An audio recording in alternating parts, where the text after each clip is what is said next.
Yo, hello everyone. Welcome to another stream.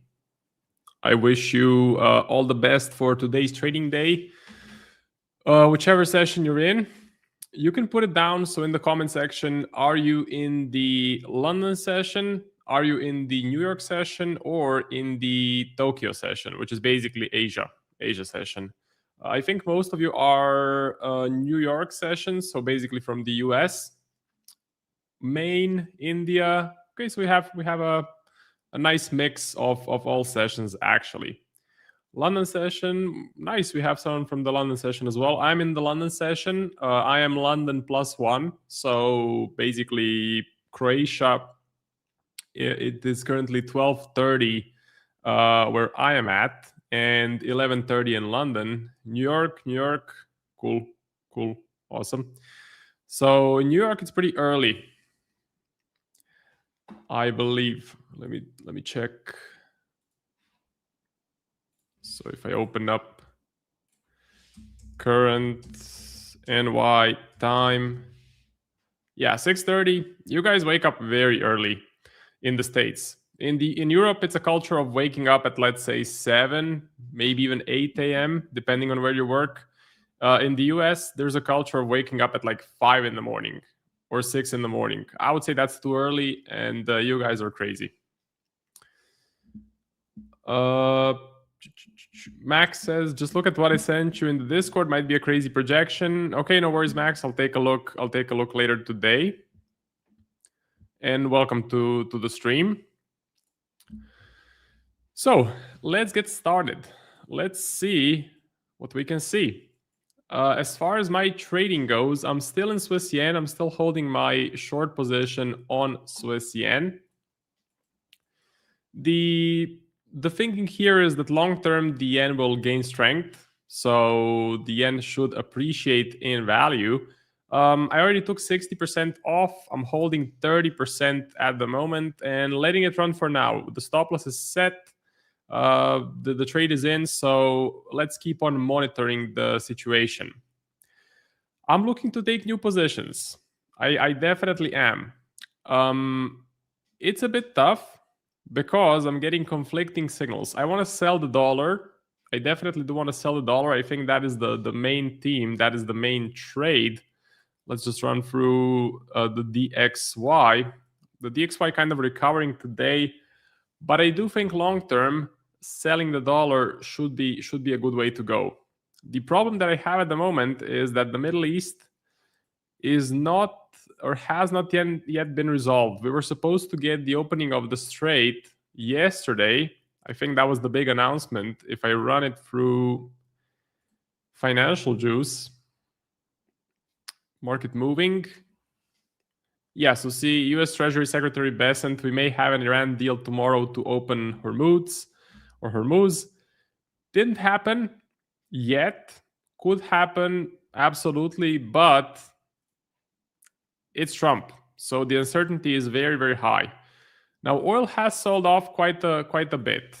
I'm not really looking at the US oil. I'm more looking at Brent oil, because Brent is a better indicator for the price of oil. Okay, Brent is a more accurate indicator for the world price of oil. So US oil is fine, but Brent is a bit better. And the Brent has sold off as well. So from the peak here at 95, we are down 12%. That's substantial. And we are back below back in the bottom of the range. If we identify this as the range, we are now sitting at the bottom of the range. So that's what's problematic to me, because if the strait is not open, oil will probably have another leg up. The dollar will catch a bid, probably. So my idea could easily get stopped out. That is why possibly being patient this week and waiting for the NFP print this Friday.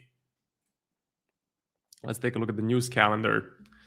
So NFP print is coming up tomorrow. And I think the best way to go is to wait this week out to see if we actually get the opening of the strait. And if we don't get the opening of the strait, then we will see what the market thinks about that.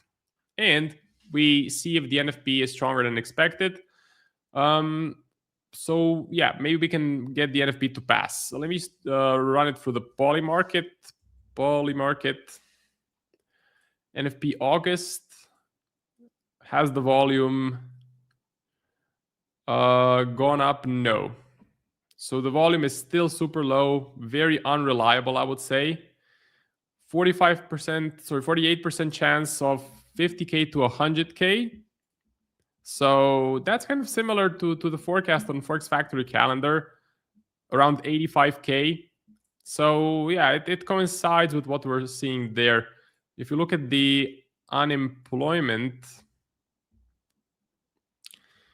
this is going to expire on January 10th, 2026. So this is not really that's something that is super relevant. Let's see, PPI volume is low. What about the CPI? US CPI.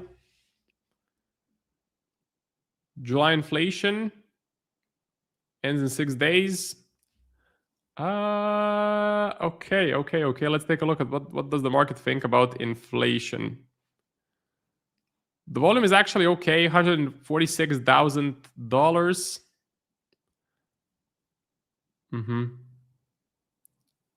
Okay. Let me see next week. Yeah, next week is the core CPI print. The forecast is still not in, but you can pretty much rely on this, right?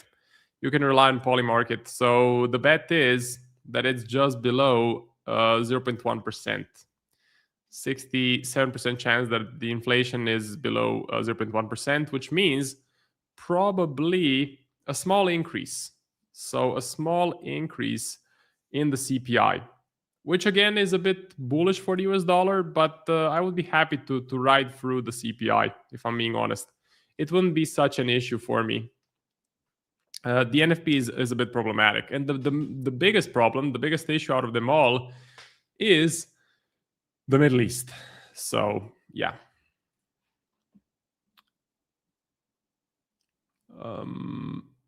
South Africa, Egypt, Nigeria. It might be interesting to discuss in the stream, I mean. Okay, give me 1 second. I'll take a look.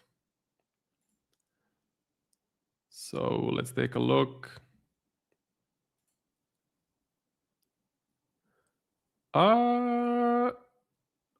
Okay. So I'm not exactly sure how I can open this up on the big screen. Yeah, I'll have to look at this a bit later. I'm not exactly sure how to open it up on in my browser. I can download it, open in browser. Okay. I actually can do it. So let's transfer it to my smaller window. Okay. So this is what Max has sent us. And Max, if you can discuss this a bit more. I see the comment. My wish is to sell. The NFP print might come to life. .com chart. Oh, is the .com chart put on the SPX? Okay. Well, it is super interesting. And if this is the .com, then you can say that the SPY will sell off. But I would say your sample size is really small. You only have one sample. So in my opinion, this is not something I would personally trade on or make trading decisions on. It is cool to look at it, but I would say the sample size is too small. And yeah, just I think the SPY goes up more.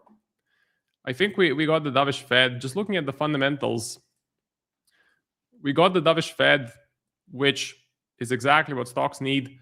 And I think we can rally more to the upside. So I am still buying breakouts on individual stocks. I could be wrong. I could absolutely be wrong. And I can lose money. That's why the market exists. But that is my take. Anyway, thank you for sharing, Max. If you have anything to add to this, feel free to of course, put it in the comments.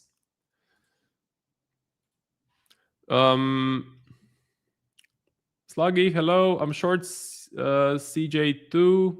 CJ.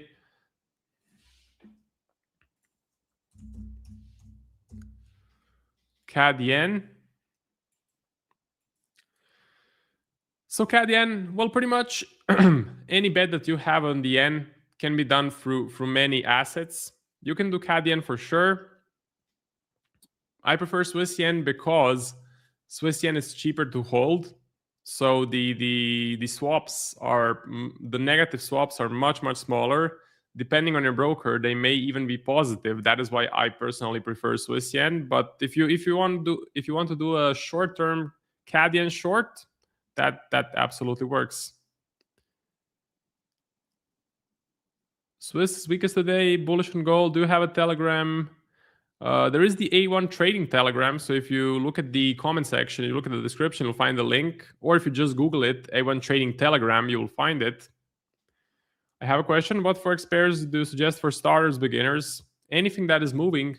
So if you limit yourself to just one currency pair, you will have months and months of trading where the market is just not moving. Trust me, I went through it. At one point in time, I was trading only 6 currency pairs. Sorry about that. And the trade frequency at some points was extremely low. I would say focus on anything that is moving at a specific point in time. Right now, that would be the yen. The yen is definitely moving at the moment, and I think it is going to continue to move in the upcoming few weeks. The dollar is always a good play. So if you want to focus on something or start with something, you should start with the dollar. So that would be my kind of best advice. The dollar is the main thing. Anything on this list or everything on the list is connected with the dollar. And whatever you're trading, you need to have a view of what the US dollar will do. Both oil tickers move together. They do. But if you want to get the most accurate print for the Middle East conflict, then Brent is the way to go. AP print was horrible, so NFP is expected to be bad too. Not necessarily. There is a small correlation, but it's not that big. Try searching on Kalshi. I can try that, yes. Jobless claims today. I think that was yesterday. Marco, did you resign your day job? I don't have a day job. My day job is basically this. So I live stream, I create content, and I do some marketing work. I have a community, education. So that's my day job, you can say. And then on top of that, of course, my main thing, my main interest, main hobby is trading. But it's all tied to trading. So my trading performance is directly correlated with my day job. Just a projection. I predict NFP to come in as expected, as could give our extended pairs in reverting more opportunities. Saying it's really interesting to see the price move was almost exactly the same. That is true. So it does closely follow the .com price, absolutely. But for me personally, I wouldn't do any trading decisions because of this chart. I may be wrong, and we may get a big dump. But with the dovish Fed, I think the dump could have happened with a hawkish Fed, a Fed that announced rate hikes in the future. With a dovish Fed, a Fed that doesn't really care about elevated inflation, I think stocks rally more.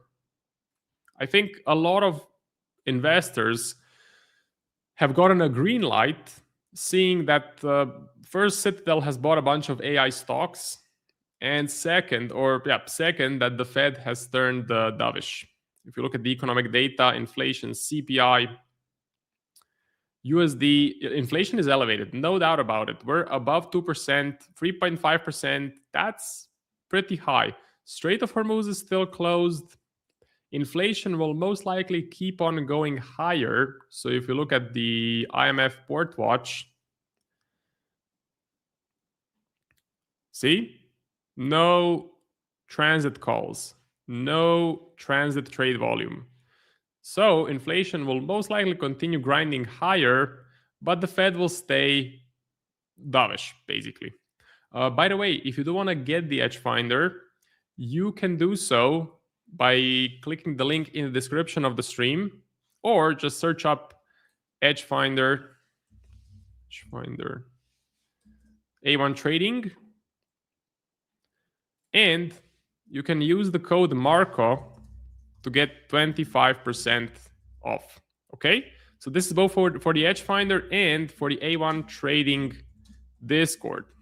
Now for the Discord, you can also join for free. Again, all of the links are in the description of the stream, but I will also post the link to join the free Discord in the chat. So you can find the link in the chat as well. Let's do that.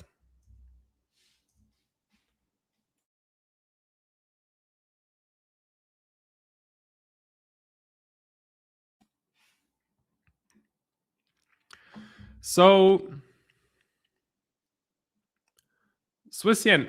Okay, Swiss yen. Okay, cool. So you're basically doing the same thing as me. You are basically in a short on Swiss yen, which again makes a lot of sense. Aussie NZD. Can you please tell me about today's gold market? What do you think about CAD Swiss, GP CAD, Swiss yen? Strictly cheap hold, anticipating intervention. Yeah, but not just an intervention. There's many different catalysts to be bullish on the yen. First, intervention. Second, hawkish Bank of Japan. Third, GPIF pension funds. Fourth, Scott Bessent. So now it's a joint effort between Japan and the United States to push the yen to the upside. So it's not just the Bank of Japan, it's also the Secretary of Treasury. That's a big thing. That's really, really important. That gives the yen a lot more power. So there's many different reasons to be long on the yen.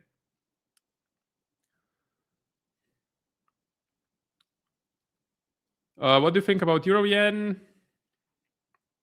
Euro yen down.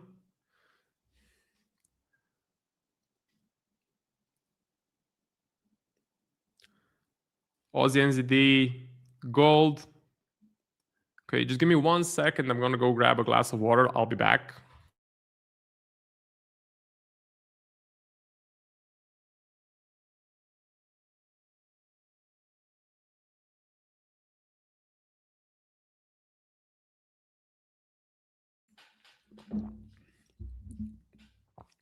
You said on your channel previously that you had a day job. No, my day job is this, basically. I never had a day job except in college. Right out of college, I started trading, making content online, education, promotion, and that was basically what covered the bills. And then trading was on top of that. My best advice is, if you have a day job, don't quit your day job to trade. That's a recipe for failure. If you have a side business, that's good as well. Don't stop the side business. So you need to have something that's gonna create a steady monthly income to pay the bills.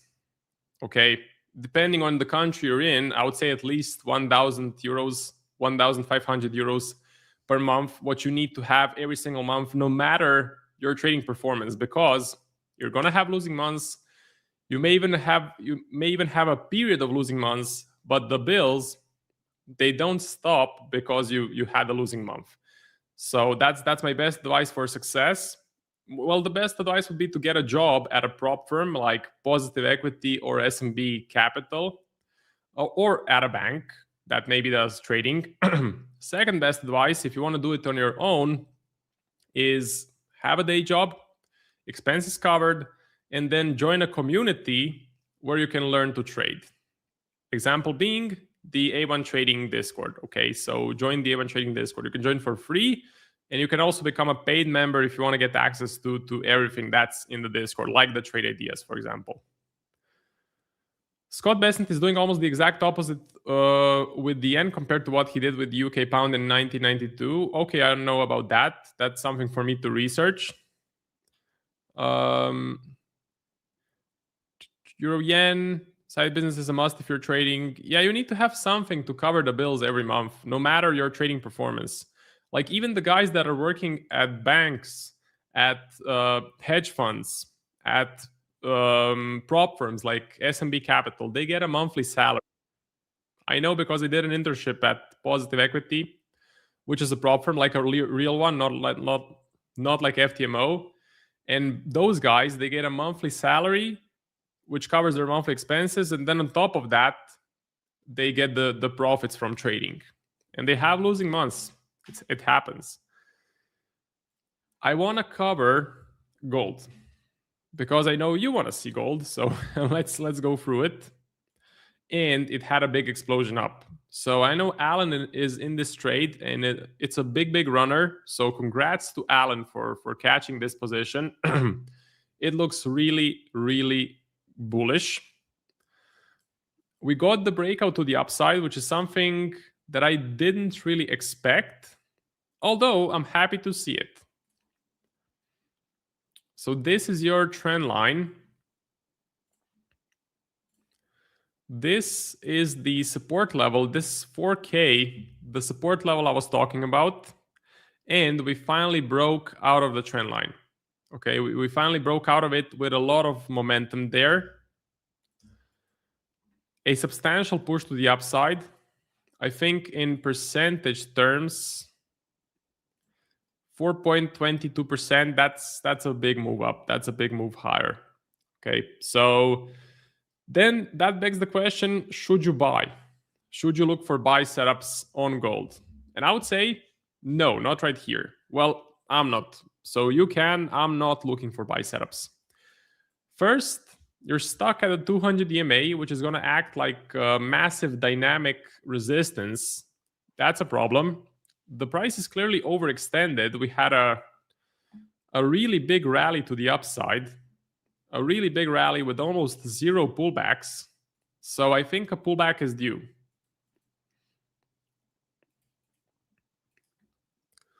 I think a pullback is due, and I would consider getting in on a pullback. So if this happens, let's say, to maybe 4,150 or 180, I would say that's a good level to try and get in.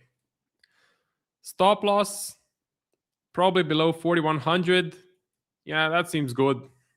And take profit, well, trailing stop loss is the best with a positive skew asset. So with an asset that moves up over time, like gold does, the best way that I found to trade it is to use a trailing stop loss. I also think that the edge finder is printing a bullish print, gold, very bullish actually. So that's great. That's a big confluence right there. I just want to see a bit of a correction, a bit of a pullback, and then I think it would be a good time to get in. So fortunately, we did get a breakout. It's a big one.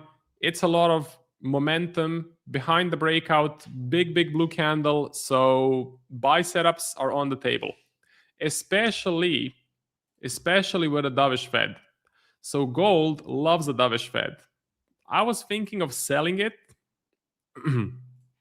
I was waiting for a breakdown of the 4K level because I was betting on a hawkish Fed. So I was betting on a Fed that may hike interest rates in the future. That didn't happen. They did a full 180. So they're basically going to stay dovish. That's why this looks so good. One thing that is concerning is that Bitcoin is not rallying in sympathy of stocks. So the S&P, massive run up, gold, big breakout higher. Crypto, nothing. Crypto is staying flat, staying boring, doing nothing in this area, just kind of going from an ascending into a descending channel. And that's classic range-bound price action right there. Now, I did see Aussie NZD as a request. Let's take a look at that. Let's run it through the edge finder. D. Neutral with a score of -3.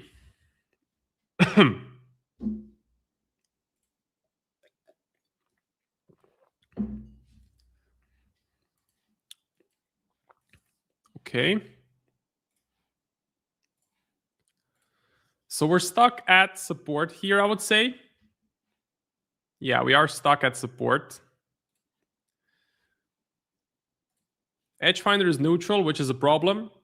-3. I think you need at least -4 or -5 for this to print bearish.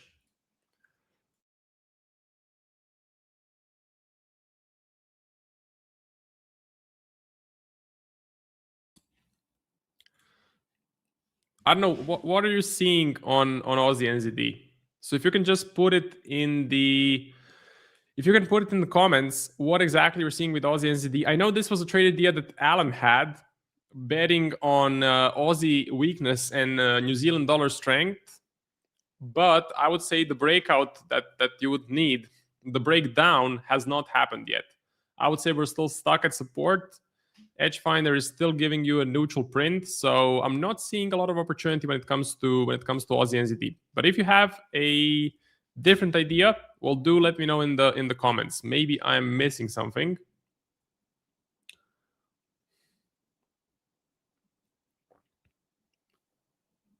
My theory here is a carry trade rotation to Swiss instead of yen.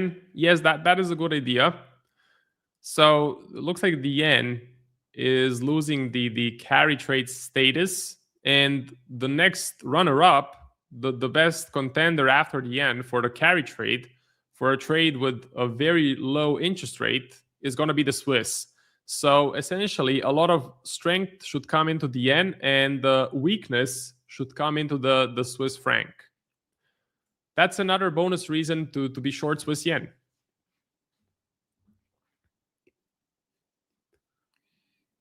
It's an anomaly. Swiss and yen is the only two currencies which moves a bit differently.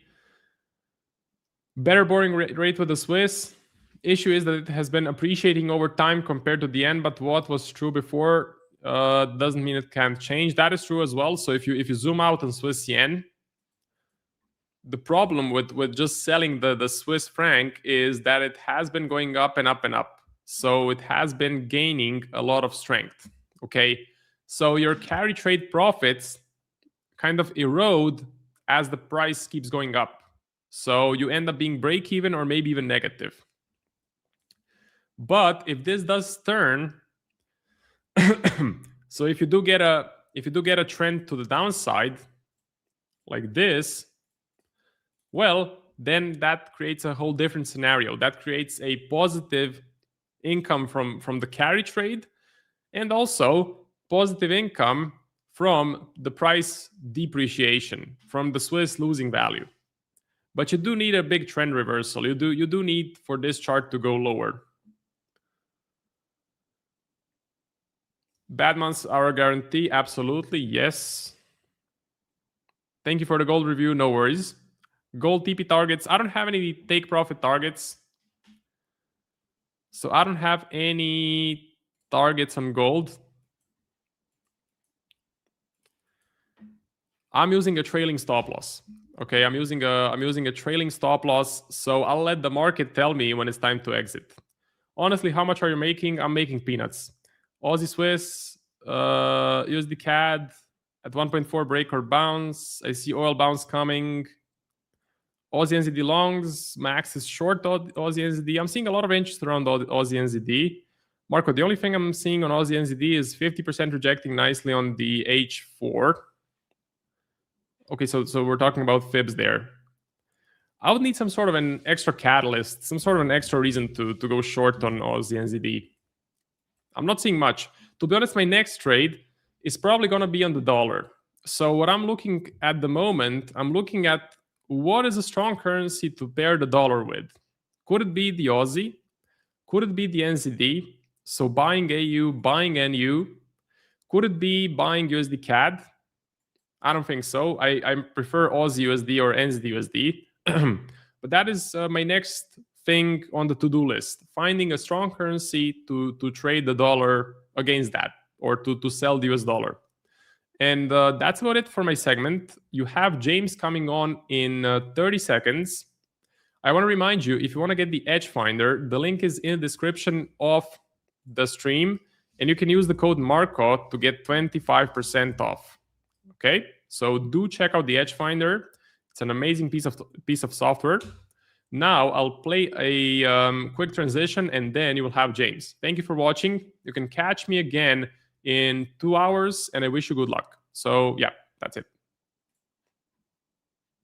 If you're looking to get funded and want to save big on prop firms, check out our website, A1Trading.com. On our website, we have a massive catalog of different sponsors and prop firms that are offering really competitive prices to our live stream viewers. On the screen right now, you see a QR code. If you scan that, it'll take you to this page that I'm looking at to scan all the different offers. You can also filter by one-step and two-step accounts. You can also look at futures, Forex and CFD prop firms, and even prop firms offering stocks. You can also select your preferred prop firm challenge size, and check out our menu at the top for tons of different prop firm perks and giveaways. For example, every Monday we do a weekly prop firm giveaway that you can sign up and add your name into the hat for free. Additionally, we have prop firm reviews for notable firms, and we even have a side-by-side comparison tool where you can compare two firms head-to-head. Save big and find the right prop firm for you over on our website, www.a1trading.com. Thanks to our various sponsors who make this show possible. Now back to the content. Hello. Happy Thursday, ladies and gentlemen. It's almost the weekend. Hope you're all well. Hope everyone's doing good. I see some familiar faces as always. Max, Sluggy, Tony, good to see you all. So, crazy moves in the market recently over the past couple of hours or so, or the past day and a bit. Gold is doing phenomenally well. So for anyone that has been trading with the Edge Finder, you should theoretically be in some fantastic positions on gold. When I say should, of course, I mean that very loosely. That doesn't mean it's follow the Edge Finder all the time without dispute. But what I mean by that is we have seen the score history on gold really deteriorating over pretty much the whole course of June. Since then, we've seen gold's score really start to improve over time. Now, something I always mention with the score history, the reason I like to use it is because it's not just a case of we can see what it did, last month, for example, but it's a good gauge of, in my opinion, how reliable is this reading. So the fact we peaked down here at like a negative 10, whatever this may have been, a really, really bearish score down here. And then we saw this slow deterioration or slow pick back up in the score, and then flip, and then again, another slow pick back up. This looks like a more long-term reliable move in the score, not just a case of, we've gone from very bearish and now it flips suddenly back to being bullish, because that very likely is just one data print or a handful of data prints, whereas this has been, again, more of a reliable move to the upside. So this is really, really good. So the Edge Finder has caught this perfectly. So shout out to the A1 team that developed the Edge Finder. Code delete if you don't have it, by the way. I think that gives you like a 20% discount. I'm not really sure, to be honest, but it does give you a discount. Helps me, helps you. Anyway, so yes, gold has been on a fantastic run to the upside. So if you, again, have been following the Edge Finder and you are in long, very nice, well done. I think now it's pretty much the time to start looking for some long positions. So we can have a look at that in a second. 2288, good to see you, my friend. Hope you're well. Christoph, good to see you here, as always. Aussie New Zealand longs on the H1. We can have a look at the Aussie New Zealand, sure. Your long gold from 4070, very nice. I'm also in some gold long positions. I was long around 4,000, so roughly around this level here. And then I also have another entry around here. They're both tiny, tiny positions, though, 0.01s, because I was looking more for a DCA ladder approach. Some of you will remember I was looking for gold to actually go down towards 3,500 at one point. So I structured a layered DCA approach around that idea with, staggered positions all the way down here, pending. Now, of course, that's not happened. So now I'm stuck with two pretty measly positions, but there is money there, so it's okay. I suppose it's not the end of the world. It's like suffering from success, if you will. Jeremy, good to see you, my dude. Aussie New Zealand did react nicely. Yeah, so we can have a look. We'll do gold very quickly, and then we'll have a look at Aussie New Zealand, because I've got some points I want to raise on that one. So gold, what we were talking about yesterday is that we were sort of hanging around this 200 moving average. I think we were hovering around these highs. This is kind of where my segment was yesterday. So my point that I was mentioning was that for me to get interested, I'd have to see these highs get cleared out, and I'd have to see a new high get printed, which is what we've seen so far. Now, from this point, it's pretty much perfect. So as we've already looked at, we do have gold with a very bullish reading here with a score of 8 on the edge finder. We've got a really good score history that makes me very confident. Every single thing here, except crowd sentiment, is bullish. So, you know, the stars have aligned. It's looking great. So now all I need to do is draw the fib from the low to the high. And I'm actually going to get rid of this 38.2. I don't need that there. So what we can see, if we get rid of these boxes and just clear this up a little bit, if we draw a box in between the fib zone, we can see that this lines up with the previous structure on the left, which is really good. So this wouldn't just be a fib pullback. It would also be a, you know, the break and retest of this level. It would allow time for these moving averages to cross over. And this would be an amazing point to be a buyer, in my opinion. Again, everything is lined up, and we could be, you know, in a perfect world, we could be in for a really good position if gold does continue to run bullish. And that is very contingent on, obviously, headlines and the US data. So we do have tomorrow NFP unemployment. We've got a lot of data coming out tomorrow that is very impactful for the US dollar. So that is obviously something to keep in mind. The other thing we need to keep in mind is, again, the headlines with the Middle East, because it's not uncommon that we could get a re-escalation over the weekend. So this isn't a case of gold is bullish on the edge finder, we're waiting for a pullback, it's full steam ahead, we buy gold. There is still a lot of risk in this position. So with that said, if those things don't happen, we could be in for, you know, basically buying the bottom of gold. Now, that's a bold statement. So, you know, I don't mean that is factual, but theoretically, again, if everything continues to go well, we get weak US data, we don't get re-escalations, there is no reason that this couldn't just be the bottom of gold around 4,000, because again, it's a weekly, daily level of support. It's a really nice round number, and this has been holding up for quite some time. So the other thing I do want to mention with gold before we move on to another market is the daily time frame is providing a little bit of a concern for me at the moment. Because although we do have the idea that, yes, you know, we could get weaker US data, we could get continued de-escalations, the technicals aren't quite all sunshine and rainbows.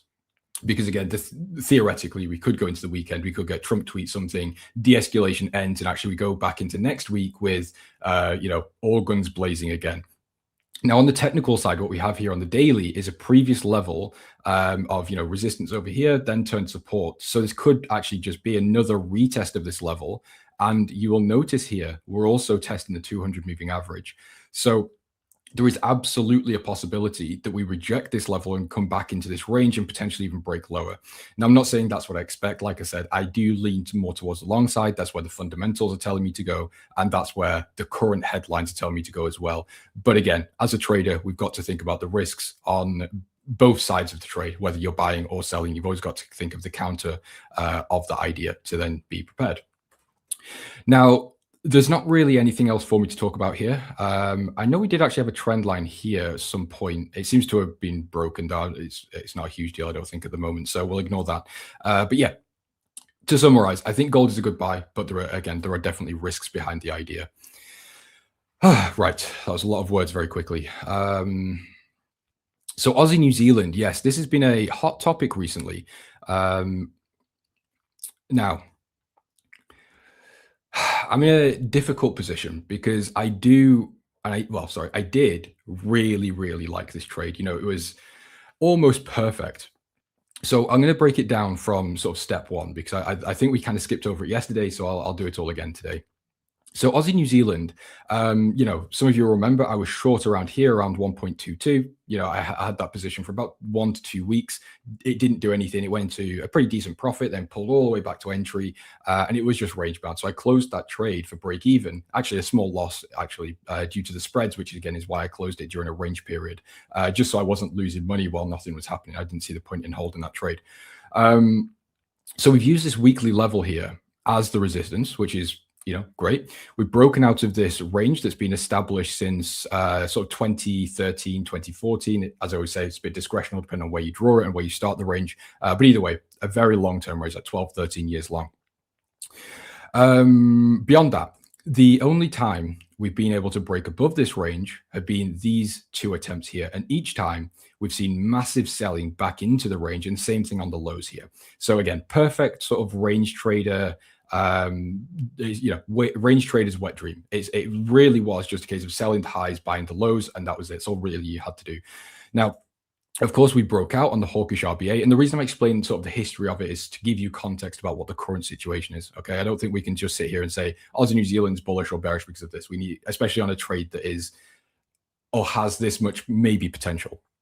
So we did manage to break out this year, and this was on the back of at the time we had quite a weak New Zealand dollar. I don't think they were, if I remember correctly, I think they were actually quite dovish. I might be wrong on that. If I might be getting my history mixed up, but I'm fairly sure the RBNZ was quite dovish at this point, while the RBA, so the Central Bank of Australia, was hiking rates. They hiked 3 times. Now, at the moment, the dynamic we've got is actually a little bit of a reverse situation of what we had over here. We've got the RBA on pause, not dovish, but on pause. And we've got the RBNZ that is looking like they're actually going to be attempting a hike. So we've got a little bit of a central bank stance flip here. So that's one factor. And to be honest, that's kind of the only factor for a short trade I can really justify right now. So the weekly time frame is still in this really bullish trend here. We've had a really strong run to the upside and a bit of consolidation. So this could, it could be an indication that we are losing upside momentum and we're ready to continue lower. Or it could be, sort of an accumulation period where we're actually getting ready to run higher. I don't really know just yet, to be honest with you. So yeah, we've got the central bank aspect, which again is a pretty nice bearish catalyst. But again, weekly trend is bullish. We've got the daily trend that is bullish, and this 200 moving average kind of held over here. And we are still sort of respecting the support level as well. So the daily maybe has some bearish potential if we can end up breaking below the 200, having a retest and continuation lower. But the daily definitely doesn't look fantastic. But the H4 is kind of where I really got excited. So again, on the weekly time frame, we could have been looking for that sort of mean reversion trade back into either the high of the range or even the middle of the range, which would have been a fantastic R&R trade. I think we were looking at around a 1 to 10 if it played out perfectly. Now, the H4, as we were just about to talk about here, moving averages flipped bearish. We had a brilliant change of trend here. So, we were creating these lower highs, the moving averages that were there. This previous pullback that we saw was a 50% retracement as well, or a fib retracement, I should say here. So, fib from this high to this low, we saw a perfect retracement back into the fib zone. So we've got the trend, we've got the lower highs, we've got the market behavior. It was great. Now we had the same thing here with the fib from the high to the low, pull back into the 50% retracement. And this is where I was looking to go short a few days ago. The reason I've not done that is because I think the market isn't actually ready. I think the technicals were there, the technicals are there. The fundamentals were temporarily there, but not really at the moment. So if we go to the edge finder and we look here, Aussie New Zealand was getting a really nice bearish reading over here, and that's where I was looking to go short. But since that time, the fundamentals have flipped a little bit, and we've gone back to being neutral from being bearish. So we're now sat at -3. Now, if we look at the 3 pillars, which is what I call them the 3 pillars because it's the 3 main fundamental categories or macro categories. We've got the economic growth, we've got the labor market and inflation. 2 of the 3 are actually bullish. So out of these, I'm actually being told to be a buyer, not a seller. I don't really care about these ones unless the 3 pillars align in some way. So, if these were all bullish and we had bullish institutional activity, fantastic. But because these are slightly mixed, actually slightly more sort of leaning bullish, institutional positioning is neutral. And here actually says bearish. So maybe this is a visual bug. I'm not 100% sure. But either way, that doesn't really tell me anything. Sentiment in terms of retail doesn't have anything, and the technical signal, I don't really use that because I find my own technical trend.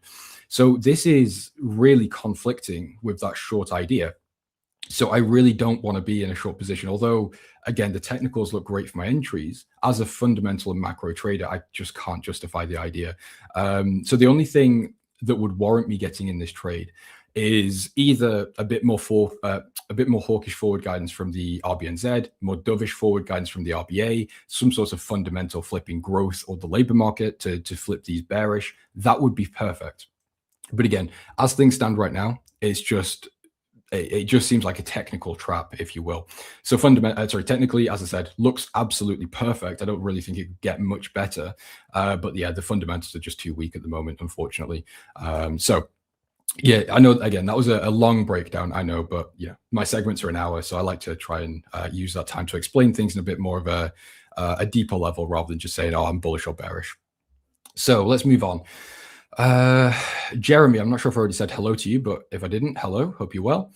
Will gold go bullish today? I think, to be honest with you, when it comes to gold, we have kind of missed the bullish idea. If you're not already in it, that is. So obviously, in hindsight, you would have want to be a buyer of gold down here during the range. Again, easier said than done, I know. But what you don't want to do now is buy gold here thinking that this is just going to continue to run higher. It could. I'm not saying it won't, but what we need to account for is the daily time frame that we just looked at here. So although we have, hold on, let me, there we go. So although we have broken these highs over here, we've now come into this daily level of resistance, and we're currently testing the daily 200 moving average. So what we need to be careful of, again, I've already covered this, so I'm not going to go into it too much again, but what we need to be careful of is not just this technical potential short setup here, but also the US data on Friday, but also the headlines that might come out this weekend. So if we take a look at oil, something I've been talking about, and again, I've said this before, but to clarify, I don't have proof of this. This is just my idea. It's just something I've noticed that kind of does make sense given Trump's temperament. When oil gets to a high price relative to where oil previously was, and it starts to become a bit of an inflation concern, like in these highs when we get these escalations or had these escalations, we get de-escalation talks or headlines or tweets or Trump posts. We get something coming out to push oil lower. But because oil continued sort of range bound high, pushing highs and then pushing lows, we then got this larger move to the downside with cooler inflation prints.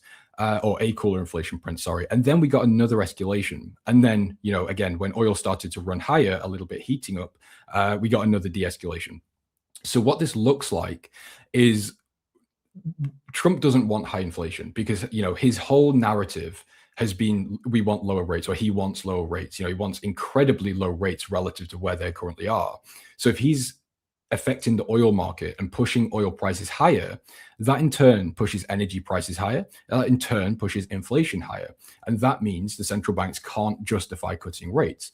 So he doesn't want oil to continue to run higher because that's just a net negative for him, not just in terms of inflation, but also higher rates. That doesn't look good for Trump. So it could be a case if we've had these de-escalation talks to just bring oil prices a little bit lower, and then over the weekend is actually, no, you know what, scrap it. And then, next week again, we get another de-escalation. So I don't know if we're out of the woods yet regarding this whole Strait of Hormuz situation. We could be, again, I'm talking just on what I've seen, what I think. It doesn't mean it's solidified and guaranteed. So this could be the end of it. We could be at the end of the road with this whole Iran situation. I don't know if we are, and I would be very hesitant to say so. But yeah, I'm very cautious regarding the whole gold higher and de-escalation thing at the moment. Okay, right.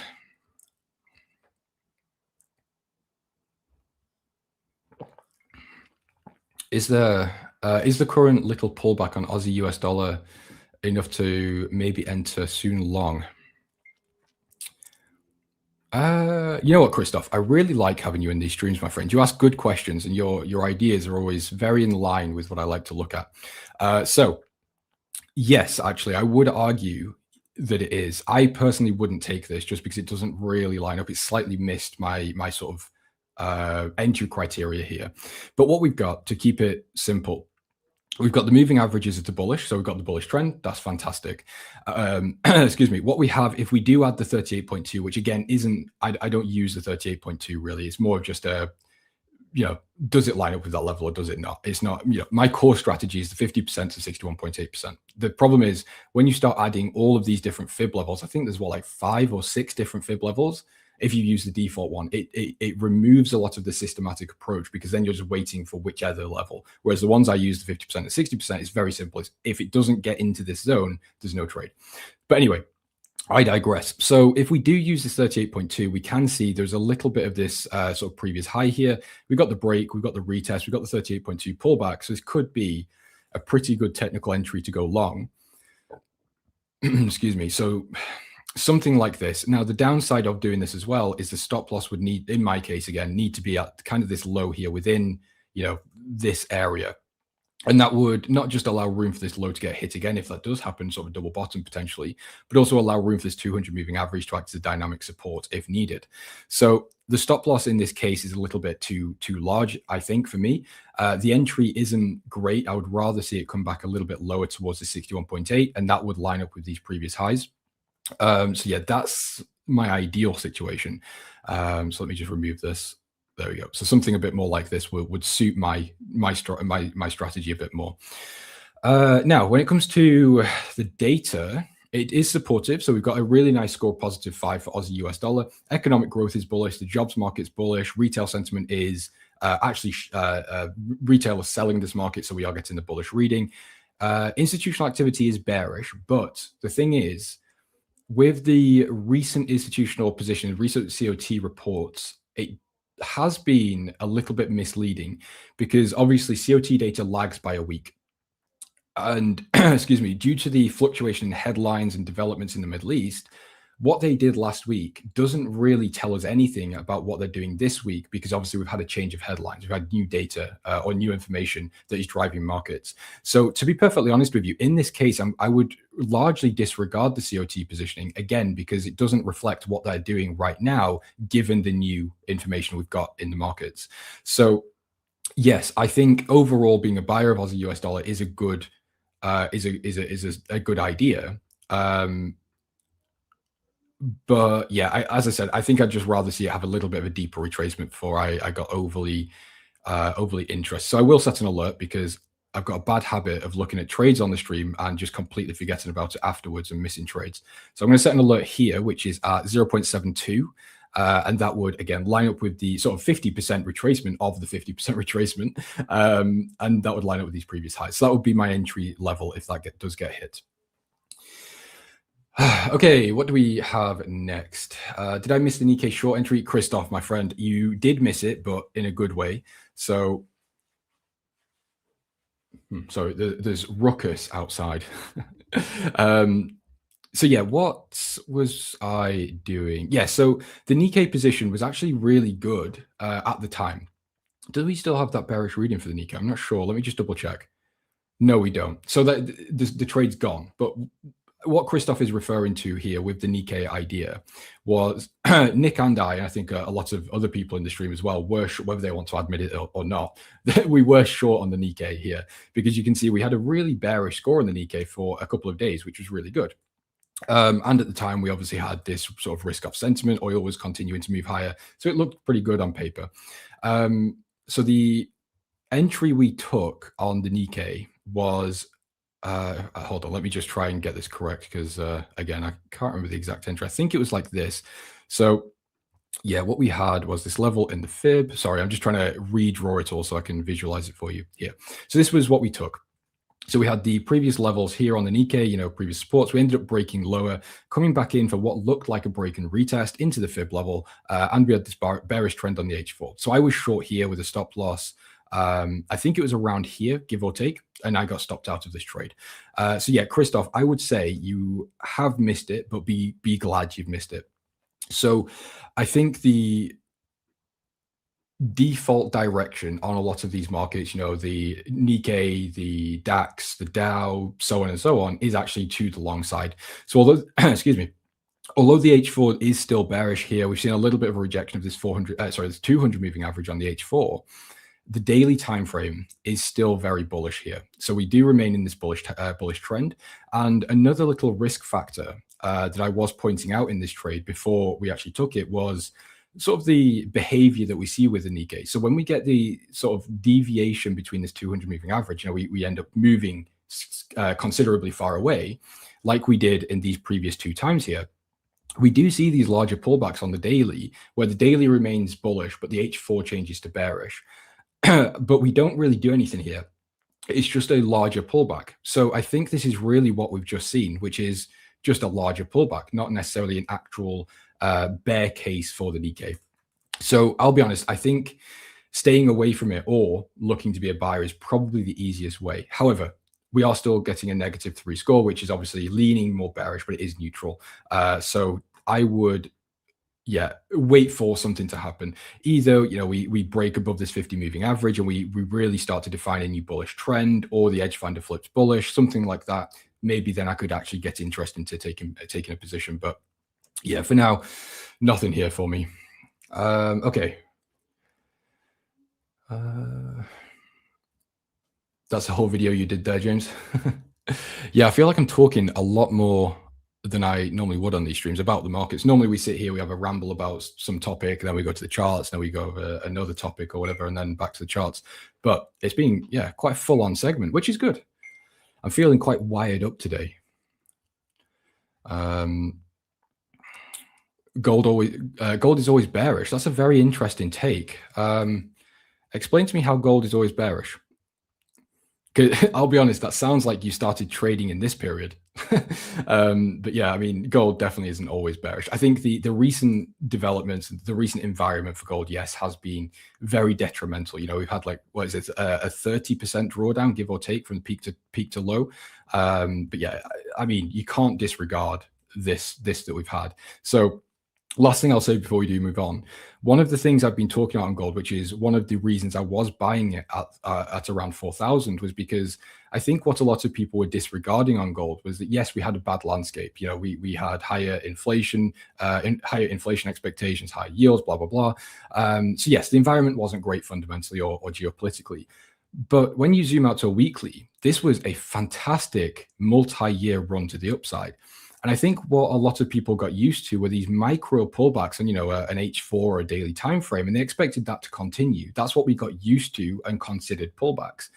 But realistically speaking, a market cannot, again, generally speaking, a market cannot have a multi-year rally like this and not see a larger pullback like this. So if we look, the weekly is completely intact. This is still a very bullish trend. And this, if this was just an H4 time frame, forget this is a weekly, would you still be calling this so scary and so bad and so bearish? I don't think so. I would still consider this just a normal pullback. So I think that's, again, something that a lot of people have kind of disregarded. They've completely forgotten to zoom out timeframes, and they've focused on the H1, the H4, and the daily, where it really does look bad. But again, the weekly actually looks pretty healthy, I think, anyway.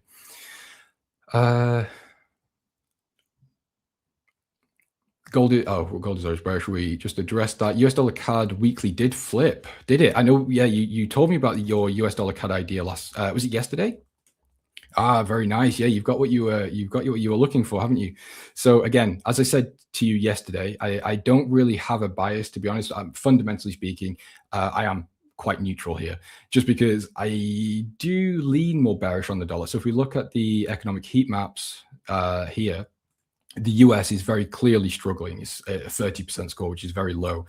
The recent prints haven't been great. We had manufacturing PMIs here that did quite well on the previous release, but largely what we're paying attention to here is the labor market that we're going to get some data for tomorrow, and also inflation prints here. So fundamentally, the dollar doesn't look great. So yes, your short idea does make sense.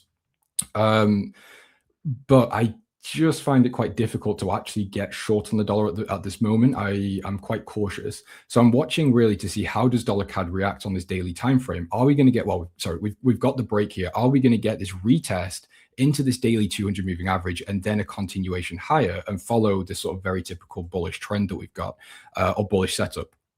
And now if we line up the fib, it's not perfect, but we do have a 50% retracement sort of within at the bottom end of this potential retest area. So there are a few things with dollar CAD that just have a few red flags for me. But again, it doesn't mean it couldn't work out. If I was in a short position, I would have a trading view alert here or some sort of alert here, and I would maybe trail stops or do something just to make sure if we do get this retest and continuation, that at least I'm protected. Because what could also happen, don't let me scare you, this could also happen where we actually just completely break it, have a retest of this level, and then continue lower, and basically just reestablish this sideways range. So that's my 2 cents. But again, I don't really have a trade idea on dollar CAD right now. What entry positions are you looking for on gold? None, actually. I'm already in gold. So unfortunately, as you know what? Hold on, just bear with me for a second. I'm going to write myself a note to do this tomorrow for tomorrow's stream. Re-add gold entry levels. So I had them on, and for some reason they've disappeared. I must have deleted them when I was doing some of my weekly analysis. But either way, I've been buying gold here within this range. So I've got an entry around 4,000. I've got another entry around 4,050. Not exactly, but within those two levels. So I was buying this range, but it wasn't a case of I'm super smart, I think gold's going higher next week or tomorrow. It wasn't that simple. So what I was doing on gold was actually I had these orders I just told you about, but then I also had orders every $100 down from 4,000. So I've got an order at 3,900, 3,800, 3,700, all the way down to 3,450. And that was because I actually wasn't smart. I didn't get this right because I actually expected gold to continue lower to around 3,500, which is where I expected these orders to start getting filled. So that's my position on gold. So when it comes to getting a new entry, obviously the ones I just told you about, a long-term, more of a DCA investment approach, not a short-term speculative, I think gold's going higher next week type of idea. But again, with the development in headlines, the fact the dollar's weaker, the fact Edgefinder's bullish, and we might be getting this little bit of a change of trend on the H4, I want to see this pull back to the 50% retracement, retest these previous highs on gold, and then I will get in on this retest and look for this continuation. So I know, again, that was a very long explanation, but yeah, that was to summarize my positioning on gold. What's your thoughts on bond yields? Could NFP data threaten the upwards trajectory? Upwards trajectory. Now we are seeing oil prices drop. Hold on. I've got. Where are they? Tell you what. Let me just re-add them so I can visualize it properly. Let me get rid of this. So we need the DXY. Let me get rid of these as well. Just bear with me for a second. So we need the US 2-year. There we go. And we'll add, should we add the 10-year? We'll add the 10-year as well here. So what we're seeing with the yields, we're seeing them overall to the upside. So typically what we see is the federal funds rate follow the 2-year and 10-year yields. You know, when the yields are rising, we often see federal funds rates increasing after that as well. So what we are seeing right now, again, is these yields moving to the upside. So we are still expecting, or the markets are expecting, some type of rate hike at some point. You know, it doesn't have to be in the next meeting. At some point, we are, again, based on this dynamic we see, expecting rate hikes at some point. So there is this idea to keep in mind. Now, obviously, if oil prices are coming down, inflation expectations are coming down, that is going to weigh on the 2 and 10-year yields. Now, if we get weaker labor data, that could also weigh on the yield. So we might actually see the markets repricing a little bit and slow down on their expectations of rate hikes by the Fed. So to answer your question, do I think NFP data could threaten the upwards trajectory? Yes, it definitely could. But of course, it depends what NFP comes out as. If we get really strong labor data and we see a pickup in inflation expectations, for example, if the strait remains closed, we could see yields continue higher and actually rate hike expectations increasing potentially. But those rate hike expectations have actually been decreasing as of late.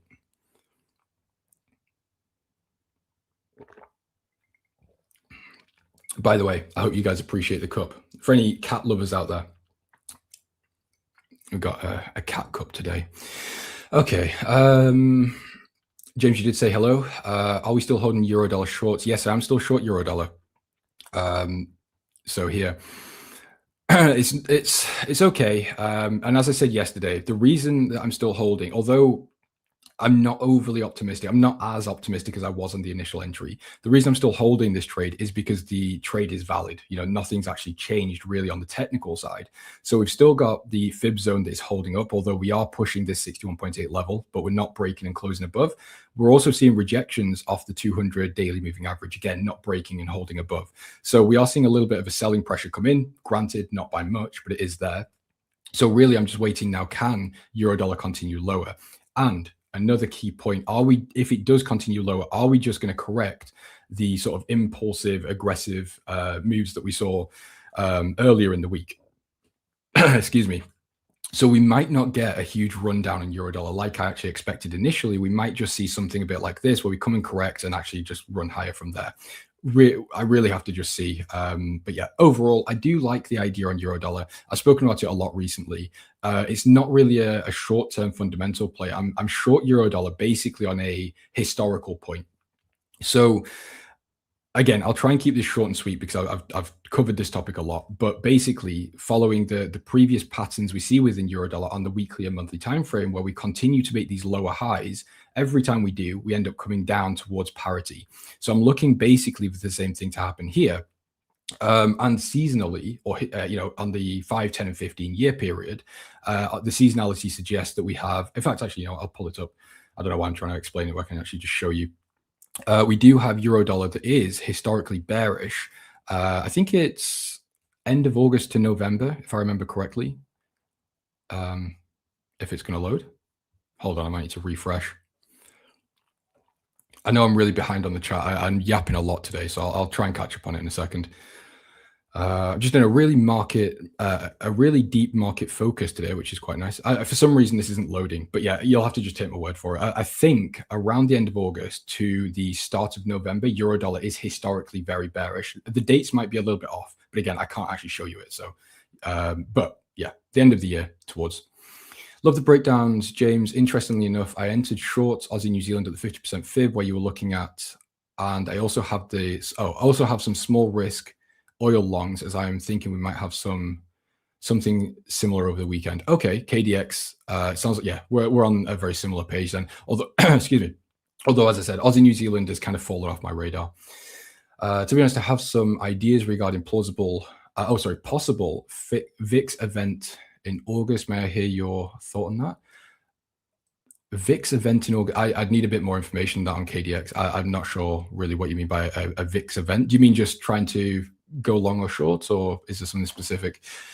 Hey man, Jadon Sancho. I'm gonna have to do this again. I've forgotten who that guy is. Hold on. So you keep calling me that, and is it a football player? Who is this guy? Oh, Aston Villa. So he's a football player. And as I said last time, I think this guy's relatively handsome. I don't swing that way, but I'll take it as a compliment. I think.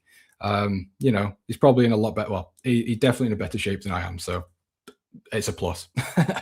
I feel like I know you watching this from India. Oh, that's good. I'm glad to hear that. Yeah, I don't want to. Go on. Sorry. Pause. Let me think about what I'm trying to say.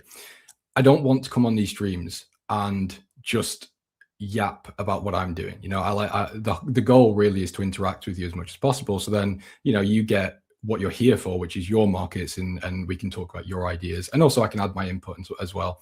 It's hopefully more like a friend dynamic rather than, an idea of you coming here to just listen to me yap about various things, which I suppose is actually what happens. But anyway, King of Kings, good morning. Trade Nick says, heck yes. Yes, Nick, I know you're a cat man as well.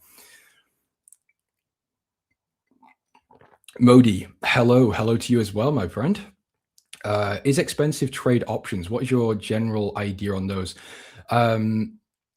We'll expect seasonality indicator on our side. Okay, cool. Look at how responsive they are. This is why, if you don't have the edge finder, you need to get it, man. I mean, the support is incredible. Look at that. As soon as it's on screen, Nick's in there. He's going to fix it. Fantastic user support. Love it. Bear in mind, code elite for the discount on the edge finder, please. So what's the general idea on options? I'll be honest, 9HI13 options are, to me, a completely different world. So I know, you've got people like Nick and Chris Pulver. I think actually, maybe Marco as well. I'm not sure if Marco does. I think I've heard him talk about options as well. But, you've got all sorts of different things with options I just do not understand. So I don't feel qualified to really go into detail with it. But as for expensive, I think they are quite expensive. You can get very cheap ones. So the way and again, this is super, super basic breakdown from what I understand. I could be totally wrong. And I'm sure there's a lot more information about it.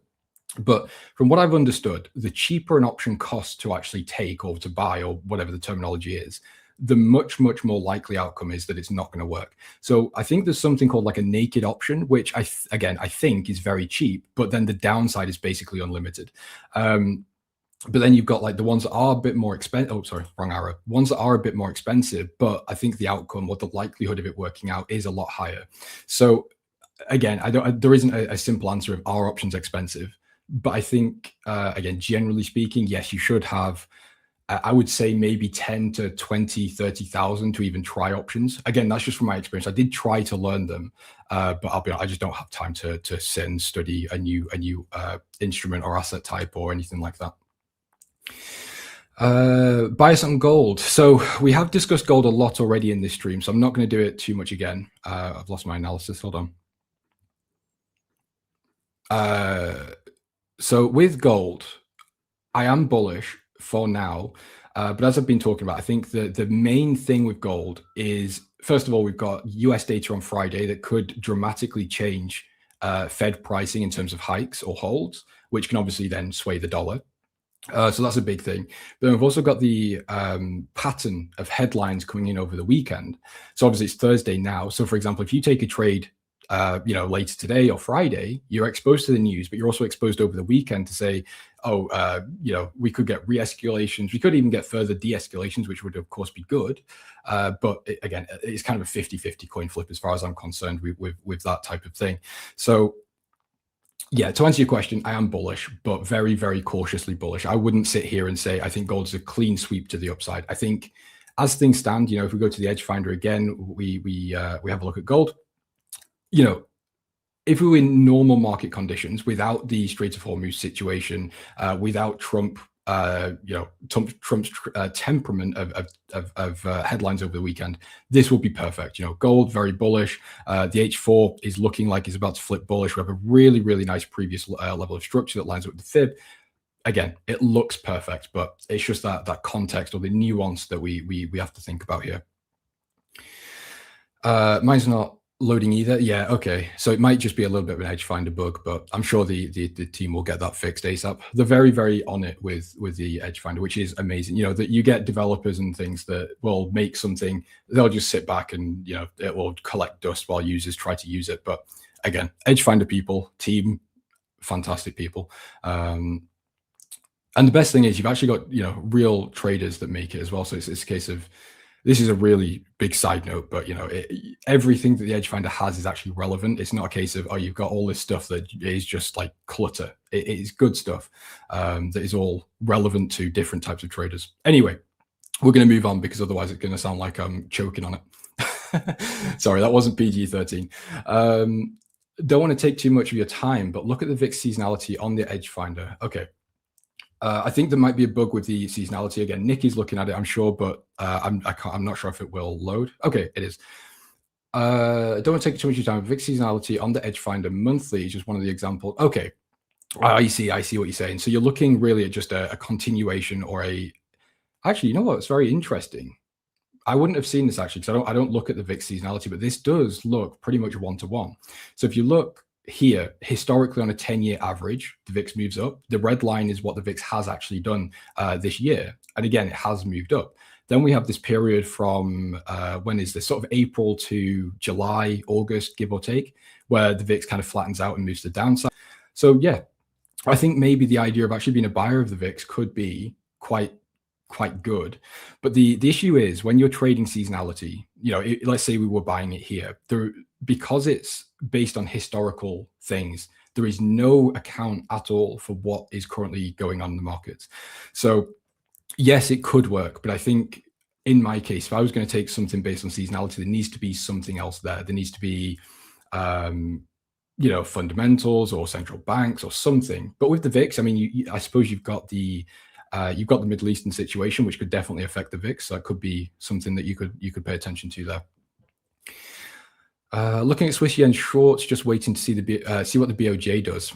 Yeah, my friend, the BOJ is definitely an interesting one. Modi, and this is a bit of self-promo, but I put out a video on my channel 2 days ago about the BOJ. So go and check it out if you've not already, because it explains sort of it doesn't go into a lot of detail, but it's more of a general understanding or explainer of what the BOJ is trying to do and what they have to do and the context behind it. Because I'm not saying you don't know this, you might do, I'm not sure. But again, the sort of narrative we've had within retail is a lot of either people that don't understand really what's going on. They'll see an intervention, say it's an intervention, that's about it. So they're missing a lot of the details. Or we've got people that are just saying, why don't the Bank of Japan hike rates? I'm not going to go over it because, again, I've already made a video on it and we've discussed it earlier in the week as well. But the general idea is that nothing is going to change, or at least I can't say nothing's going to change. That's too certain. But at the moment, nothing has changed. So, we've got interventions down here, interventions down here. Every time we catch this 200 daily moving average and we reject, we have, double bottom type patterns. Over here, we double bottomed. Over here, we created lots of wicks to the downside, retesting previous lows. So that maybe there is an idea that we actually come back down to this wick and continue higher from there. I don't really know. But the general idea or theory here is that because the MOF intervened, and obviously the Fed actually intervened as well last week, there's no policy change. So the whole reason that dollar yen runs to the upside like it does is because of the carry trade dynamic. And the carry trade is basically made up of the interest rate differential between Japan and the US, or any other country as well, like the UK, Europe, and so on and so on. So unless the Bank of Japan hike their interest rates, and the big or here is if the Fed or another central bank starts cutting interest rates quite aggressively, which again doesn't seem likely at the moment. Actually, we're expecting more of the rate hiking type of activity at the minute. This market cannot continue lower. Yes, they can intervene. They could continue to intervene. But again, there's no policy change. So these yen pairs will continue to move to the upside, I would expect. So when it comes to the yen assets or the yen pairs, my bias is automatically just keep buying them at these lower prices. Developers on it now seems exclusive to Eurodollar. How peculiar. But look at the speed of that. So yeah, Modi, sorry, that was a big explanation to your point, but hopefully you got something from that. I think it would be a cool addition to the EF to add correlation between different assets. That could be. Maybe, yeah. I mean, how could you do that? So I guess you could have a static version that would be super simple. You could have like a bubble here for, let's say the Canadian dollar. Oh, that's whatever, Canadian dollar. You get that with like an arrow for like oil, and then you could, something like that maybe. But yeah, anyway, that's not my job. James, do you have? Have you ever traded prop firm alongside? Yes, I've traded props now and again. It's not something I focus on. I think props are great for specific reasons. You've got two types of prop traders. I'm actually running out of time here, so I need to speed up. You've got two types of prop traders, really. You've got the ones that go full margin, trying to pass it and maximize the payout. They'll go for like 1 or 2 payouts max, and they'll try and get the most possible. That is, of course, really risky because your limits can get hit very quickly. But then you've got the other side that obviously take it a lot more seriously and try and turn it into more of a consistent revenue source. I like to actually take the former one, which is former. I don't think former is the right word. I like to take the more gamble approach, to be honest, with prop firms and maximize the payout. I just like to do that because I suppose. Actually, thinking about it, I suppose the reason I like to do that is because obviously day-to-day trading, I take it really seriously. Exposure levels, budgets, accounting for kind of everything that I have to do. So when I get a prop account, I kind of like to just let loose a little bit and have a little bit of a gamble. Maybe that's not the right thing. It's probably not, but I'm human. I like to have a little bit of fun now and again. So yes, when if I'm feeling a bit bored or I feel a little bit gamble itchy, I might buy a prop account and have a little gamble and see how it goes. But yeah, it's not something I take really seriously at all. So, I've got my certificates up. I've got some certificates up there. I've got Maven, Top Step, and another one. I can't see the name of that one. I can't remember it. But anyway, moving forwards, Aussie Swiss. Aussie Swiss, interesting one. I don't really think there's anything for Aussie Swiss, is there? We're not really, there's no specific reading for Aussie Swiss, but what I am noticing here is Pound Swiss is bullish. We've also got Euro Swiss bullish. So you could maybe take away from this that the Swiss isn't great. However, we've also got dollar Swiss short. So I would say the Swiss at the moment, based on just the top setups, is relatively neutral. But then what we can do is have a look at the economic surprise index when it loads here. So what we've got, so what do you want? Aussie Swiss. Actually, the Australian dollar is doing quite well here, 60%, whereas the Swiss is 33%. So actually, I take it back. Yeah, maybe an Aussie Swiss long position would be more favorable on that side of things. As for the central bank side, I would say the S&B is still relatively neutral. I wouldn't really expect anything from them at the moment. The RBA is still on pause, but definitely not a dovish pause, I would say. I'd say it's still a decent currency to buy based on central bank data. So what do we have on the technical side? We've got a really nice bullish trend that's been established on the H4 here, the 250. Pretty nice, actually, previous structure on the left. We've broken this level, retested, continuation to the upside. So I think for me to get interested on a technical entry here, I would need to see the previous high get broken. So a new higher high get printed, then a low get printed somewhere. So then what I would do is take the fib from the low to wherever the high may be. You know what, let's say maybe something like this. So if we have a really large run to the upside, this 50% retracement would line up quite nicely with previous structure on the left. So again, kind of what we saw that we just looked at on the previous resistance over there. And then maybe a continuation higher. Something along these lines I think would be quite nice. But of course, that's in a perfect world. Whether we get that or not is a different question. But yeah, overall, I would say being a buyer is okay. The swaps would be quite nice as well. So that's another thing. If you are buying Aussie Swiss, you would be sat on some pretty nice swaps. The downside that we've been talking about quite a lot recently on these Swiss pairs is the higher timeframes, like the weekly. So what we often see, and this does broadly apply to things like pound Swiss, New Zealand dollar Swiss. Again, we've been covering this whole concept for quite a while now. Is the way that this market moves on a weekly. So what we can see here, rejection off this 200, and we've also got this larger downtrend on this weekly. Here, we did break above the 200, very quickly came down. We tried again here, very quickly came down. Here, we attempted and then continued to run lower. So right now, where we are, I would be very cautious actually being a buyer because, again, based on the historical behavior of this market, generally speaking, we would actually expect it to continue lower from roughly around this area here. So I think there is an idea of being a buyer. Yes, absolutely. But I think the best approach to take, not financial advice, just my opinion, would be to have a trailing stop and be very, very careful with it. Again, watching that weekly time frame, because again, historically, that is a large factor. I've just seen there's a link dropped in the chat for the correlation thing. Was it Sluggy? Yeah, Sluggy asked for that. So there you go. It's already made. Look at them, 10 steps ahead. So like 500 IQ plays over there. And I often get asked why I'm not on the A1 team or if I'm on the A1 team. And this is half of it. I think my IQ is just subpar. Aussie Swiss and Aussie CAD are good on relative strength. Yes, I do 100% agree with that. I do think the Australian dollar is a good buy at the moment, which again actually does feed into the Aussie New Zealand dollar idea being scrapped. But yeah, again, as I said, specifically with these Swiss pairs, if we look at New Zealand dollar Swiss, we see the same thing. Really strong downtrend on this weekly time frame. Previously we didn't even get to the 200 moving average. We actually been reacting around the 50 moving average, which we've since broken above of.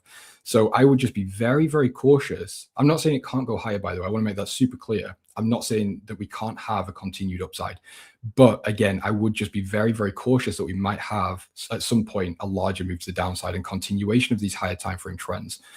Pound Swiss, another great example on this weekly time frame, 200 here, 200 here, 200 here, and again, kind of here as well. So hopefully you get my point. Simo, good to see you, my friend. Hope you're well. Did we already take a look at GBP AUD long? No, we didn't actually. However, as we did just look at, the Australian dollar is doing quite well at the moment. So daily is still very bearish, but we are seeing a little bit of a, it's not really a range, but the moving averages are kind of flattening out a little bit and almost becoming parallel, which just means that we're not seeing much momentum in either direction, which obviously is also reflected in price. So technically, it looks quite good, fib from the low to the high of this bullish run here. The fib zone lines up with this previous structure on the left. So yeah, technically, it looks pretty decent here for potentially continuing higher. hold on, the daily here. What is a little bit of an issue for me is I was trying to buy the pound Australian roughly around here. I was really looking for this breakout and sort of continuation. It just didn't happen. I got stopped out on this trade. So I would be a little bit worried that we're going to come back into this level, reach obviously the previous highs and this daily 200 and just reject and stay range bound. So there is that idea that I would be, again, a little bit cautious of. And yeah, GBP-AUD is not getting a reading on the edge finder either, unless I'm missing it, but I really don't think it is. So yeah, fundamentally, it seems quite flat. Technically, I would say there's just a little bit too much risk here. So if I was to get into this trade, or let me reword that. The way I would want to get into this trade is actually to clear these highs, confirm the breakout of this level, retest into this high or the resistance, retesting these highs, and then see a rejection to the upside. That would be, in my book, a lot more of a safe entry. That would just wait for the confirmations to line up. Because at the moment, although we are printing these higher lows, I just think, again, the overall structure here just isn't great, to be honest. Thoughts on the best positive swap pairs? Well, yen and Swiss pairs for sure. So actually what we can do, again, get the edge finder, because you can see this super simply. If we go to the macro scanners, we can look at the carry trade scanner. We can actually just see this straight away. So you can see Aussie Swiss. If you buy it, you get really good swaps here. A 4.35% divergence between both of the interest rates between the RBA and the S&B. Obviously, dollar try is fantastic to be short, but as retail, we generally can't get into dollar try, let alone even pay attention to it. Dollar Swiss, also a fantastic buy. So these, if you are a carry trader, if you're someone that does sitting in trades specifically for the carry dynamic, you would want to be focused on these markets. However, the whole carry trade thing, it's not super simple. The idea is there, you want to buy Aussie Swiss, great. But then you've also got to account for the fact that although these markets are very good swaps, like pound Swiss, as you can see, where is it? Oh, well, it's not here, but either way, pound Swiss is also a great carry trade to the upside. But the overall trend is to the downside. It's not quite that simple. But also then you've got to account for the fact you'd really have to sort of DCA that type of strategy. So there are institutions that do a carry trade approach where their whole idea is just buying markets with positive swaps, like dollar yen, for example. But the way they do it isn't like what retail do. They don't just go in, oh, dollar yen like this, and I take profit up here. They will basically, DCA or layer or stagger entries. So, and this is actually across the board, not just with this approach, but they will generally, enter here with maybe a 0.1% deployment. So they'll have maybe, I don't know, let's say a 1% risk for the trade. Let's just say, for example, they'll deploy a little bit here, they'll deploy a little bit more here, they might deploy a bit more there and a bit more there, and they'll stagger the whole risk between different entries, and that's partly due to the size of the positions as well, not just for a risk side. Well, these paid features I've seen on other tools. Yes, look, that's the thing. I mean, the A1 guys, they've reached an amazing balance between the free stuff that they give out, like the videos and the streams, and then, again, the paid stuff as well. There's stuff for everyone. If you can't afford the edge finder, of course, there's no shame in that. But there's fantastic free resources for people that are maybe not financially advantaged, and also obviously the payment plans as well. So I feel like I've complimented the A1 team a lot this stream. So I'm going to stop there, but no, they're great. How about GBP-AUD? We just looked at that one actually, Christian. So hopefully that answered your question. Pound and euro are going to range against the Australian dollar and the New Zealand for some time. The fundamentals are just canceling each other out. Yeah, I'm running out of time here, so I need to be quick. But yeah, I'm still very, very cautious on the pound. So, I went through a phase maybe 2 weeks ago, in fact, basically all year, actually, even into last year. I've been very, very doomer on the pound, really. And I still am very uncertain. So my whole thesis on the pound is going to basically continue to crumble. Isn't gone, but it is a little bit more on the sideline now, because we've got Andy Burnham that's come in as a new PM, which did provide a massive relief rally within the pound and sterling. And a lot of the things he is implementing are pretty good. There's nothing he's done that I've really got any major issues with. However, and the big however is here, he's committing to a lot of the cost of living crisis, which is good. Again, not a problem. But then the idea comes in of where is the funding coming from? So I know there's certain cuts in certain areas to provide for other things. And I know a lot of you guys might not care about this, but again, I'm running out of time, so I may as well end on this note. Cuts in certain areas to fund other areas, but the UK is losing money on import-export dynamics. The UK is in quite large debt, and we're currently spending a lot more on welfare than we get in from income tax. So we are technically now a welfare state. So there are all these little things that are really quite structural issues. And if they're not really addressed, and we continue to deal with the cost of living crisis by injecting money into certain areas of the economy, again, it's good, but the funding is going to really become an issue. And I think we're not quite at a position where I'm willing to say the pound is doomed again. But again, my sort of spectacles are on. I'm watching and paying attention to what's going on here. GPA AED just updated to +6. Okay, well, maybe I must have missed it or something. But guys, I'm sorry to. Well, not sorry. I've been talking for the past hour. So guys, it is the end of my stream, or the end of my segment here. So we've got Alan Perez coming to take over the show. I will see you all tomorrow, so don't get too sad. I know you all miss me when I'm not here. But guys, don't go anywhere. Alan is coming to take over the show. Stay safe. Don't get margin called. Thank you for being here. As always, it's been great to talk to you. Enjoy the rest of your days. See you later. Hey traders, don't go anywhere. The show will be right back. I just wanted to tell you about today's sponsor, that is ACAP. ACAP is currently offering traders outside of the United States a huge welcome bonus when you create a new account using the link that is being dropped in a live stream chat or in the description down below. When you create a new account using our referral link, they'll give you a 20% deposit bonus to your new trading account. For traders who prefer trading on a brokerage rather than a prop firm, this is a great option in which you get a nice little boost to your new trading account. But I do also want to disclaim that terms and conditions do apply to this, so please see the full details using the link that's just been dropped in the live stream chat. Alternatively, you can scan the QR code that you see on your screen right now if you're watching from a desktop or a TV. ACAP has several regulations worldwide and is a very well-known CFD and Forex brokerage. So check out ACAP if you're interested in switching over and taking advantage of this really generous welcome bonus they are offering our subscribers now. As always with any sponsor, please do your due diligence to make sure that this is in fact the right brokerage for you and your trading style, as well as your own risk tolerances. Thanks to ACAP for sponsoring today's content. Now back to the show. Good morning, everyone. How are we doing today? We are one day closer to NFP. Good morning, Simo. How are you guys doing?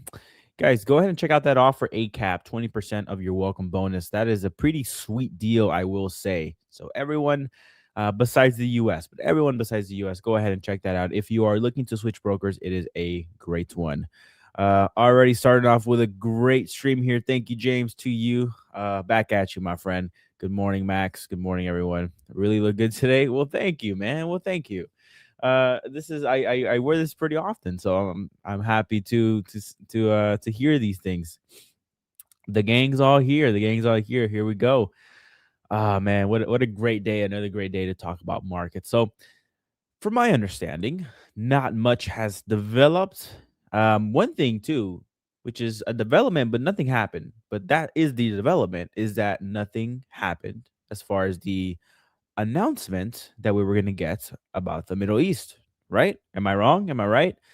From my understanding, yeah, nothing happened. There was supposed to be a big announcement either Tuesday or Wednesday, and it's been quite quiet. So don't know if I missed something, but from my understanding, there was no announcement.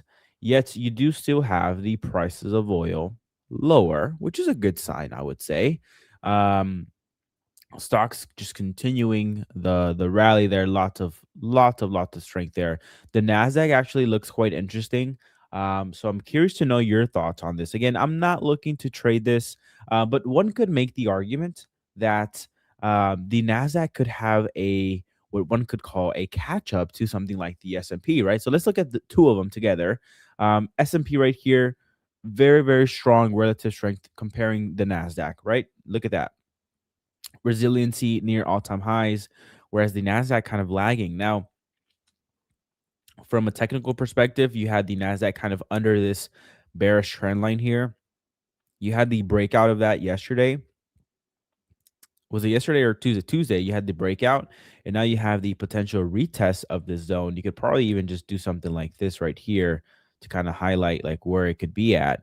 Are you guys looking at that? Are you guys trading it? Me personally, no, but that could be a really cool opportunity if the right kind of conditions present themselves. But yeah, that's something that I'm seeing there on the Nasdaq. Let me look at the Edge Finder too to just see what's going on that side of things.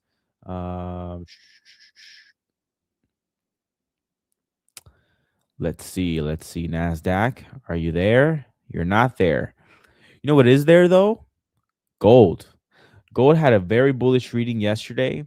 What a crazy day for gold. It was up 4.5% at one point. Breaking out there. So we're getting that pullback. Maybe now, maybe today we'll get it. Or we can pull back into this level of resistance, maybe 4,200 or around 4,150, 4,120-ish, that area for some long attempts if you guys are not in the trade. But what a monster yesterday for gold. We'll see if that continues. So that obstacle has now been checked off. I have two things that I need to check off, right? One of them being that 4,200 level resistance. And then the next one, that next hurdle would be 4,500, where you have that 200-day moving average. I'm kind of expecting price to kind of, if it gets there, that would probably be where a price level where you have to like reevaluate and see, because personally, I don't think that the right environment is there for you to see gold back at 5,600 or beyond all-time highs, right? Like that, to me, you would need to see the war ending. You would need to see a softening dollar. You would need to see the money printers turning back on, rate odds kind of cooling, going back into the other side of things.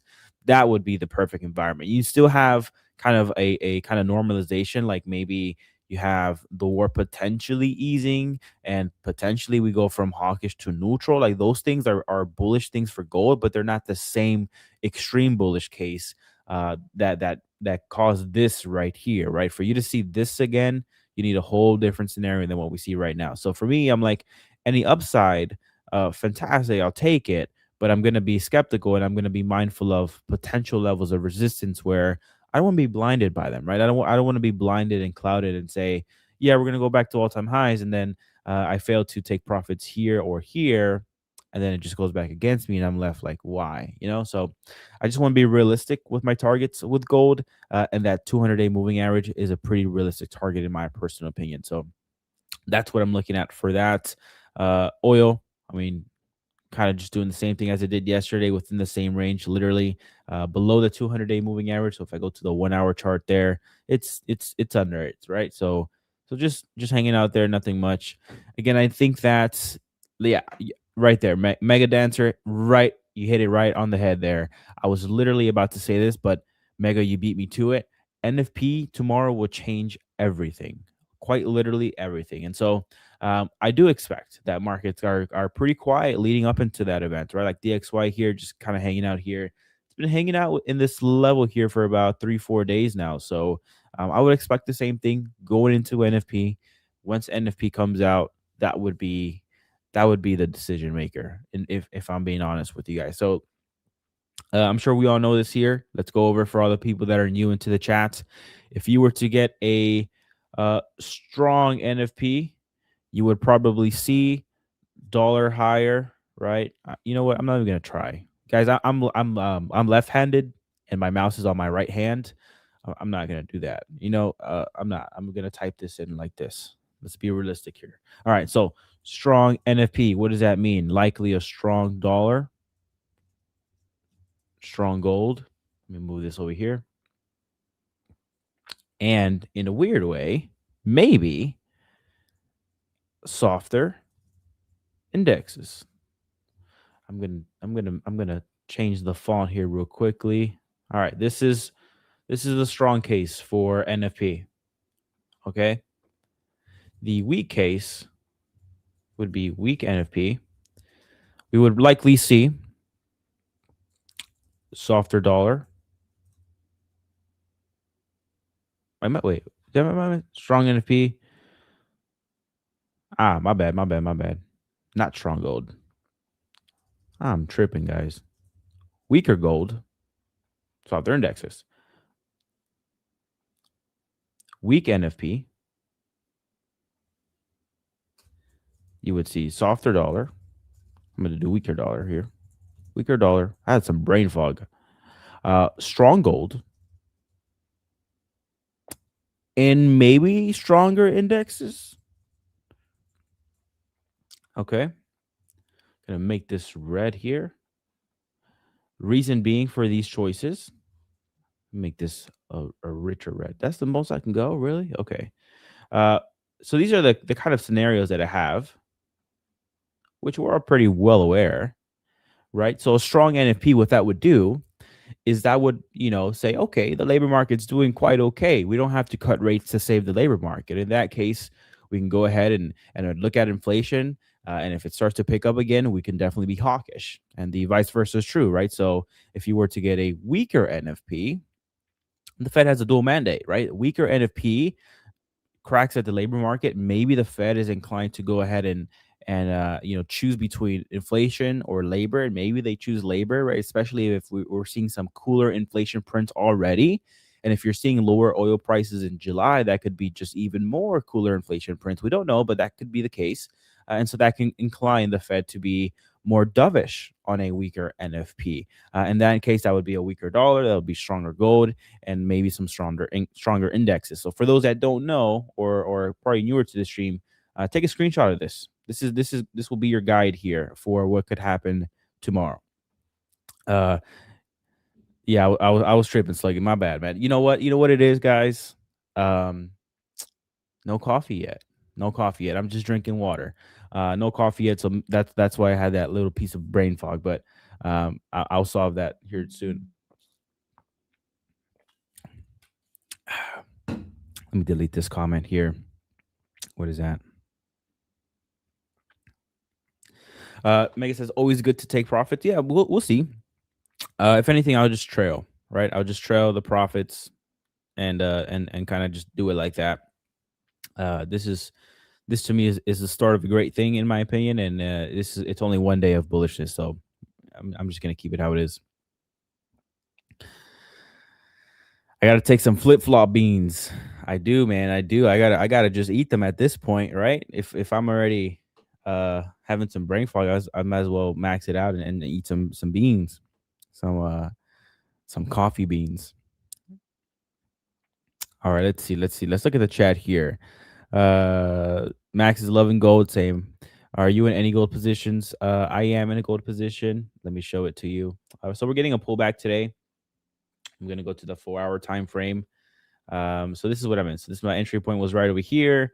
I'm looking, these are some levels of structure here. So this initial like kind of breakout level, and then this one was the actual breakout level. So the breakout level of like that 4,200 handle was this right here. I'm going to make this, I'm just going to be green. So a pullback into this level could be pretty good to go ahead and take an attempt long. Also too, the edge finder's bullish. So the technicals are in play. The edge finder's in play. And, I'm not even saying this like as a pitch, but this is like genuinely the case. Like, I'm not even joking. Like, I know a lot of people love to trade gold. Like, that's awesome and everything. And I'm usually like, trade whatever's in play. But when it comes to the edge finder's ability to be right on gold, it's actually quite concerning. Like, quite literally, like when this was going on here, right, it was neutral. Like when the initial war started happening, you started to see this, it was neutral. And then it started to become bearish right around over here, right? Like this was the correct call. And then it goes back into like you started getting some signs of like bullish scores. Like, you'll get a hint of like, in the morning it'll be bullish or whatever. And I started to see that, right? And that's why me personally, I took the more position trade approach where I was like, look, if we're starting to get some bullish readings down here, and if I just zoom out here and I look at the recent price action, I'm like, we're at a relative discount. So I'm like going to take a position swing trade here, stops below this level of structure, and I'm just going to see what happens from here, right? And so you start to get that. Then now as you get to see this, you're getting very bullish scores there. So like quite literally the edge finder saved you from being overly bullish right around here where you should have been avoiding gold. And then right over here when the trend was really starting to get, picking up, you're getting some bearish signs. And now you're starting to see some bullish signs right over there, which is quite literally like goated. So I say that all to say that I'm pretty happy with the decision of trading it. And And this is the pitch. Okay. A lot of you guys trade gold. A lot of you guys ask questions on gold. A lot of you guys stream hop and try to see what's going on with gold buy or sell. No more stream hopping. Okay. You just buy yourself this thing right here, the edge finder, and it tells you for you bullish, bearish, whatever the case may be. And if it's neutral, just stay away and look for something else. So I like that it's getting a very bullish reading on gold. I think a pullback would be nice, for the ones that are not in the trade. 4,200 looks pretty good. Also, keep your eye open for maybe like 4,150 too, like this level right here, like this horizontal level. If you guys see that right here, let's actually measure it out. Let's be strategic here. Fibonacci from low to high. So look at that. Okay, so you have the first pullback opportunity at 4,200, quite literally 4,195, and then this other level here that I have marked up, which is this horizontal level, which could be some potential support, is lined up right here at the 61.8. So those are some pretty key levels there. So 38.2, the 50 to 61.8. I like that. In fact, that makes a lot of sense to me. So if you guys are looking to trade gold to the long side, those will be the levels that I'd probably be looking at if I were you. Not financial advice, of course. W plug, man. It's been a game changer. Like quite honestly, it's a very efficient tool. It saves me lots of time. So it just is what it is, man. It's a gold mine, pun intended. Ha ha ha. Duckling says, "Now I've recently just started trading. I've just recently started trading itself, but trading only gold as it's kind of a safe haven. No stream hopping. I would say if you're barely getting you into trading, I don't think there's any wrong in like focusing on a certain asset class just to see how it behaves. Maybe you get some technical experience under your belt, right? But then definitely start to branch out into other asset classes, because the same fundamentals and macro that affects gold affects the dollar, right? And if something's affecting the dollar, it's affecting euro US dollar and Kiwi dollar and dollar yen. Like, these majors are all have the dollar in it. So you can trade, US macro can give you some pretty good insights into the major currency pairs. And then it just trickles into everything. So if you just understand, I would say, like, if you're going to focus on one economy, US macro will open the door for the metals trading, for major currency pairs trading, for the indexes. Like, a lot of people love the S&P and Nasdaq. It's just the way I would approach it. Good morning, everyone, man. Good morning to you, my friend. Pound USD. Okay, so I'm seeing some pound dollar suggestions. So let's go ahead and slap on that chart real quick. And then let me go ahead and look at the edge finder. I think the pound basket's still looking quite strong. Let's see. Let's go to let's just type GBP. Dang, it's still pretty strong. Pound Swiss, pound dollar, pound yen, pound CAD.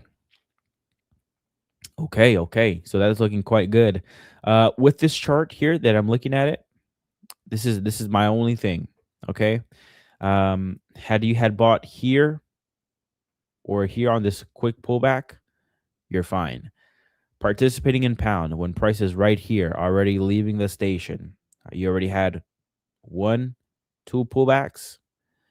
Unless you get another one, then fine. But chasing price right here on pound dollar, you have support here. The bottom end of the range is right here, and the top end of the range is right here. You're a lot closer to the top end of the range than the bottom, right? So if you were to do a market order here, you can already see the risk to reward ratio is negative. So assuming that you're asking for the purposes of getting a new trade, pound dollar has left the station. Similarly with like euro dollar, for example, like euro dollar has already left the station. I bought in on this pullback here. It's already moving. So you're a lot closer, like I said, to the top end of the range than to the bottom end of the range. So we'll see. We'll see what happens. And then also too, you have NFP tomorrow, right? So like, let's say the macro tomorrow just obliterates my idea of going short the dollar. You get some dollar strength and all that good stuff. Then of course at that point, like the whole trade and the fundamentals behind it is just clouded now. So I wouldn't proceed with that. Waiting for that setup on gold. Awesome, man. Awesome. It seems like it's presenting itself today. So good on that. Planning on shorting pound dollar today. Okay. You're looking to short this chart. So this is the chart that we're looking to short. You're waiting for the Asia high sweep. Okay. I've also noticed that Edgefinder is pretty accurate in scoring gold and Nasdaq. Anything else is not bad, but the accuracy for the two are up there. Yeah, for gold and Nasdaq, I think Nasdaq too has a pretty strong level of kind of accuracy. I'm not really a trader of Nasdaq, to be honest with you guys. Like, I look at the chart, it's something that I have to consider when I'm looking at US macro. Like, definitely looking at these charts. But from my understanding, it is pretty. I know Nick loves Nasdaq too, just as much as gold. So I think the scoring there is pretty efficient too. Yeah, I mean, look at that daily close on gold. It was a happy moment, man. It was pretty strong. It just woke up out of nowhere. You had lots of choppiness. If I'm being honest with you guys, I was kind of like, man, like if we kind of just get up here, I might just cut the trade. Like nothing has been going on, or even just cut the trade or break even. But you had a lot of momentum yesterday, which was very, very good. We blew past 4,200 quite easily. And so I'm just curious to see what happens on the pullback. If that pullback does hold, then this would be just one of those situations where you just trail along the way and let it do its thing. 4,300 on Asian was perfect. On Asia.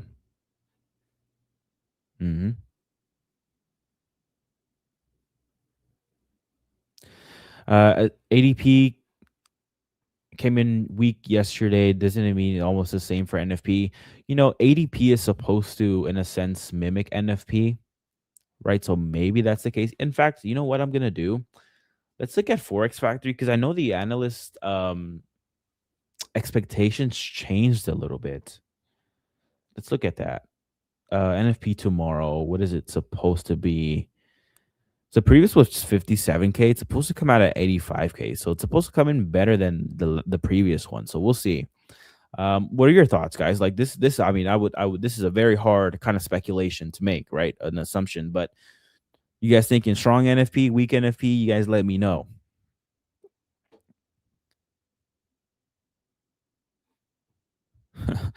Gold broke up with his girlfriend and now he's pissed.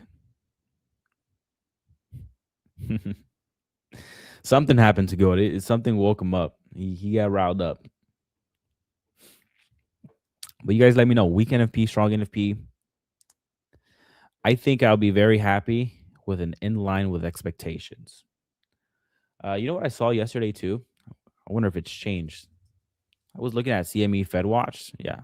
Ideally, in a perfect world, a weaker NFP print. I was looking at probabilities.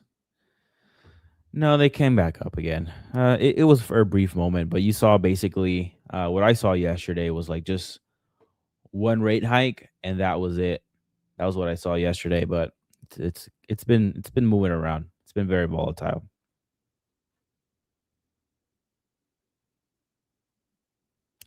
That is true, Max. That is true. Who hires? Well, we're looking at June, but yeah, who hired in June? Was World Cup? World Cup was in June. I wasn't a humongous watcher of it. Was World Cup in June, or did it end before June?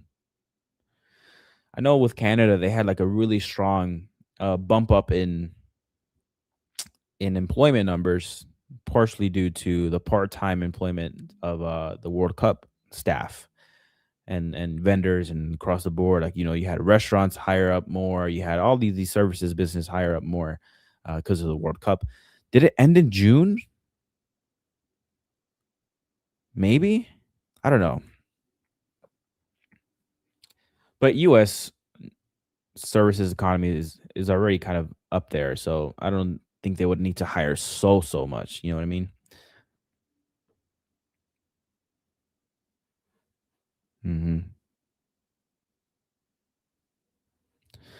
Yeah, that's what happened with Canada. Supposedly, right? That was the speculation, is that Canada saw this bump up there, lots of part-time services jobs. It ended 19th of July. Okay. Yeah. Or yeah, 19th of July. Okay, we'll see.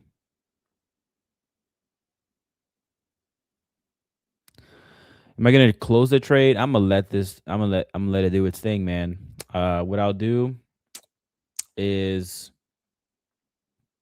so I can react pretty fast. Like I'm gonna be at my desk when things are happening.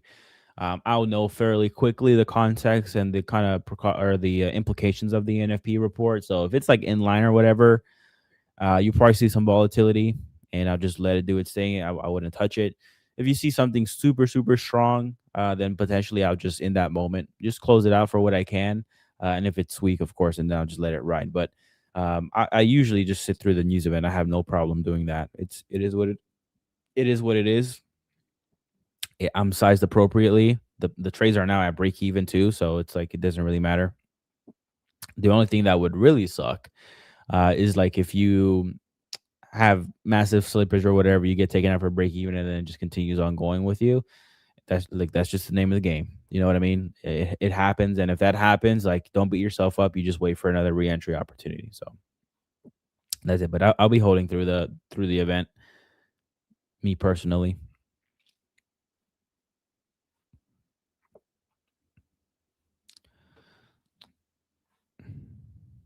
Fast hands. Yeah. Well, the only downside to that, if I'm being honest, is whenever there is like a big news event like that, the spreads start to widen. So the brokers widen the spread. So you won't get the most attractive execution price. But again, it's better than just letting it hit your stop loss and just watching it. So if you can have fast hands, and then you can kind of digest the NFP number and know what the implications could be, then you can just kind of jump the gun there a little bit. Let's see. Pretty slow start to the day though. Really nothing going on. It's probably going to stay like that too for the remainder of the day, if I'm being honest. Bitcoin, what's Bitcoin doing? Nothing. Nothing. Come on. Get me to the 200-day and I will short this thing. What else could I look at? Let's look at Aussie Kiwi. That was one thing that I was looking at. Didn't break that level though, so it's nothing I can do anyway. I'm looking for a break of this level of support here, and then also to the break of the 200. So I'm not gonna jump the gun there, but let's look at the score for that. So Aussie, let's look at Aussie Kiwi. It's not showing up because it's neutral. Yeah, nothing I can do there. Let's look at sentiment. Yeah.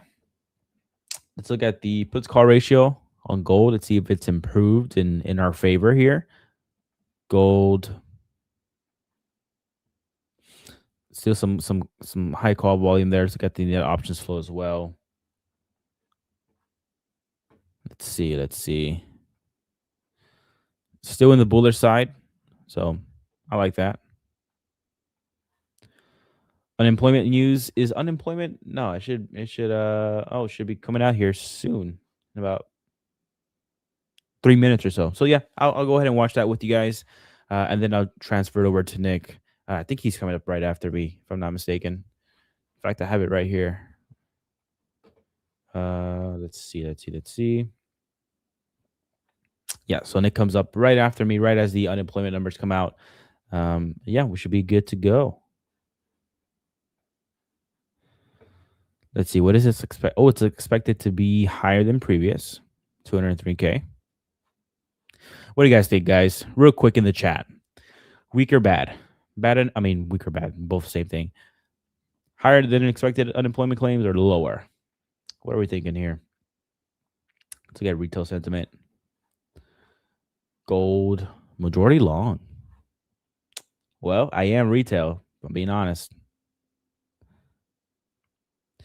Thoughts on GJ? Yeah, actually, yeah. Let's do that. Last 2 minutes here. I'll talk about yen. GJ included. I think that if you were to have, I think like this could be the buy the dip. This very well could be the buy the dip at that 200-day moving average. You have JXY as well at a key level that I voiced that I wanted to buy at right here. So JXY is there, dollar yen's there.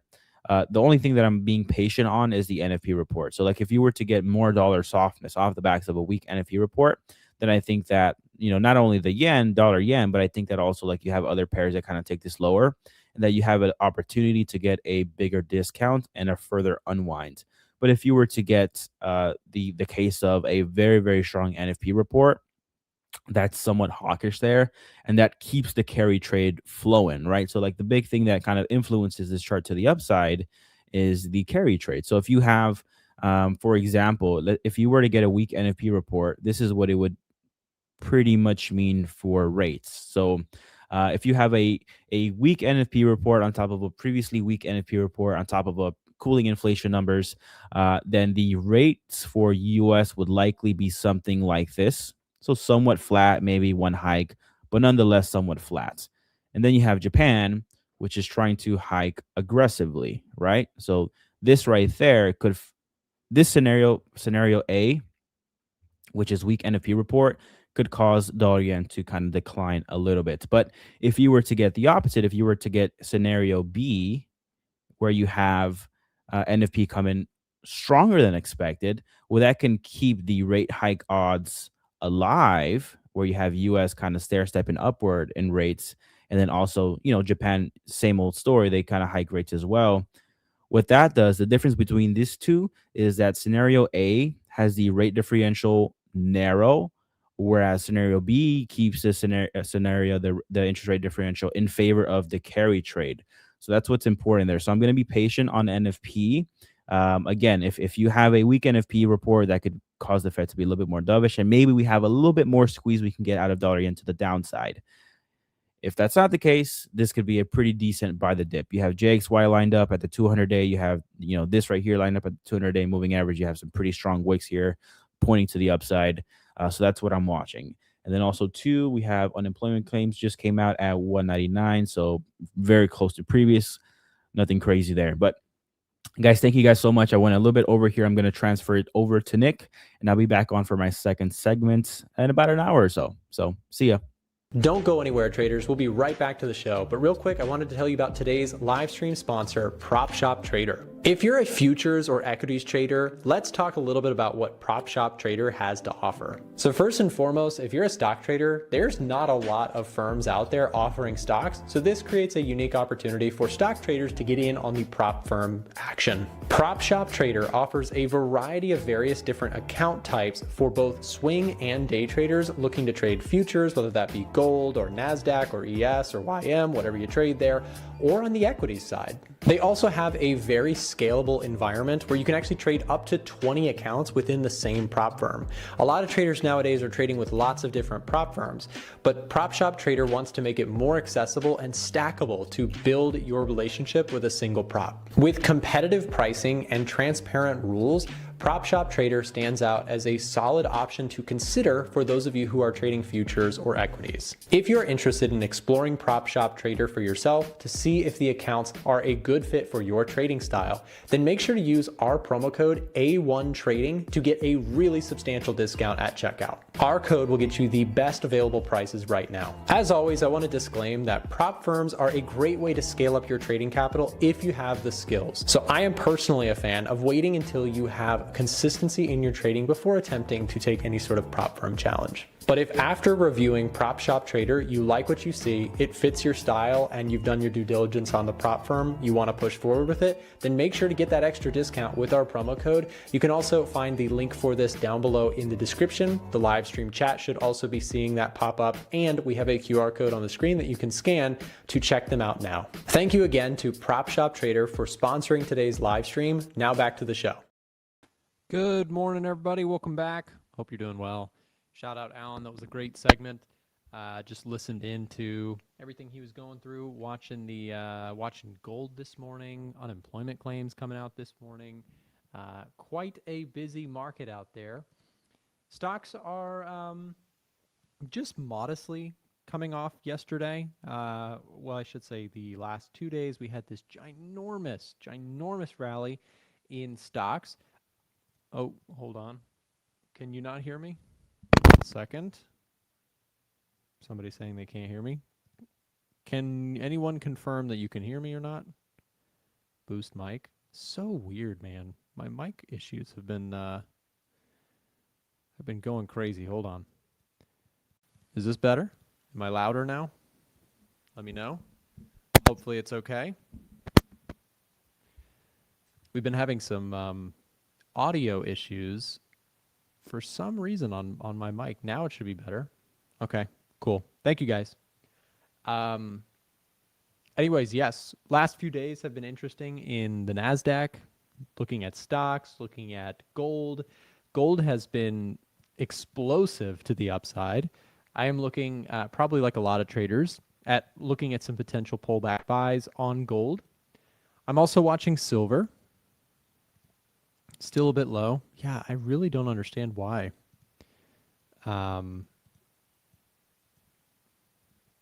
Let me see if there's anything else I can do.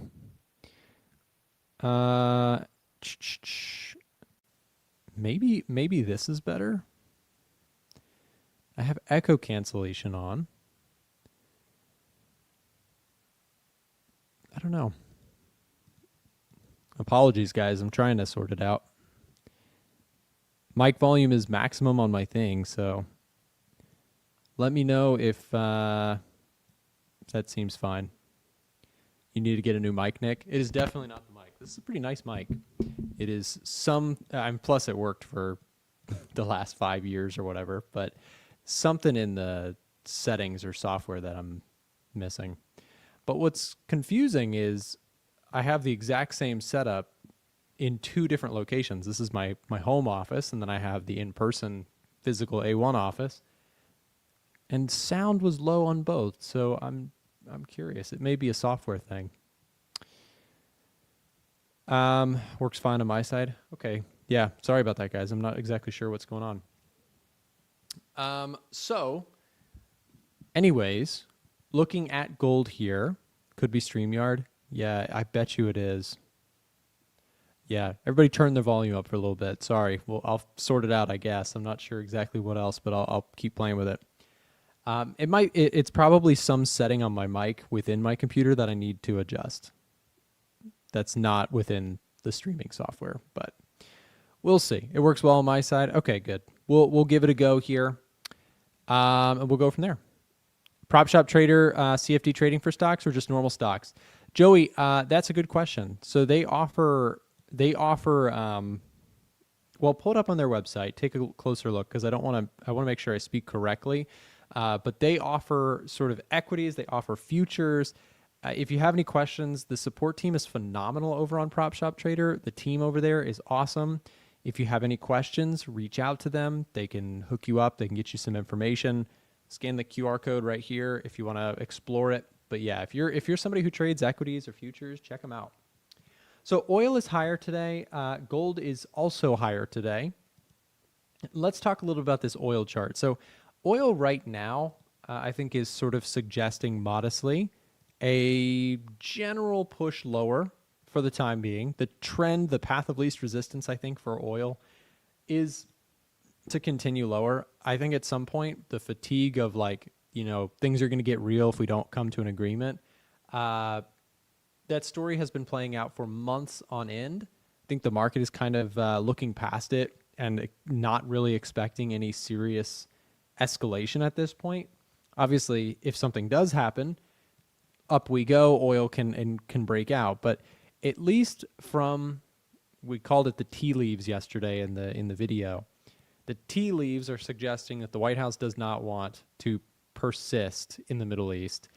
They don't want another forever war, and that might mean creatively exiting the stage at some point, the theater, if you will. And if that is the case, then I think oil's going to like that, because right now it seems like Iran and Oman are making some kind of an agreement, and it's almost petty. They're like, yeah, the U.S. has no involvement in this. We're sorting it out ourselves. But the U.S. might just still claim that victory and just say, yeah, we got them to secede. Like they're caving in. They're going to make things happen.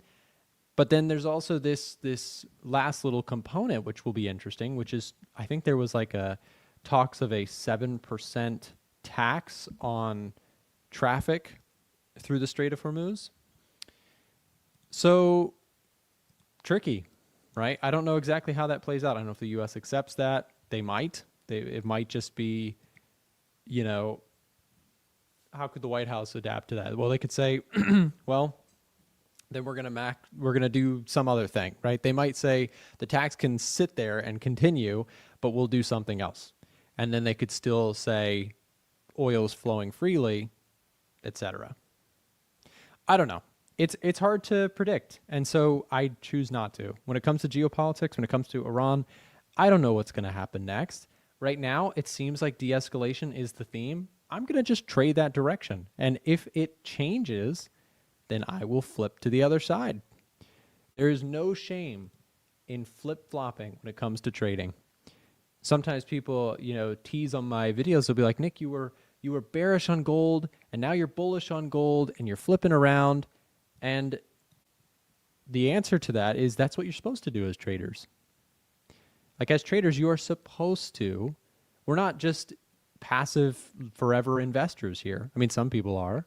Some people, are forever bullish on something or bearish on something. But as traders, we're not supposed to be permanently set in one direction. I traded the downside this year in gold, and now I'm looking at the bullish side. And if something changes again, there's no rules that say you can't pivot and become bearish again. Now, I will say, from a drawdown perspective or losing streak perspective, flip-flopping is not ideal for my style of trading. If you're a trend follower, if you're somebody who likes follow-through moves, I made a lot of money during this move in gold and silver. That was a really nice, trendy environment. I tend to do the best, make the most, when you have that type of environment. So trust me when I say flip-flopping is a necessary evil, but it's also not the time that I make the most of my gains. Successful traders are adaptable. Exactly. Get some flip-flop beans. Exactly. Adapt. I think that there is, and I genuinely mean that, there are a lot of traders out there who are very, very emotionally tied to the direction of an asset. What I mean by that is there's a lot of people here who they really don't like gold and they think gold's going to keep trending lower. They think it's a dumb rock, right? There's other people who, cannot accept gold's going to go down ever, right? There's people who are permanently biased. They hear the central banks are buying and the fiat currency is going to zero and national debt is skyrocketing. And they think that because that narrative, which by the way, that's been around for 1,000 years, that is always the narrative with gold. Because that narrative exists, though, does not mean that gold's going to go up every day, month, and week, and even year. Gold has negative years. That story can play out. But those are really, really, really long-term themes. They're not every week themes. So just because central banks are buying, national debt is rising, et cetera, does not mean as a trader we should just ignore bearish signals if they come our way and say, no, well, national debt is rising and governments are recklessly spending and central banks are buying gold. So gold always go up, right? That's why markets are really, really humbling, is because you do everything you want to do, but you cannot argue with price. Price is law in trading. So if you're out here and you're like, you were looking at this and you were saying central banks are buying, gold is never going to go down, and then this thing hit you like a brick wall going 60 miles an hour, guess what? That's trading. Trading is hard for people because in a lot of aspects in our lives, you can be purposefully ignorant, you can deny things, because it's not objective. Price is objective. Price hits you in the face if you're wrong. You can't ignore that. And so what I've found over the years of doing this, don't argue with price, adapt, move along, admit when you're wrong, and don't be a perma bull or perma bear. Unless you're long-term investing and you have a diversified portfolio, even then I think having a permanent view is a bad idea. don't be a perma anything. It's a really bad strategy because if you're a perma bull or a perma bear, what that tends to mean is you ignore information that contradicts your view, and that can get you in a lot of trouble in trading. So right now, the bullish view looks great. I think you've got a couple tailwinds here. I heard earlier during Forex James's segment, somebody was asking about a VIX event or a possible uptick in the VIX this year around this time.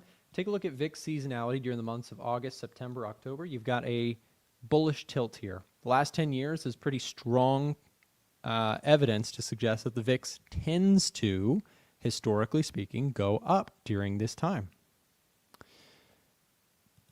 Without the war, do you think gold would have been higher? I think it still would have been range bound, to be honest. I think it would have gone sideways because we had inflation rising even before the war, and I think that would have had a negative effect on gold. Higher inflation, higher interest rates, stronger dollar, weaker gold. That's the way that lines up. Every time I explain that inflation going higher in the short run is bearish for gold, somebody's out there and they're like, they turn their head. They're like, what? Inflation higher means gold lower? Let me clarify. I say it, I recite this. You can clearly tell I've recited that once or twice in my life, many, many times actually. But when you are talking about inflation going up, short term tends to be a bearish factor on gold. Long term, if you have consistent, persistent high inflation over long stretches of time, that is insanely bullish for gold.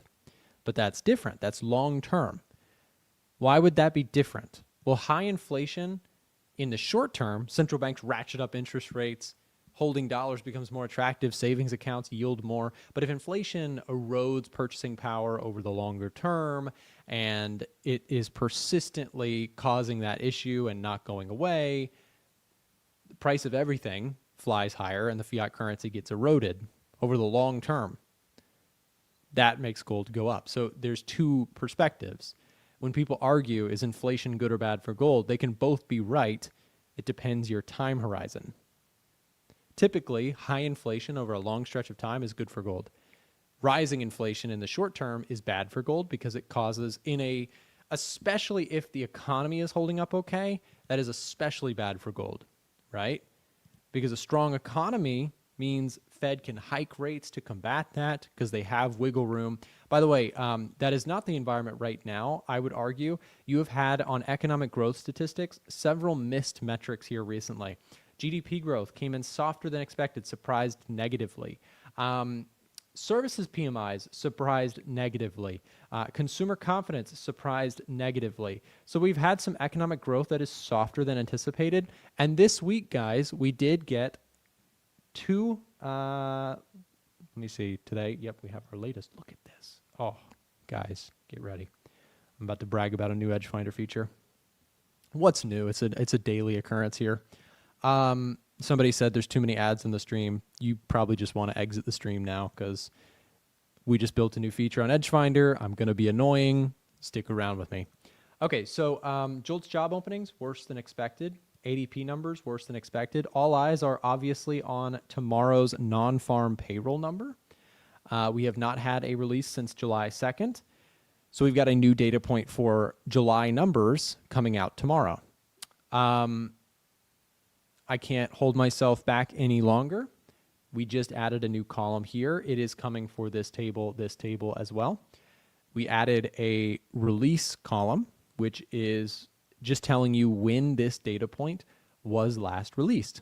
So why this matters is you can see that this week, without having watched every single live stream, every single event, pulling up the calendar every single day, ideally, your asset scorecard should still be able to show you when this data point last came out so that you can get an idea of when new information might be coming and or how recent, how fresh the read is. So look at this. The freshness score here, right? August 5th, August 4th, August 6th. This week has been heavy on the jobs data side. Jobless claims came in just modestly better than expected. So that's bearish for gold. Remember, gold likes weak jobs numbers. That keeps the Fed from hiking rates, or theoretically makes it more difficult for them to do so. All right, ADP. ADP was weak. That is good for gold. JOLTS job openings, weaker than expected. Good for gold. You see how that works?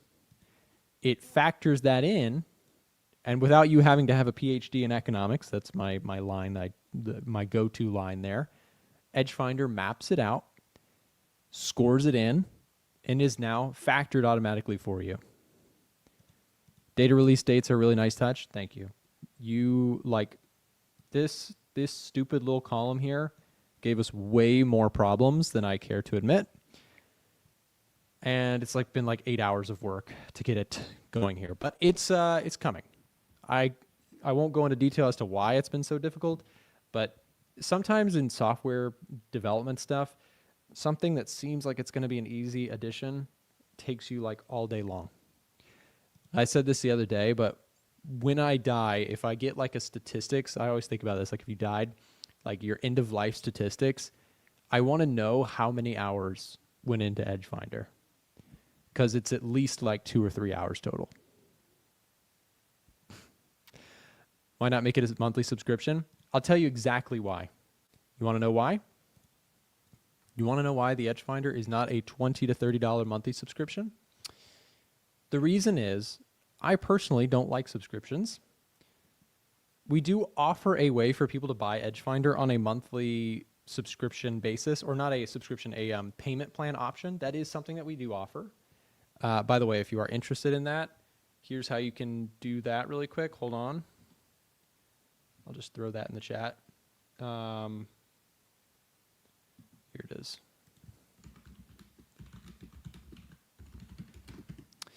There. If you are interested in payment plans to make it more affordable, we do offer that.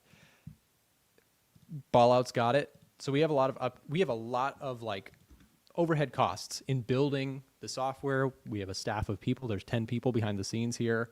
There's upkeep costs on our side. The upfront cost helps us with development and investment in the tool. But the other thing is, it's a really, really good deal to buy Edgefinder, a stupidly good deal, if you are a serious trader and you plan on trading for the next 10, 15, 20, 25 years. Because you pay once. And then, even though the price of everything goes up over time, inflation, etc., instead of paying a ongoing subscription forever, which inevitably subscription prices also go up for software companies, you pay once and you get access. It's not a great deal if you're a come and go trader. If you're someone who's not very serious about this stuff and you're going to be gone in 90 days, Edgefinder is probably not a great deal for you. We've done this intentionally. We don't want passerby traders to use our software. We prefer serious, somewhat veteran traders who see themselves doing this 5 years, 10 years, 20 years. If you're someone who bought Edgefinder, think about this. There has been people who bought it, 4 years ago, who have been using it for 4 years and have never paid for any additional features to be added, have never paid ongoing subscriptions, have watched the tool get better and better and better, and paid one time. It is a stupidly good deal for people who buy it and who intend to use it for the long term. It's so cheap. Comes down to 50 cents a day if you use it long enough. So that's intentional, because that's the product I would want to buy. So I've built and set up the product to be that way. Okay, I'm sorry. I'm ranting way too long on this. You get my point. It's a wonderful deal if you intend to trade for the long term. That is intentional. We want to reward traders who are going to be here for the long term. Buy it, use it forever. We'll continue to support it. Our work is supported by new traders buying the tool and continuing to propel the project further. How are the economic numbers being updated? Blood, sweat, and tears, and a lot of APIs and a lot of automations. And stuff breaks and we fix it, and I haven't slept in 5 years. Okay, so let's see what else we've got here. So gold let me cut to the chase on gold. It is probably the most interesting chart to me right now. I would love to see a bit of a pullback. 4150 looks really attractive. That's probably where I take a stab long. 41. I like the 50% to 61.8% retracement. This looks really good. Nick, how many hours a day of sleep? I'm being dramatic. I sleep pretty good. I think I'm like a 7-hour sleeper. I usually can't sleep much more than that. And that's not, I don't usually need much more than that. I'm lucky in that way. Some people need 9 or 10 hours. I'm okay with 7. I prefer 7 over like anything less I don't love, but 7 I can do 7.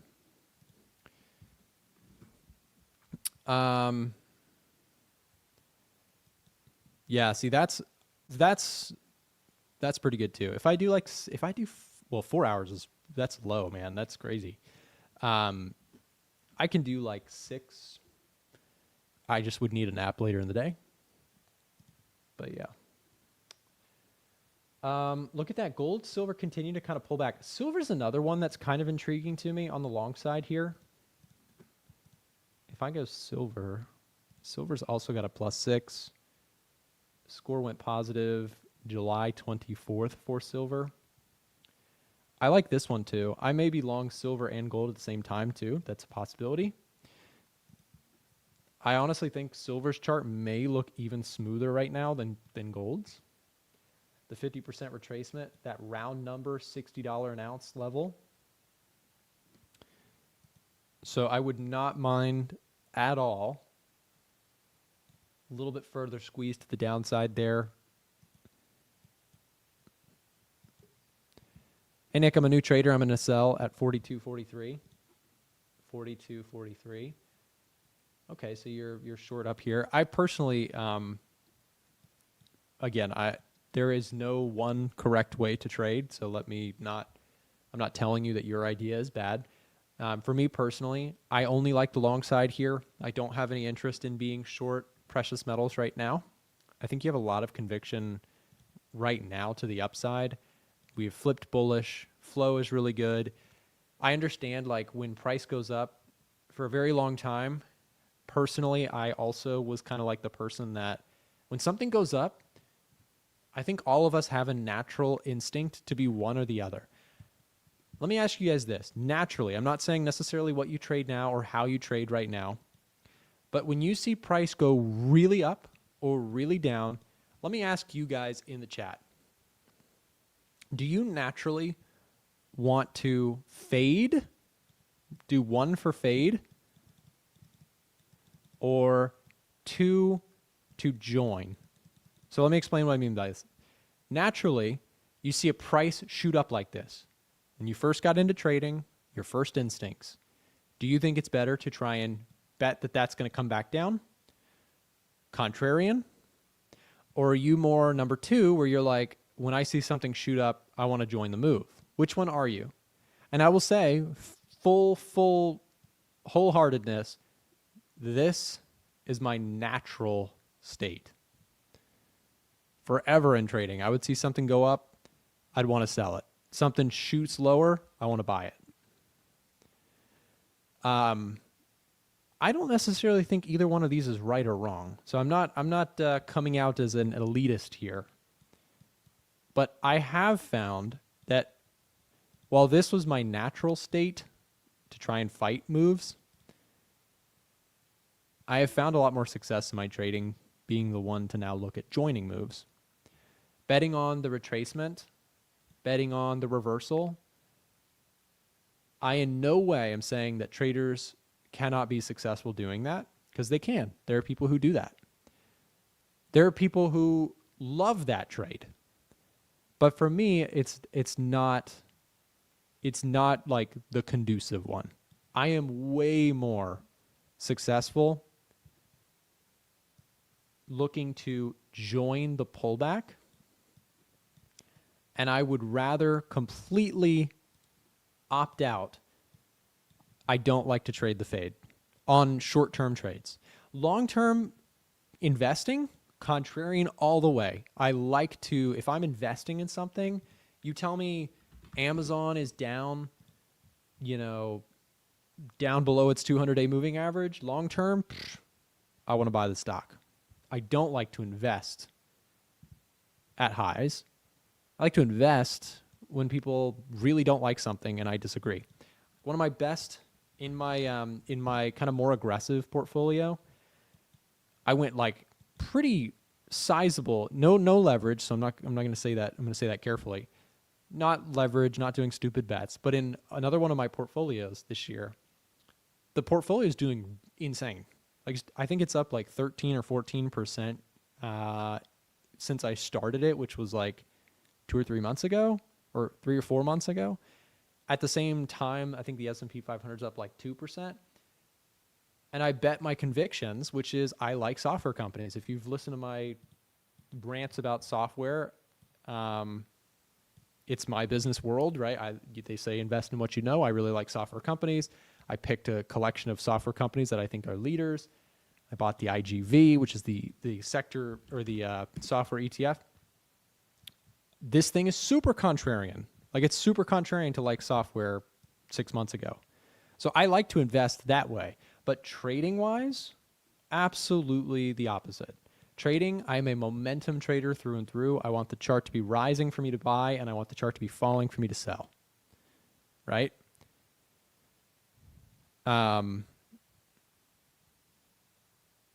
Nick, could you do a video about bonds and on Edgefinder how to use and read the yield and treasury curve? Got a question, or I got a video for you. Hold on. Links to videos. Here it is. Check this out. I have that saved because it's so important. 10-year yield video right here. If you want to understand the 10-year yield and the VIX, I have a video all about that.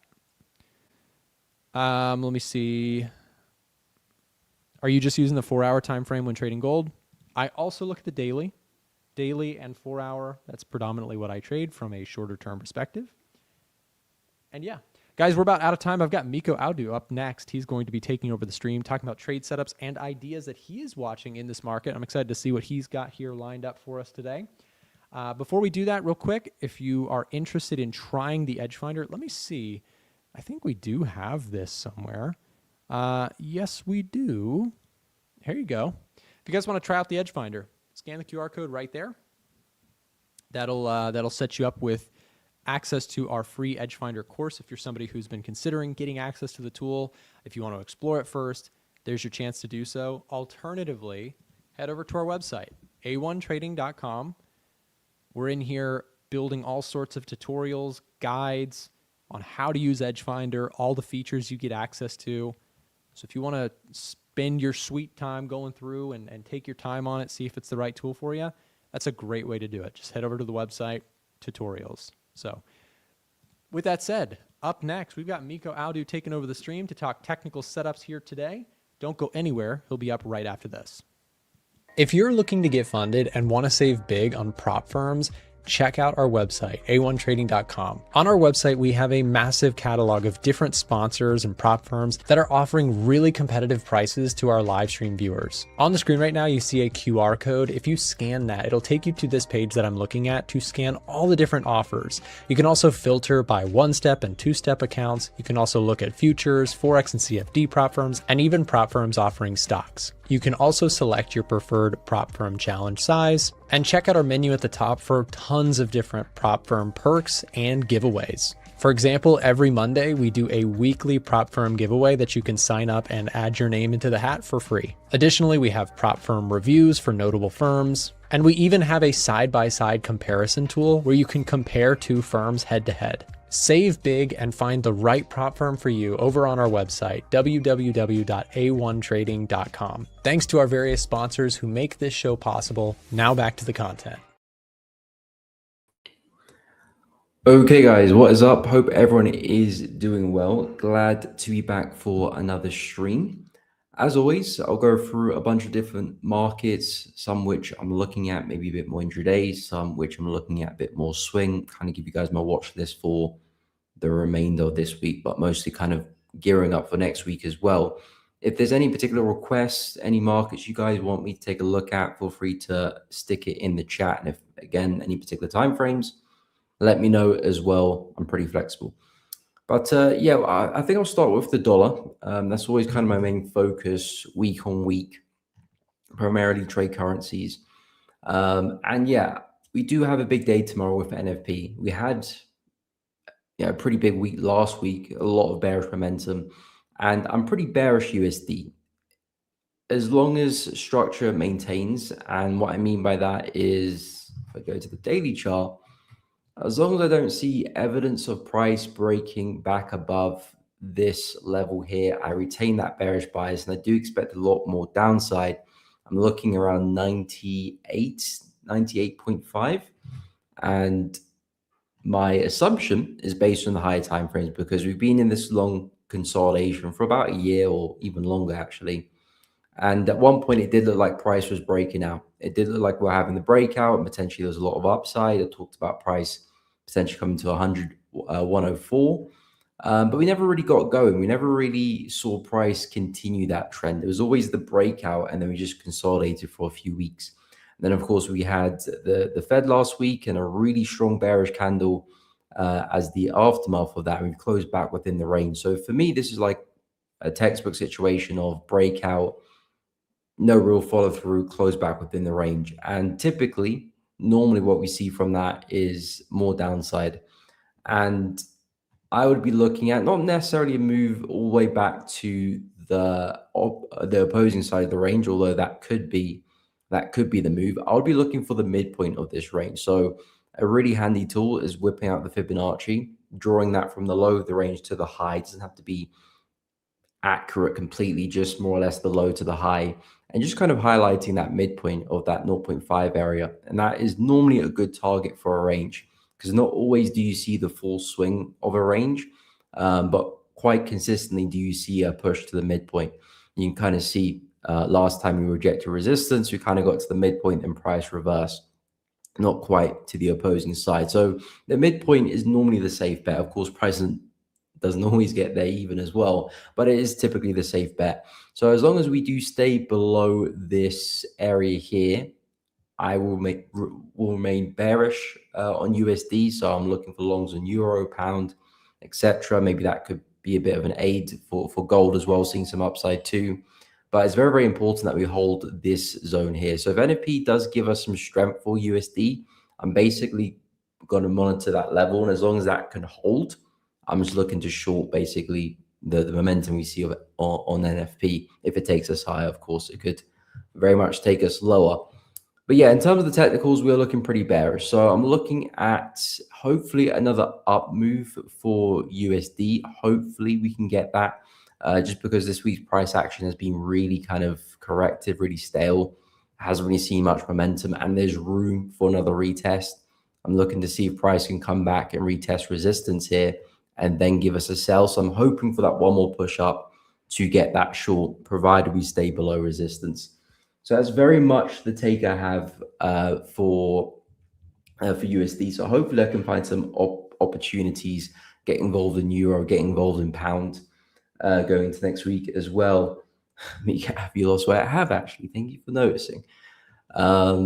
We can take a look at some of the swing opportunities I'm gearing up for. Gold, I know a lot of people speaking about gold, but again, very interesting price action. I'm very much interested in trading gold as well. Critical move this week, basically what I was waiting for, because maybe the past 2.5 weeks I've been speaking about gold, saying I'm not really attracted to the price action, really flat, really corrective. I don't really want to trade it. However, things have changed dramatically. This candle here basically changes everything. So I am very much bullish now on gold. I have been looking for buys. It's just I've been very patient to get into any, because looking at where we're located in the higher time frames, the weekly chart, the fact that we've taken out this wick, quite naturally do I expect a retracement. Whether this is going to be the full swing that gets us back to highs, I have no idea.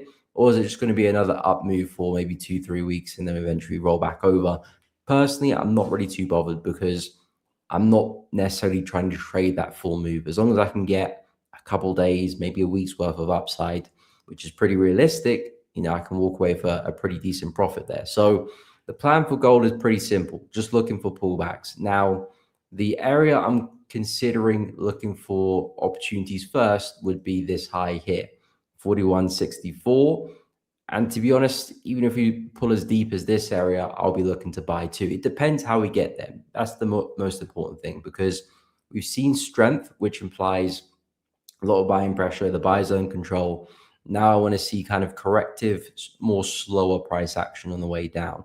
If that holds, if we can see that corrective move, that implies to me that buyers are likely still in control. This is just maybe some profit taking, a healthy correction, and I would expect further upside. So the first area I'm looking to do some business would be that high. Second area, as low as 40.60, I would be looking to take buys as long as we stay nice and corrective. So I like what I'm seeing there in gold. Silver, not quite the same situation, I have to admit. Silver still needs a bit of time before I like the buys. I mean, it's a similar setup, but there's one key technical difference, which is price is trading into this high here at 63. You can see with gold's price action, we broke the high, kind of the corresponding high. We broke through that with some, with some real strength. Whereas in silver's case, we're kind of still trading into it. Doesn't mean that silver can't follow along and see some more upside, but I kind of still classify silver as trading within inside this larger range. So me looking for pullbacks and buys isn't necessarily optimal. And that's really where where I kind of pick and choose which markets I want to trade, because I trade a wide range of markets, especially when I'm swing trading. And I'm basically just picking and choosing which makes the most sense, because there's a lot of correlation across the board: gold, silver, metals in general, commodities, or other commodities, indices. They do tend to move the same direction. But when it comes to entry and stop loss and take profit, that's where you have to get a little bit more precise and which one is actually looking a bit more fruitful. Although I kind of do expect silver to eventually follow suit and follow the pattern, I do think gold, just because we've broken that high, just gives me a bit more sentiment to trade gold rather than silver. But yeah, I wouldn't be surprised if gold does pull back into structure here, holds support and sees, silver pulls back into support, holds structure and sees more upside. And another swing opportunity I'm keeping a close eye on is Nasdaq. I really do like the opportunities when the indices they all kind of fly and see a lot of momentum, and one is kind of lagging behind the other two, or the other three or four, whichever indices you're looking at. But primarily I focus on the Nasdaq, the Dow Jones, and the S&P. So when two of the three have made new all-time highs and the other one hasn't made new all-time highs yet, I'm always very interested in that one, because typically that's the catch-up trade. Because if you take a look at the S&P, that's just gone and made new highs. So as you can see, new all-time highs there. And of course, if you take a look at the Dow Jones, new all-time highs there as well. So these are very, very bullish, probably due some pullbacks now. Take a look at the Nasdaq. We're kind of far from all-time highs.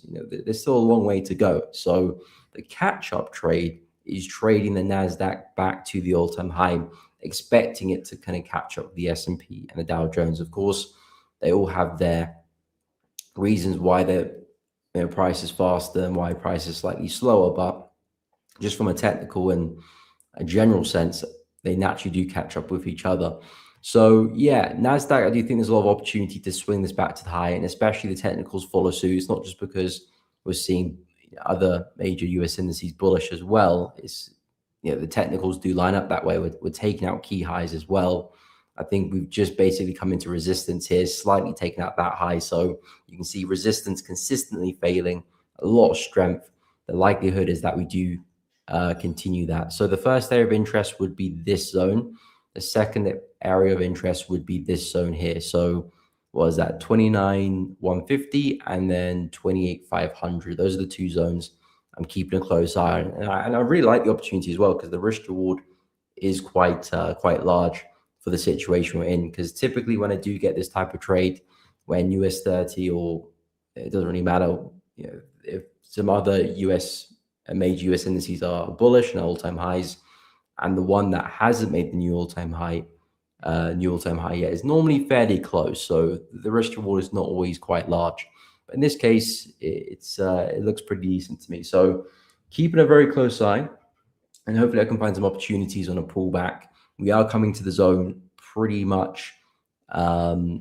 We'll come into the zone pretty soon, so could be some opportunities maybe the next 24 hours. This is the 4-hour time frame, so I'm not expecting an instant opportunity to enter. I'm always using candlestick patterns to enter, so it could take maybe 2 or 3 more candles to form, and of course we might even break through.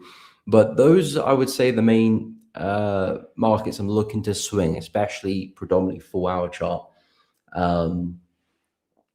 Predominantly 4-hour chart. In terms of the DXY bias and the opportunities I was just speaking on, that's probably a bit more intraday. A bit more intraday. I mean, I suppose I could be looking for some 4-hour trades as well. It depends on the pullback, and it depends on how euro and pound kind of play out, because we can see prices trading to some resistance right now. I need price to pull a lot further down before I do look to buy euro. We do have some zones slightly above us, which I'll be a little bit careful with. But if euro can pull back as deep as this, that would be brilliant. I'd much appreciate that, because I'm not really keen on buying euro in terms of where we are. Number one, we're looking quite tired. And number two, we're rejecting resistance pretty well. So if we can see that bigger pullback on the DXY to give us this move and then the push, that basically corresponds exactly there for euro and pound, the exact same situation as well. Pretty much copy and paste price action for both of them. Again, if pound can push back into support, I'm keeping a very close eye on buys around that 1.342 area. And then pound, I'm looking to take us back to resistance as well. And those are my favorite opportunities. I'm not in any positions at the moment, Christian. I did have some shorts on dollar CAD this week, and I had a couple of trades on euro which didn't play out. I didn't manage to get the re-entry in dollar CAD. I was actually busy at the time. I had some shorts over here, and I did get stopped out just, and then I was looking for the re-entry on this candle, but I was out the house at the time and completely forgot to check the markets, and I missed the trade, unfortunately. I had some nice longs on pound USD last week, just before the Fed interest rate, and I was in some shorts in Aussie dollar, which I closed out around break even as well. But since then, no new positions, to be honest, and probably nothing which I'm looking to click the trigger on right now, to be honest. Gold still needs a bit of time. Nasdaq still needs a bit of time, although maybe 24 hours that could change.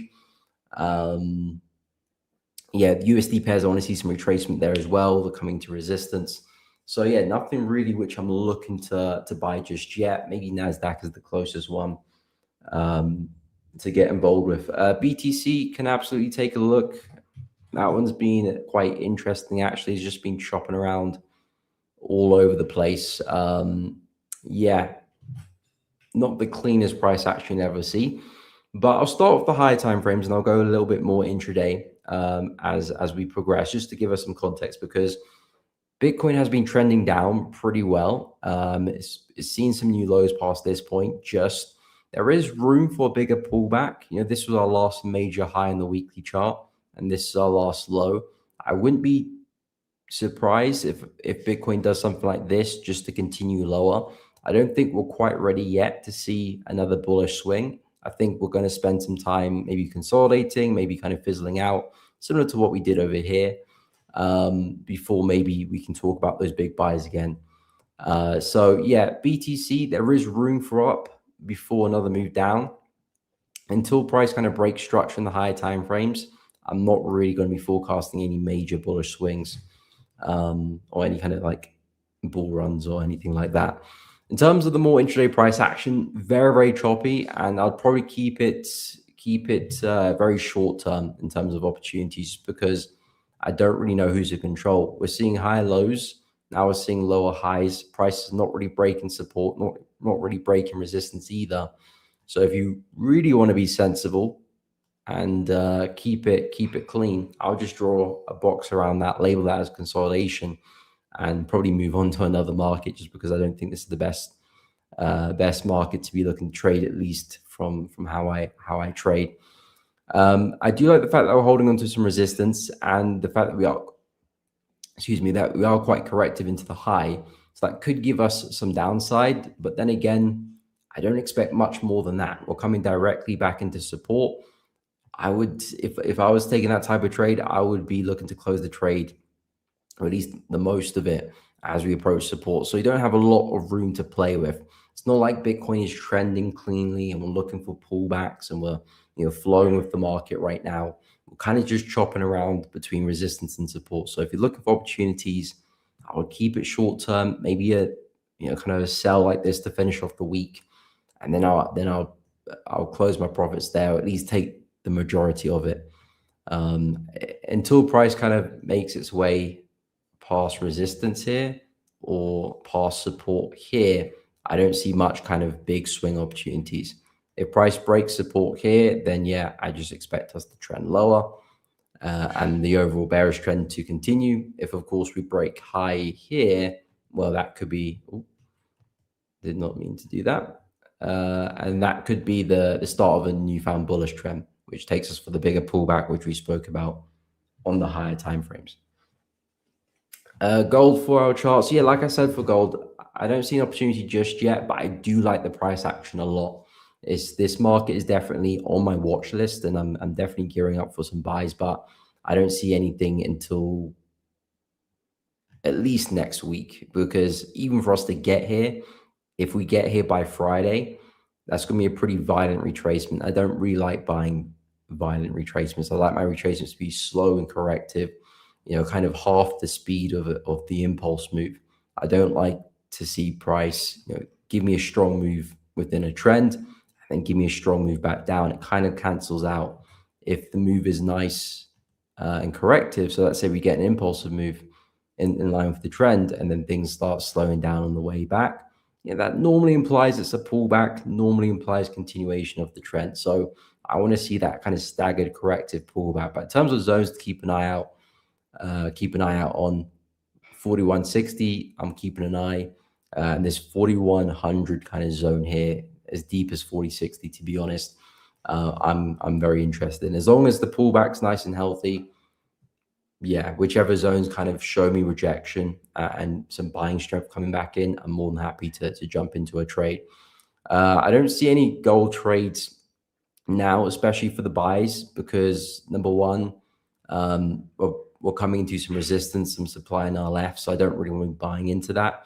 And number two, we're kind of a bit stretched as well, so I don't want to buy after such a strong bullish move. I want price to come back towards me, come back to support, and then look for opportunities after such a big move. I mean, doesn't mean we can't continue higher. It just, I don't think it's the optimal position. I'd rather miss out on this trade and wait for this type of setup than take 2-3 losses as price comes down and then take the win, or even another loss. There's no guarantee that price holds support there as well.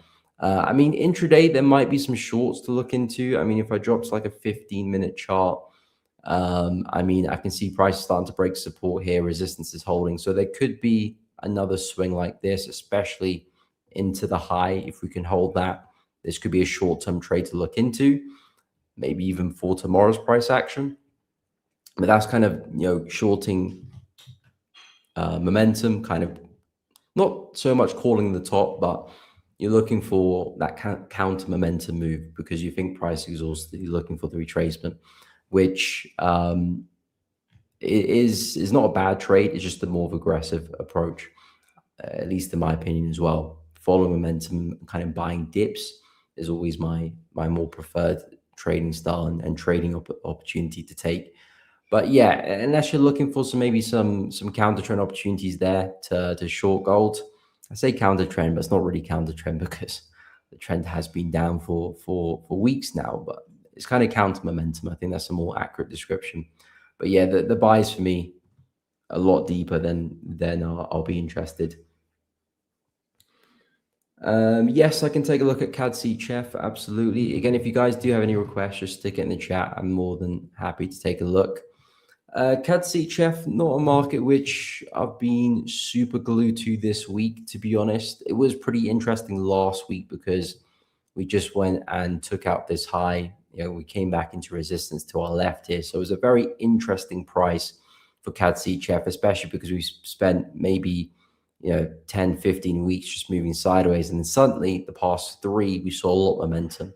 So I did think price was quite stretched and shorts here did look good. I was actually looking at Euro CHF for shorts last week, but I didn't take the trade because I didn't like how the candle closed, which looking back, I mean, made sense. I'm not always going to get the decision right, but it would have been some nice profit on that trade. But anyway, yeah, CAD CHF. Now, again, if we look at kind of how I like to map out ranges, so finding the low, finding the high, getting the fib from the low to the high, finding that midpoint, which is kind of like a safe distance or kind of the expected area prices to get to, remove the fib. You kind of already hit the midpoint. So I don't really see much opportunity shorting again, because the whole idea is when price does hit the extreme of the range, hit the high of the range, you're expecting price to be a bit stretched. It's hit the high. It's either we're going to break out or we're not. And if price doesn't break out, it's typically going to correct and push back towards that midpoint area.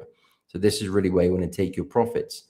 And you can see that we've kind of already done that. Price got to the high, broke through the high slightly, but eventually did recover. And then we got to the midpoint, not bang on. It's more just an area zone to keep an eye on. But we pretty much got there. So in terms of an opportunity, again, I'd like to see price really push back to highs again and then show some rejection so I can get some stops right above here and look for a similar trade, or we roll back over to support and then repeat the process and again back to the midpoint. You can see price did that on numerous occasions over here, rejecting support, back to the midpoint, rejecting support, back to the midpoint, rejecting support. We went past the midpoint. We saw a full swing on this occasion, but that midpoint is just naturally a safe place to book profits and at least remove risk as well, because you don't want to be in a situation where you bought here, you bought at the low, and then price is now trading into the midpoint, and then it starts to come back against you.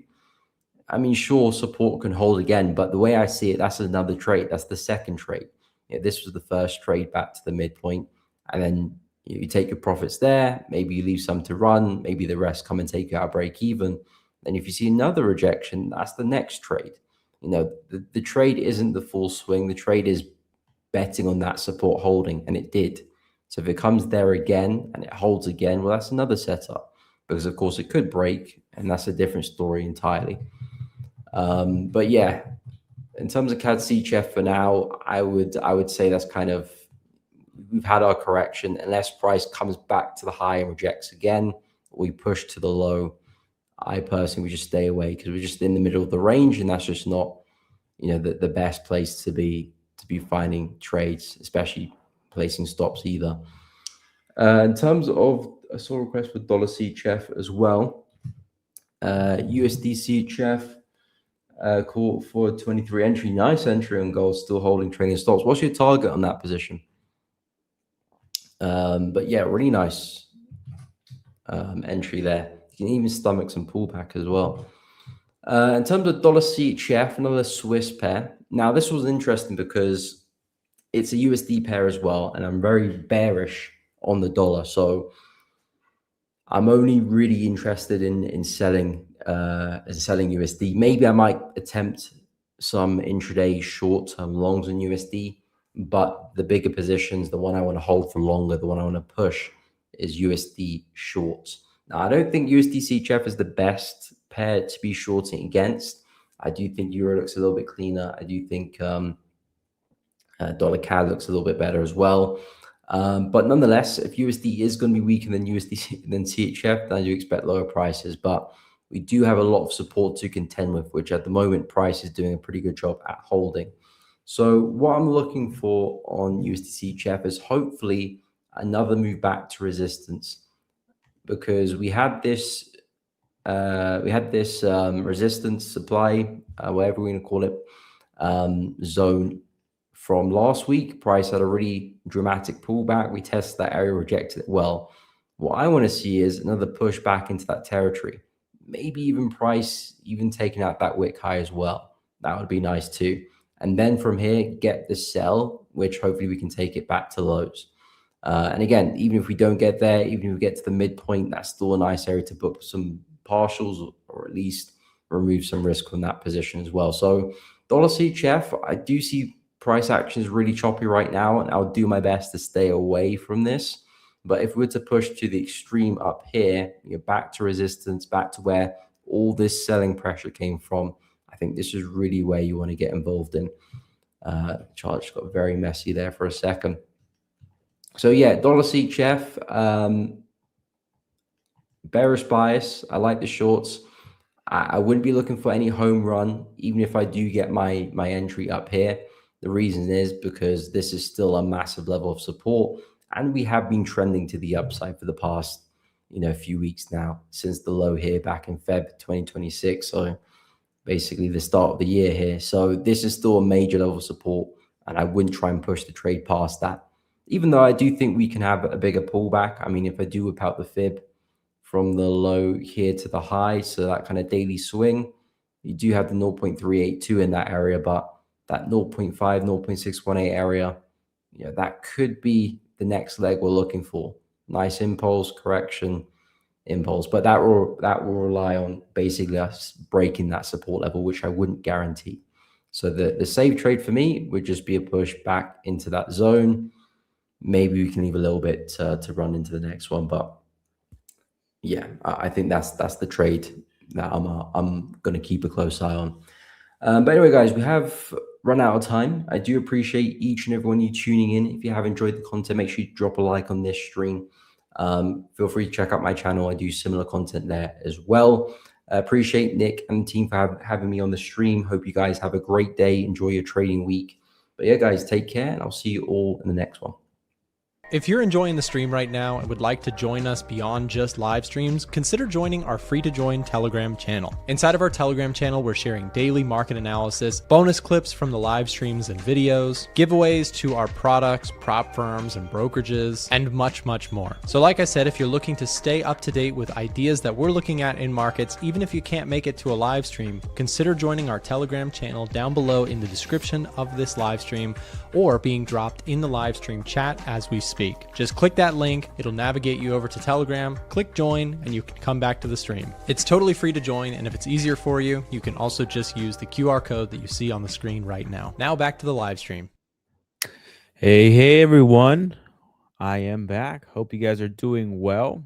Nothing much has happened from my understanding. Still a pretty quiet day. So let's make this fun, shall we? If you guys have any chart markups, anything that you guys want me to go over, any currency pairs, any asset really, go ahead and just drop that into the chat, and I'll do my best. We can go ahead and break them down together, see the pros and cons, and go from there. Tomorrow's for tomorrow's HIN, which results are you going to since there were 3? HIN. Guys, am I missing something? Maybe you can help me out here, Michael. HIN number. I don't know what you're referring to there. HIN numbers. Maybe the employment numbers. Cat Swiss. We can look at Cat Swiss for sure. Okay, my bad. I guess I'm not up to times there. No, you're good, Michael. You're good. Okay, so for tomorrow's high impact news, what results are you going to priority? Since there were 3, I think that you have to kind of look at them as a collective. I'm gonna be focusing on the U.S. numbers, of course. You do have Canada in there as well. I think the big 2 would be the non-farm payrolls number and the unemployment rate. Those would be the big one. Okay, like that's gonna be the thing. Canadian employment numbers kind of take a back seat. It's a cherry on top if you have like something polarizing with, for example, the U.S. and Canada, then that can create something maybe. But I'm focusing on U.S., and the 2 in the U.S. are the unemployment rate and the non-farm payrolls number. Specifically, the expectations versus reality. If there is a enormous miss in either of them, that could really sway the market. If you have like something like an inline number, right? Like if it comes out like 80 or 70, 79 or 82 or whatever, and unemployment rate stays flat, then I would expect lots of volatility. Don't let the volatility scare you. Just kind of hold through it, and then likely than not, the overall trends continue. If jobs disappoint, BOJ could step in again and unwind. That's a really great point, Sluggy. So right around over here when you had that initial kind of wave of intervention. This was also off the backs of weakening US data, right? So like let's paint this picture here on the potential impacts of dollar yen, because I was basically talking about that before I pivoted out of my last stream. But if you guys stuck around, I was kind of mapping out the scenarios on what can happen with dollar yen here specifically, depending on what happens with NFP. Okay, so this moment right here, this candle was an intervention from the Bank of Japan, but this was going on when the war was very well inactive. Okay, so this was April 30th, and if you look at the oil chart on April 30th, if I can find it, April 30th, you were way up here in oil. Prices were they're ranging from 104 to $102 a barrel. Okay, and I say all that to say is that in this time when Bank of Japan originally went ahead and intervened to defend the 160 handle, they were intervening into strong US fundamentals. Okay. Inflation was hot, oil prices were elevated, yields were elevated, the job market still was doing okay. They were intervening, and you also too you had the dollar safe haven really kind of carrying it too. So they were intervening into a strong US dollar. And so that was a very short-lived intervention. And as you can see here, that prices just went ahead and walked all of that back and some.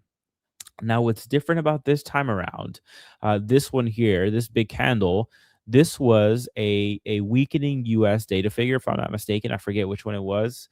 Help me out here, chat. I think it was PCE or PCE came in line or whatever. But this was weak U.S. fundamentals now at this point. And so now when Bank of Japan wants to intervene, they're no longer intervening into a huge, strong tide. Now you have the US fundamentals that are in line with dollar weakness. And so that makes this intervention more meaningful.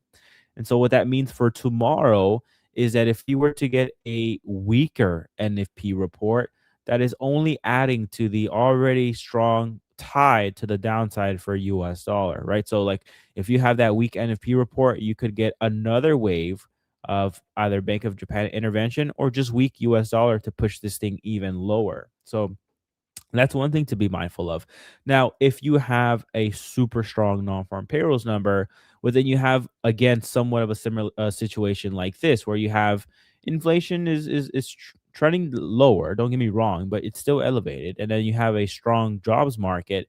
This could potentially have UJ kind of walk back some of its recent developments here. Maybe not all the way to 164, but maybe back to like 160 or so. And at that case, that could present a pretty decent buy the dip opportunity, especially if you go to a 4-hour time frame. You go 4-hour time frame, you have a V-shaped recovery, right? So you're not buying a falling knife anymore, and then you would have essentially price above the 200-day moving average, and so that could be a decent like buy opportunity to at least target like 160, 160.5, 161 ish, somewhere within this area. So that's kind of what I'm looking at for as far as like Bank of Japan stuff goes. So very, very interesting topic. I love that. So thank you guys for bringing that up.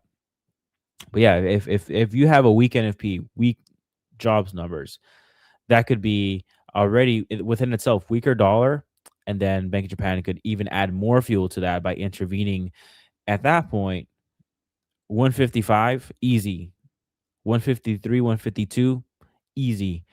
Beyond that, right? Like if buyers step in right here, which this would be one, if we get to 152, this would be where I would buy. I would be buying the dip here. I'd be targeting 160. I'd enter right here, have my stop below structure like at 151, for example, and then I would be targeting 160 ish, something like this. So that's a pretty, really, really good risk to reward.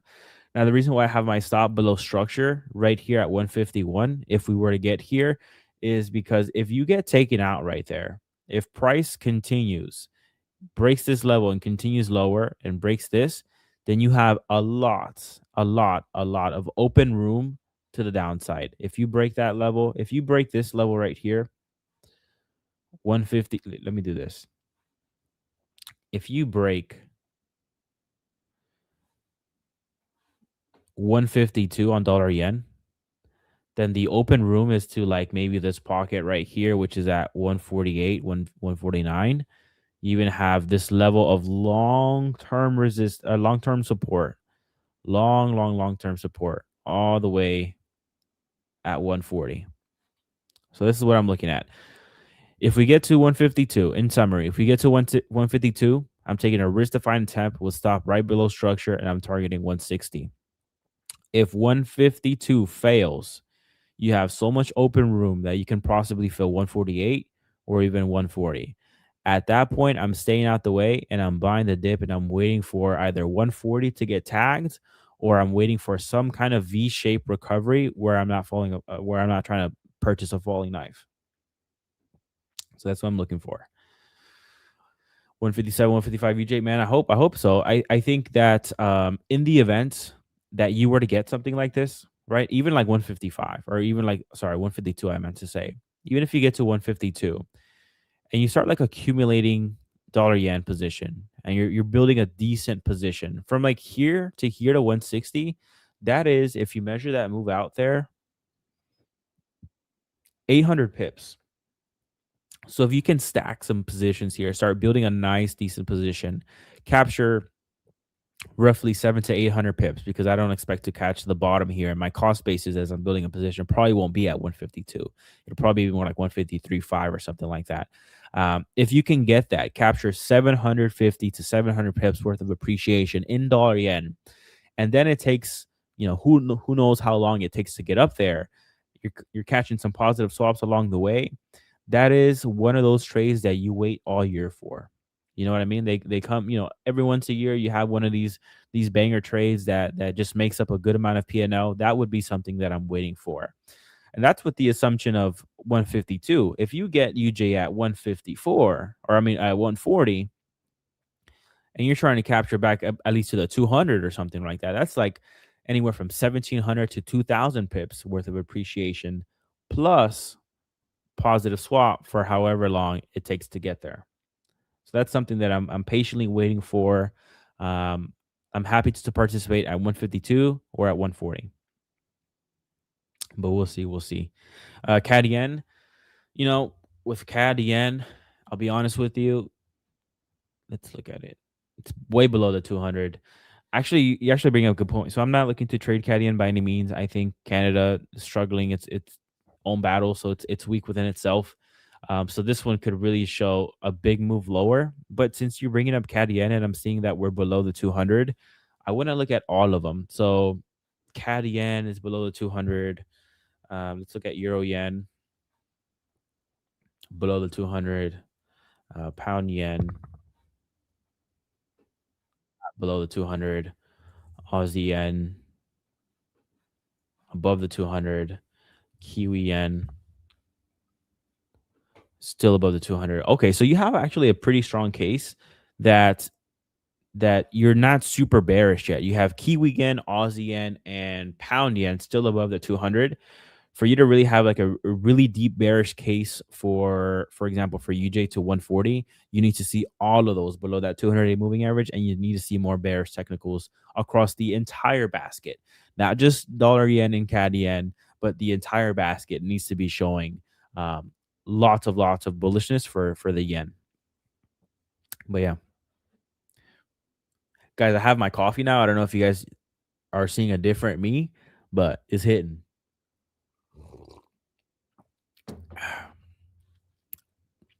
That was a new flavor I just tried. It's not the best.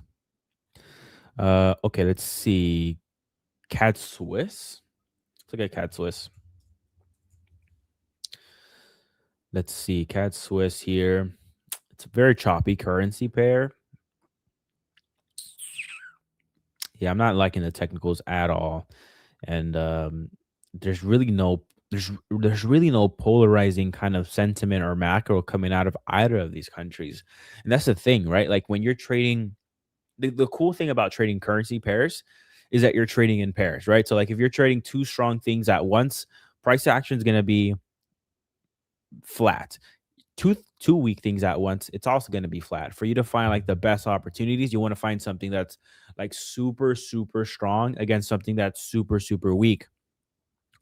yen dollar yen is a perfect example of this, right? Like this is the type of moves that you get when you have something super weak against something super strong. You have weakening US fundamentals right now plus a strengthening yen, and that's why you get this, right? When you have something strong against something strong, you get this. When you have something weak against something weak, you get this, right? So it's you want to look for those polarizing opposites there, and that's what like Edge Finder helps us do, right? So you look at Edge Finder, and then you look at the top setups page, and you look at something bullish or bearish, and it'll tell you what's super super strong against something super weak. It does it for you. So for example, like let's pound Swiss, right? Bullish reading. What is pound Swiss doing? Very bullish reading. Perfect. Look at that. Push higher, one directional push higher, because you have something super strong like the pound against something weak like the Swiss franc.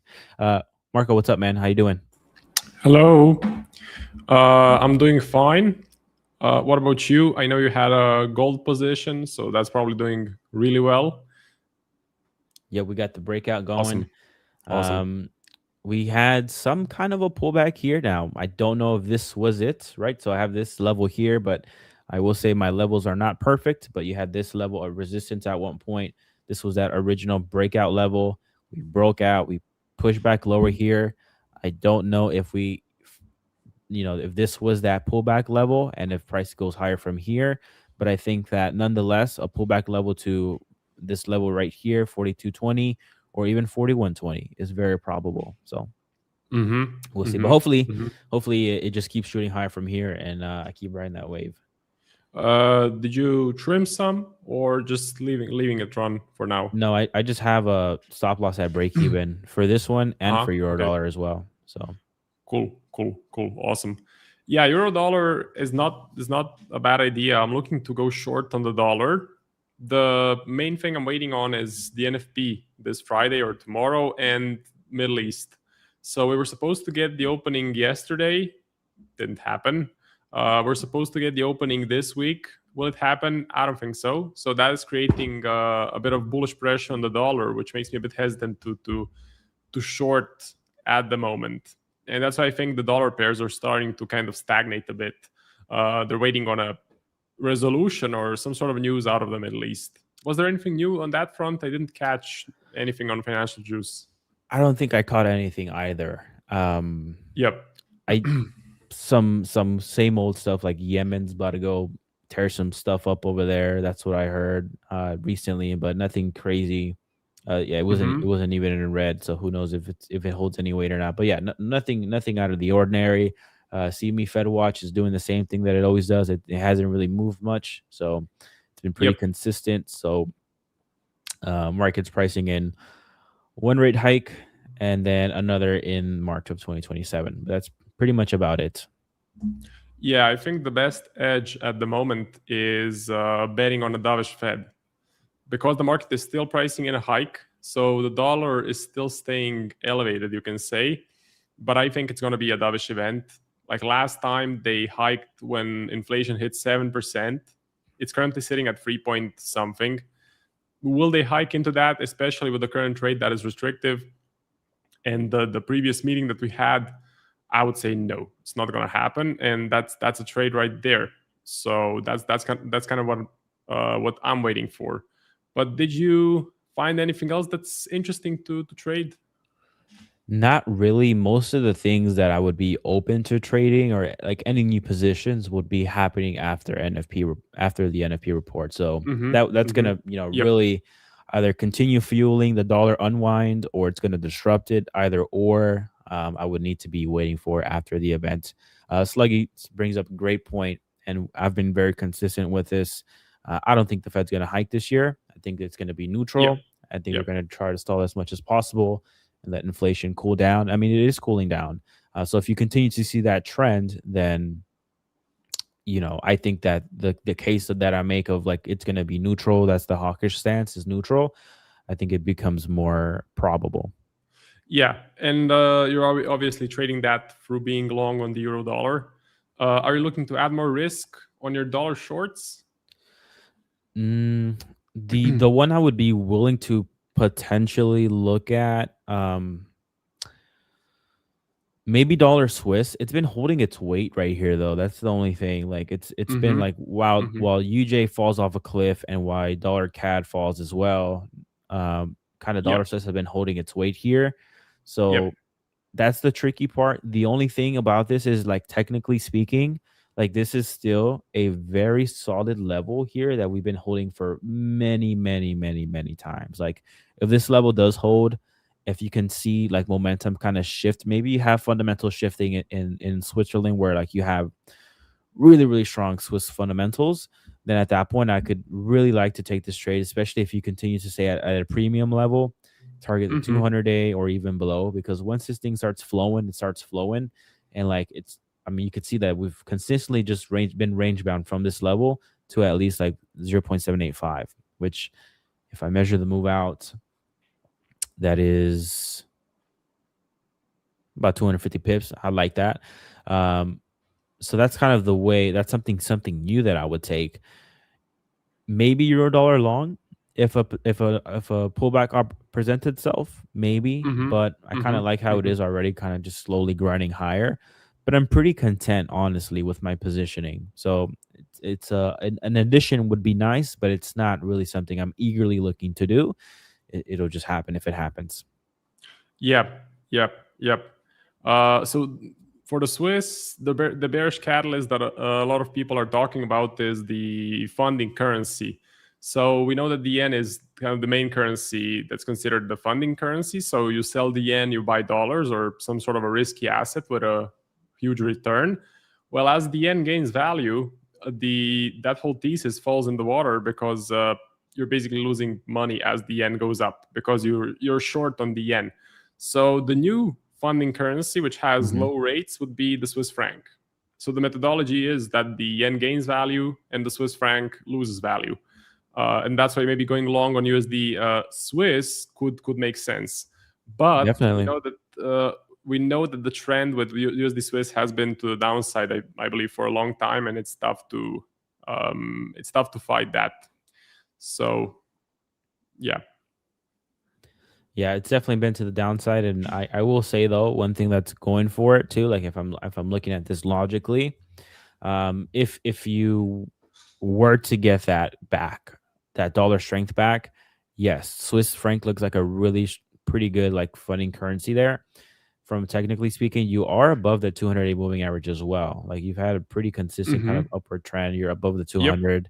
So like if you were to be breaking this level, right? I'm looking at this from the lens of downside, but if you were to break this level, then I think you open the door back to like 0.84 and you have bullish structure intact. And again, the funding currency kind of situation going. So maybe this could, I'm not going to say it's going to happen this year because things like this take long time, but maybe this could be the new dollar yen carry trade potentially. Yep, absolutely. If the market decides to switch the yen for the Swiss franc, if the yen gains more value in the next few months, that could happen. Absolutely. What would you say today is the strongest currency? So if you wanted to be short on the dollar, so euro, okay, but alongside the euro, what would you say is strong? Because I'm struggling, if I'm being honest, I'm struggling to find a strong currency. Probably pound. GU? Okay. Yeah. Let's go to, let's see, sorry. Where is it at? Macro scanners. Let's just look at recent data. It's 50%. Equal strength. Aussie looks okay. Yeah. Pound's neutral. I think the UK, man, like where is it at? Oh, economic data, inflation, CPI. I may be wrong. No, I mean you're seeing cooling inflation. No, maybe it's not the UK. Eurozone. Maybe NZD. NZD had some bad employment data though recently. Oh yeah, but inflation is higher, I believe, or is that unemployment? No, I think I got. Actually, I think you're right. NZD did have one whiff of elevated inflation. My only thing is like this is only one. Yeah. But like if this stays sticky, then Mhm. then Kiwi could be the up and coming runner. But yeah, you bring up a good point. Like a good question is like, what is the strongest currency aside from the dollar? And really, I don't have an answer for that. So you do Yeah. have like the runner up of potentially Kiwi dollar, but in the now, right, which matters is the now. Dollar's doing quite well. So yeah, something to think about. And the RBNZ already has a gazillion rate hikes priced in, so which is a bit tough to believe. So I think long term, actually, the New Zealand dollar is not a good pick. Aussie, maybe the Aussie. I'm gonna have to think about it. But what I actually like the most is buying gold, if I'm being honest. So gold breaking out, it's a very good sign. If you're bearish on the dollar, if you are expecting a dovish Fed, buying gold is a good idea. So on pullbacks, I will be considering to buy gold at the moment, and I can avoid maybe I can avoid all of the Middle East stuff a bit. If I move away from currencies, maybe gold can bring me some upside just because of the dovish Fed. Yeah, I mean it's doing quite well, and again, I think gold Yep. right now upside is somewhat limited considering that you still have the wars is still on. Mm-hmm. Yes, you're going from like hawkish to neutral, but that still means like rates are still elevated and sticky there. Like unless you get money purchase back on, and the question shifts from how many rate hikes are we getting to how many rate cuts are we getting, like until you make that change in narrative, then I think gold upside remains somewhat capped. Not to say that you know, you don't see a bump right now. That I think that's probably going to happen. Like 4,500 is probably likely. You probably tap into the 200-day there. Which, why do I have it like this? I need to switch this. My bad. This is likely what I'm confirming about. So like a kind of bump up to here, the 200-day, I think makes a lot of sense. But past that, Mm-hmm. again, you need to have a huge narrative shift, a humongous one. Like back Yeah. to like this right here. This was like, you know, cooling inflation. The jobs market was somewhat weak, you know, 2025 going into 2026. You have no war in the background, like all that stuff. Like, so you still have a long way to go. Yep. Yep. And you know what I just bought today? What's Uh, up? I bought SpaceX. Really? Yeah. So I can show you. Yeah. Show me. So if I put up my screen here, or maybe I'm already out. Let me take a look. Was it like a Uh, scalp? a, a bit of a short-term position, so bought it on the open today. The big event today is the first employee lockup opens up. So a lot of the initial back holders for SpaceX, they had, I think, a 30-day or 60-day or some sort of day lockup that they had to wait until they can sell their shares. So if you were on Twitter in the last few days, you would notice massive panic around SpaceX and people calling SpaceX going to 50 per share. And that's an awesome indicator that first, the lockup is priced in, meaning the downside has already happened right there. And second, it's a great contrarian indicator when I'm sorry to say, but the idiots on Twitter, when they're calling out SpaceX to 50, and when you see a bunch of articles from reporters calling SpaceX goes down because of the lockup expiration, well, you just have to go long. I mean, the probabilities are there. So this is a chart from Brent Donnelly, and he compared a couple of previous IPOs. So CBRS, Rubric, CRWV, and you can see T0 is basically the day where the first lockup expires. So the first employee share release, that's this line right here. And you can see how the stock basically after the IPO goes down and then kind of pivots back to the upside after that initial first employee share release. The thinking is the market is pricing in or has already priced in the release. So after that day of the release, you get a relief rally because nothing bad happens, because you don't get a huge slide in the price. That's basically the bet. So just with small size, I bought SpaceX, and I'll see what happens there. If it's in the news, it's in the price. I love that. Well, Yeah, congrats, man. basically. I hope it works out for you. I'm like curious to see, like, from a spectator perspective, like, what is the price action for SpaceX? Like, is it gonna be one of those like not like a meme stock. I don't think a meme stock, but you know what I mean, like where the It is a price meme action is stock. just crazy, right? Like, you know, Yeah. stuff like that. Or is it gonna be like one of those like slowly drifting companies? Like, what is it gonna look like? I mean, just looking at this gives me some indicator of what it could look like. But Meme I'm stock. curious to see like what kind of an environment if you are a stock equity like day trader, intraday trader, scalper type person, like if you are trying to take on SpaceX, what kind of a price action are you? What price action do you have to take on? So I'm very curious to see like this thing really develop. Like I don't know. I feel like it can go either way, man. I feel like this could either go like this or like just continue dropping off. Um, It Very kind of interesting. looks like that. And I talked to Nick. I told Nick, could you add SpaceX to the stock box just to see what's up? And basically, he came to the conclusion that the company is not profitable, so they ain't making any money. So, like, all of the, the valuations would be negative, right? It'll So, be like a bearish, very extremely bearish. yeah, extremely bearish would be the reading probably. So it doesn't make much sense to look at SpaceX or Tesla through an FCF approach or like a spreadsheet approach. It's basically a meme stock. It trades off of the hype that Elon Musk creates. The more hype that he can create, the more rockets that he can send, the higher the price will go. So Yeah, that's so how it that works. you actually bring up a good point. Nick and I had a brief discussion. I think like the question was like how do you price that? Like how do you price SpaceX? How do you come to the conclusion and find like how do you find good value when the traditional FCF approach is like non-existent, right? Like if you look it Yep. down like how you do top down, you would get a horrendous reading. So like how do you price that?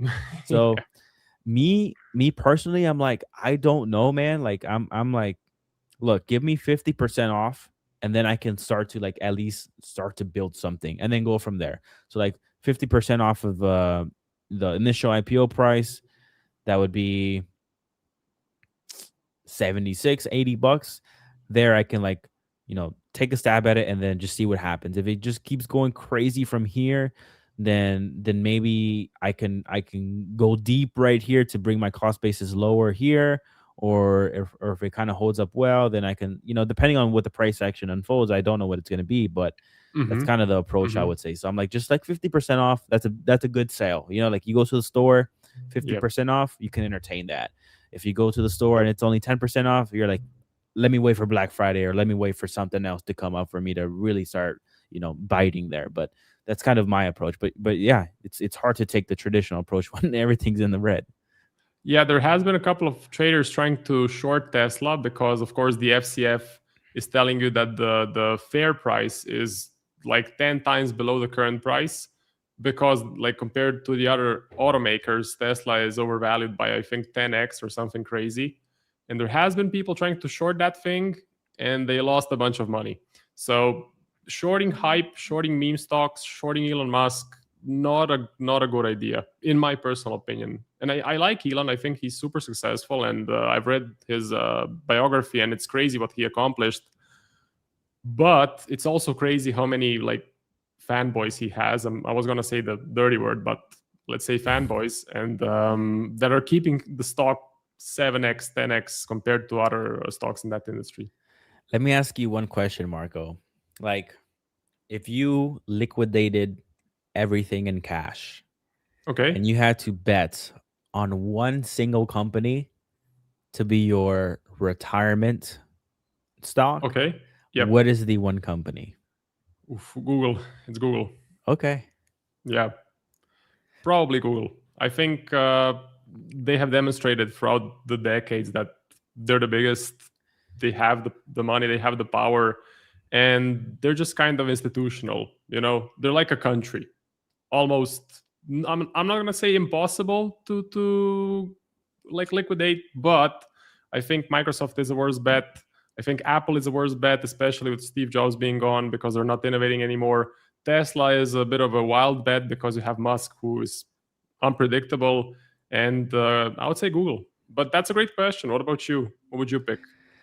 So like obviously the act of going all in one stock, someone say Yeah. MSTR. Dude, you're going back to work. You're going back to McDonald's after that.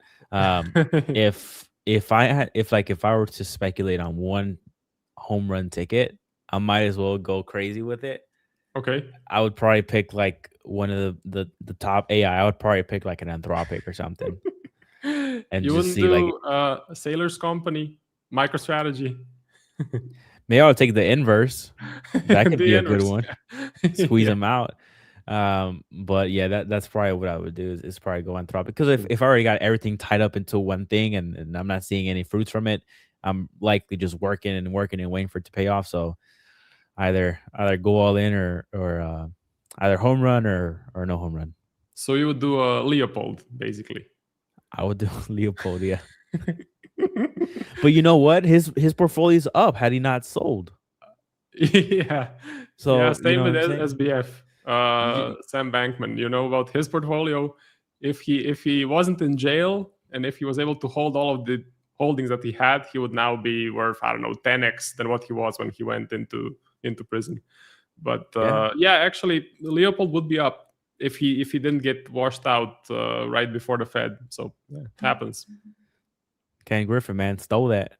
Yeah. You know that meme from the rapper? Stole that. You don't know what to do with that. Yeah, I know. He stole it and he's up now. So yeah, I would pull that. I'll pull a Leopold and I'll go like Anthropic or something crazy like Love that. it. Love it. It would probably Right, man. make a bunch of money. Yeah. We'll I see. think it's gonna go up. Yeah. Not financial advice, and I'm not doing that, by the way. Can't even trade it. So but I'm gonna go ahead and pivot out here, Marco. Thank you for the conversation. And tomorrow's the big one. So I'm waiting for it, and it should be fun. Should be fun. Yeah, tomorrow is NFP. Thank you, Alan. This was very fun, and I'm looking forward to seeing you tomorrow. All right, man. Take it easy. Bye-bye. See you. Bye.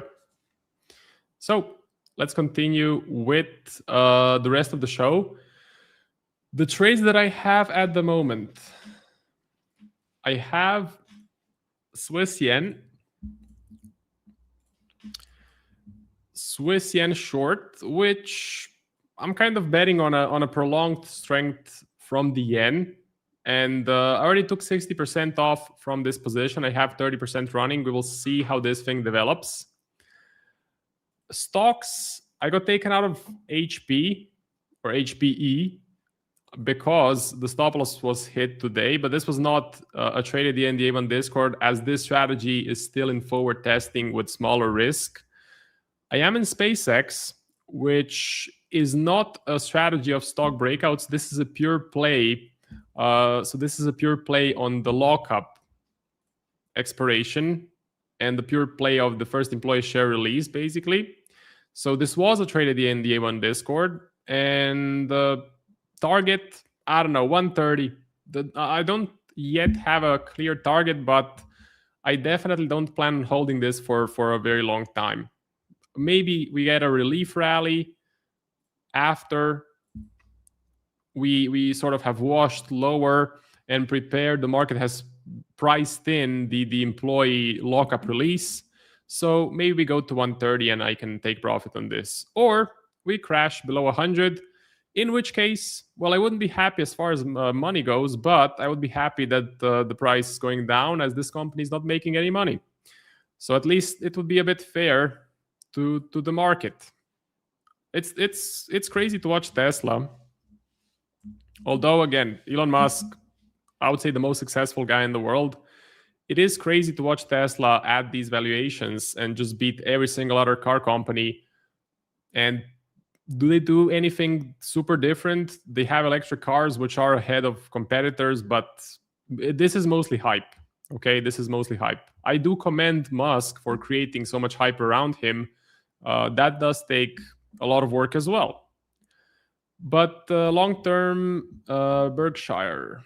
That was a great question from Alan. I really enjoyed that. Nuclear energy is the future. Energy stock, MSTR. Yeah, MSTR was a good idea.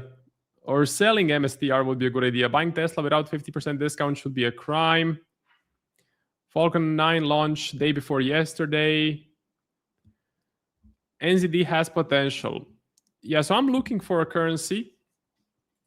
I am in the market for a currency to buy against the US dollar. So NZD/USD could be a play. Aussie dollar could be a play as well. But I think out of all of them, I like buying gold the most.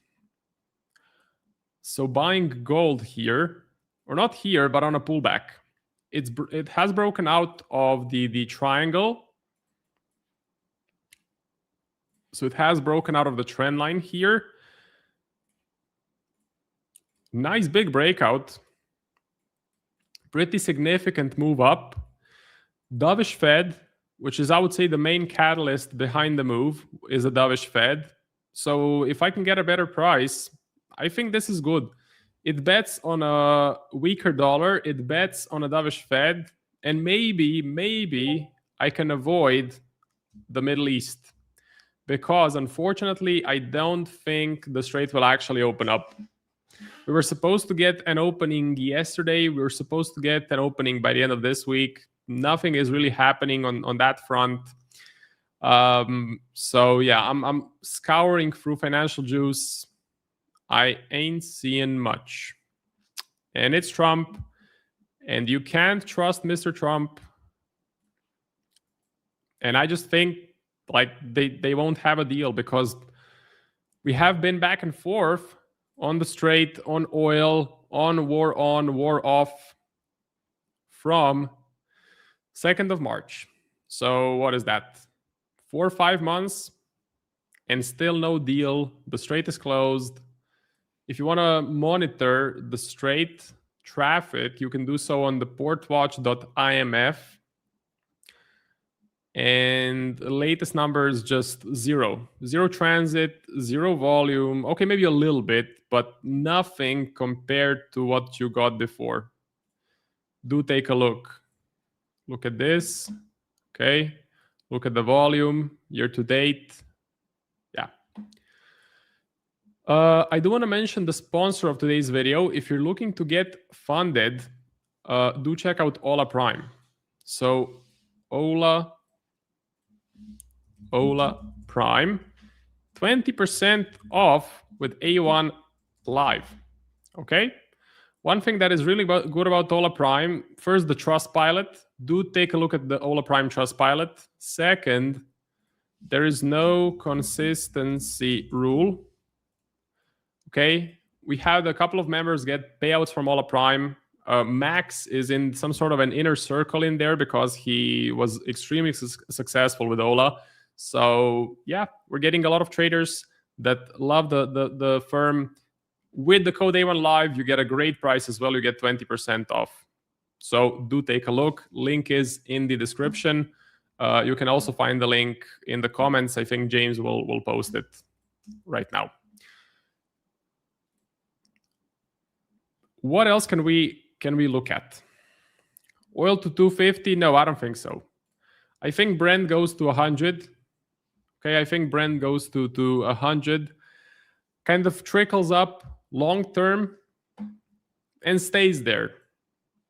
I don't see a reason for Brent to just explode to, I don't know, 150 out of nowhere. But 100 is a good fair level. Like the Strait is what, 15% of the volume? 20%?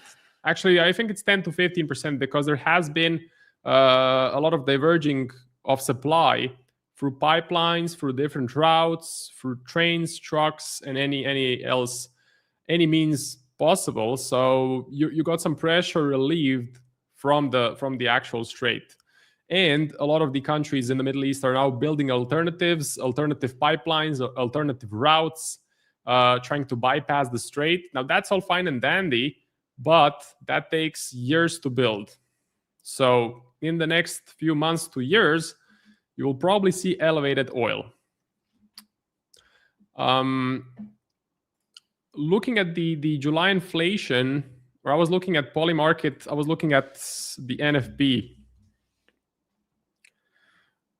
Let's see, jobs added in July. Yeah, so I was looking at this. It's still pretty low volume, so it's not reliable, but the probability is 50K to 100K which kind of makes sense. It's the same that you can find on the Forex Factory calendar right there. If we go to the Edge Finder and we look at the data, labor, we look at the claims are actually on a path lower. So the last print is August 6th. That came out today. Yeah, came out today. Overall on a path lower. If we go back, let's go to years. Let's go to 2. Compared to 24 and 25, we are printing lower unemployment claims, which is good, which means that the NFP could come out strong. So could come out around 100, 85 to 100K, which is great for the US economy. For the story of a hawkish of a dovish Fed, I think it's fine as well, because the Fed is going to remain dovish no matter what. But for selling the dollar, it could be a problem. So that's why I'm a bit hesitant to sell the dollar going into the NFP. I think a better strategy is to wait for the NFP print, to wait for this week, to see if the trade possibly opens up, and then placing a sell on dollar, probably a buy on gold as well. Pair the dollar with the Aussie or with the New Zealand, something like that. So I'm still thinking about it. Max says, yeah, Ola is good. Well, great to hear that. And good luck with all of the accounts. I know you have a lot of funding with them. I have reached the end of my segment. You can catch me tomorrow. I'll be streaming the initial stream and the one with Alan. So we will discuss the NFP print. I wish you good luck, and do not go anywhere because you have Tiger coming on in 30 seconds. That's it. Thank you. See you.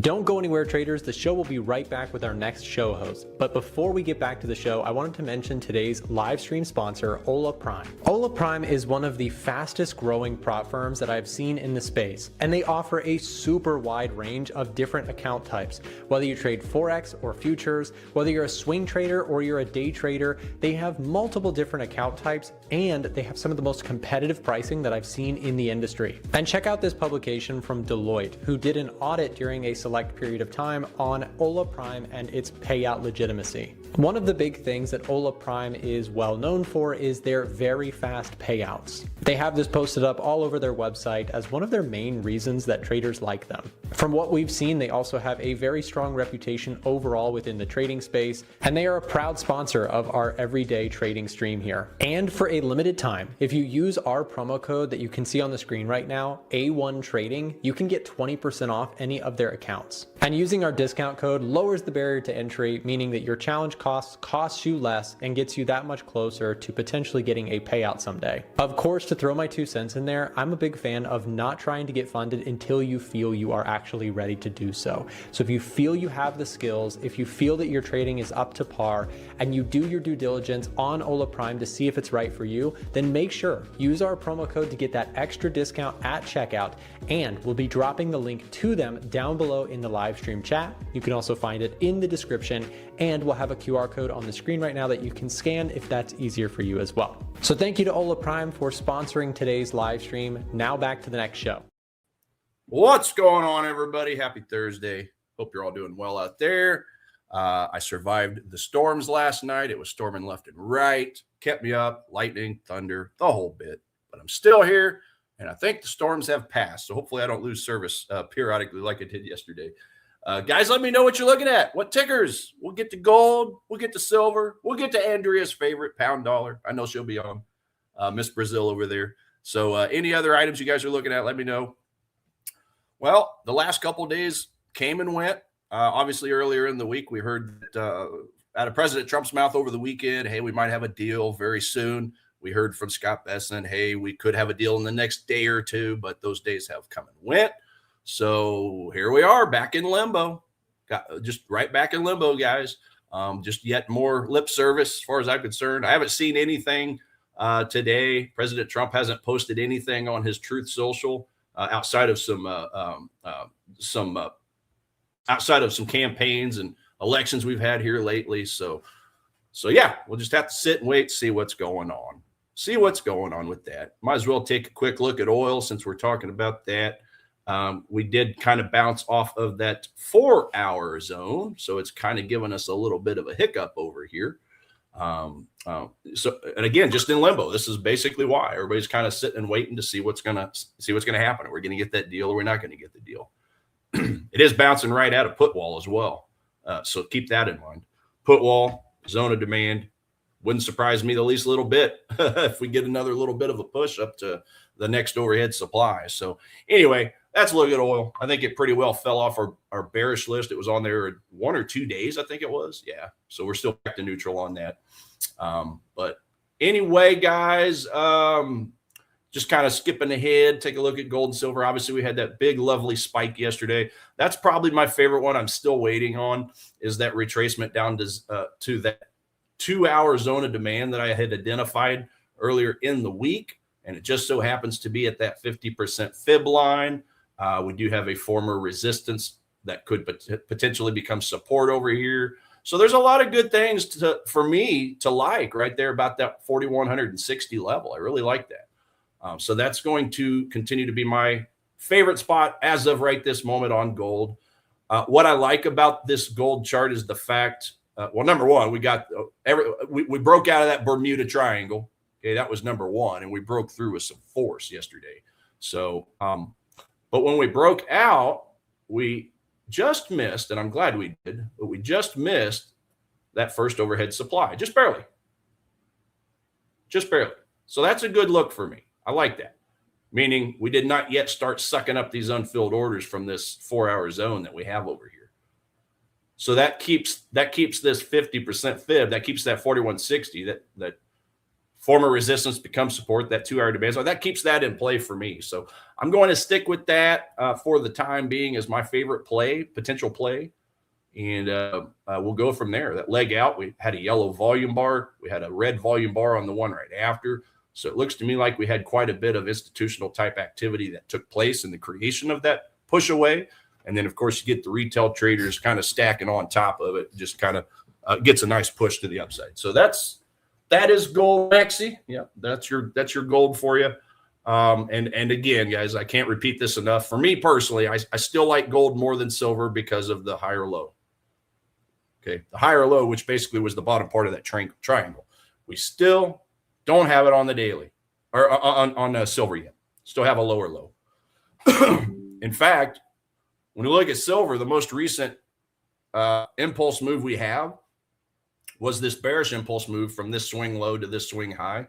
So everything with silver right now is still taking place within the range of that area. So that's why I still need to see a breakout at minimum. If I were to be looking for a reason to buy silver, a break and close above that area. But again, and I know I've mentioned this probably too many times, but we do have that overhead supply that we have to worry about. So that's all. These are landmines, if you will, that we don't really have on gold yet. Because on gold, we have the higher low. We have the higher high. Great. Change of character to the opposite side. Did not yet bounce into that overhead resistance I mentioned. And just looking for a retracement. This is why I like gold more than silver right now. So that's going to be my look on gold. Gold for you. What's up, Jeremy? Another day in paradise. Dollar yen. Euro US dollar, says Jeremy. Yeah, let's go have a look at those. So euro dollar is on our bullish list, +7. Dollar yen is still neutral at the moment. Remember, those yen pairs have just been going crazy of late due to the rate statements, due to the yen intervention, and to mention Bessent and Trump talking about propping up the yen. So it's just all over the place. The dollar yen is. We'll take a look at it, though, first. And I kind of touched on this already, but we did have that 4-hour supply there breaking down into the 1 hour. We do have those 2 1-hour zones, kind of confluence points, both at the proximal line of the 4-hour zone and at the distal line. Proximal means close proximity. Distal means distant. Anytime you guys hear me say proximal or distal, that's just the relationship of the start and the end of the zone itself. So 1-hour zone here, 1-hour zone here, all that's inside of a day, inside of a 4-hour. And as far as the leg out, well, that leg out volume, we had that yellow bar. So that shows that the institutional activity started taking place here. Same thing on this leg out here. We got gaps on both of those on a 1 hour. We got a gap on the 4 hour as well. And most importantly, the volume is matching it. So effort is matching result, Wyckoff 101. Okay. So that's just a couple spots to look at, but I just don't yet have really a go ahead from my boss to tell me to short this thing. Right?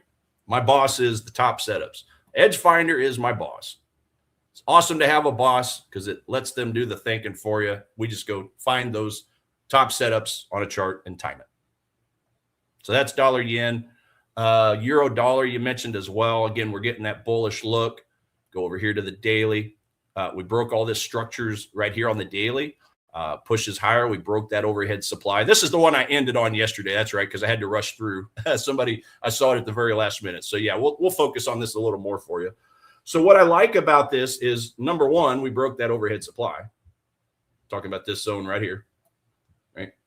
We broke through that zone that had the volume start picking up. So that showed a little bit of strength. I wouldn't say like a ton, but enough to be wary of it. And we just chewed right through it. Now, just like gold, we chewed through that zone, but we did not yet touch the overhead supply. So we kind of have this open space here, this little waterfall down move that we had that I don't think is going to give us a ton of resistance. So if we do get a retracement, much like gold, back down to some of these zones of demand, then we could possibly have a play. Now, we've already technically touched this one here with that little wick right there. We just wicked into this 4 hour zone right here, this doji candle right here, the indecision candle. And that's typically what my supply and demand zones candles look like, guys. An indecision candle with wick on top, wick on bottom. The skinnier it is, the better, but I don't really worry too much about the size of the real body. Just as long as I have a wick above, a wick below, that tells me that's a lot of indecision. Okay, that's a lot of orders being thrown around. So we ultimately do get that gap out on this euro dollar trade, or the euro dollar zone, showing demand heavily exceeded supply. Not to mention the red candle, not to mention the fact that we broke through supply. So I like that. I do like that, but it's already been touched. So this kind of raises that question. Well, it's been mitigated. Can we look at it as another potential trade? Well, you know, I might have said this to you guys before, but the technical rules for demand states, supply and demand zones, state that as long as you stay in the upper half of that zone like that, which we did, we just pull that over. As long as you stay in the upper half of that zone, then you're good. You could potentially look to take a position from it, you know, deeper into the zone. I don't like doing that personally, but it does work out from time to time. So that's what the rule states. I'm just a little pickier than that. If it touches it whatsoever, I'll usually just skip it. And it's kind of hard to teach this point because there's gray area all over the place with this. It just depends on the context, how strong it might be on the edge finder, or weak if we're looking at a supply zone like this. But again, you could just, you know, you look at it as a second chance entry if it just comes a little deeper underneath the wick. Collect some more unfilled orders that are likely hanging out in the rest of that zone before getting that lift off. For me, it all has to do with the strength of the score.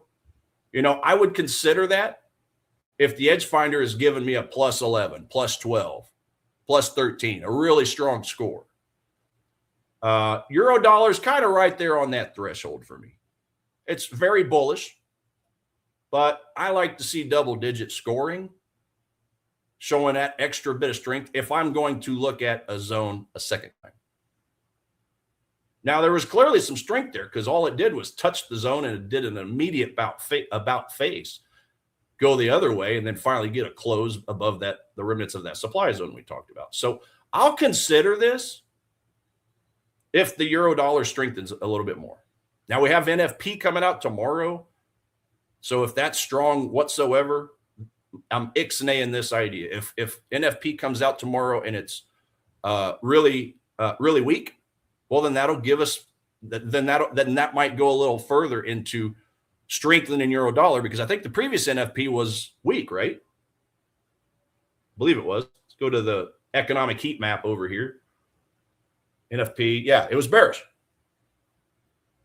Well, it was bearish. So, yeah, I guess the percentages wouldn't change if it were to be weaker. But nevertheless, that would definitely give us some more strength towards the euro if it comes out bearish like it did the last time.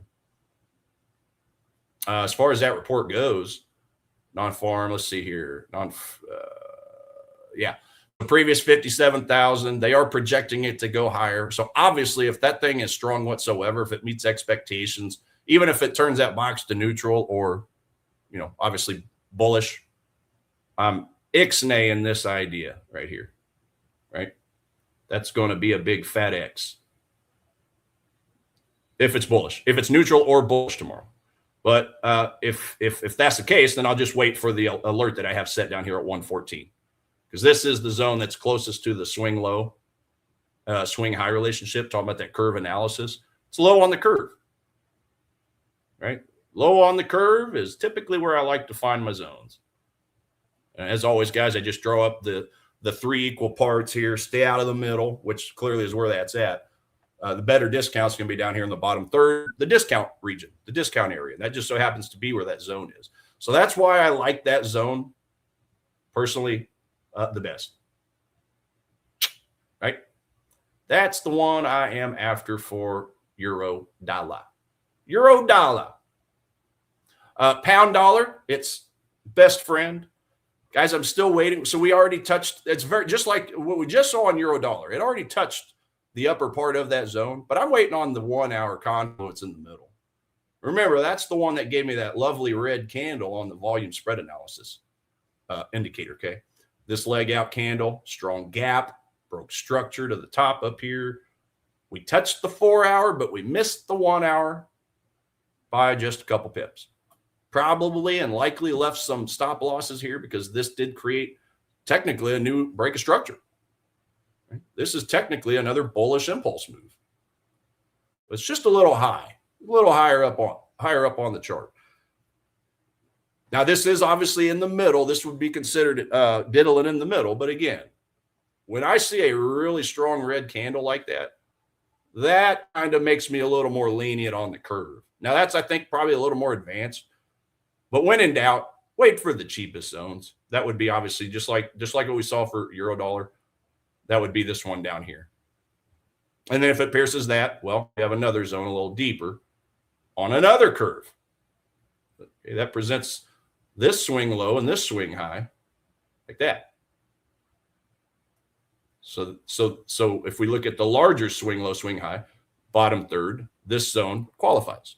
So it all has to do, guys, in general, with where is that zone in relationship, in relation to the swing lows and swing highs. That's just like a very simple way to ensure you're at least buying low or selling high, whether that trade works or not. That's about as basic. That's about as simple as it gets. So that's why I like this zone. All this nonsense down here, I think, is nonsense. You got a lot of overlapping wicks and candles. There's no gaps down here. That's my first gap right here. If I'm looking at this larger one. It's not the sexiest gap, but it is a gap nevertheless. Okay. That's the first inefficiency I see in the market right there. So that's why I picked this as opposed to any of these candles down here. Can I get an amen on that? Same thing over here. Got a gap. This gap just so happens to be at the origin of the strong move up. Okay. This one gives me a gap. It is higher up, but it has the benefit of having a very strong volume candle. Now, this one does too, but because it has that very strong volume candle on that leg out, I'm going to give it a shot. Probably won't put a full risk on it. Probably just take a little bit of risk off. And then if it gives me a loss, c'est la vie, because I got another zone waiting down here. Okay. So that's pound dollar. Nothing's really changed on that. It's just kind of went sideways over the last few days. Well, a big range of sideways. And yeah, that's where we're at. So let me see what else we got. Is there a breakout in 1 hour dollar yen? Yeah, let's go look at dollar yen again on a smaller time frame. Breakout? Are you referring to this little breakout here? Is that what you're referring to? Like towards the upside? I mean, that's a lot of pips to go. It's a pretty good amount of pips before we get to the zone.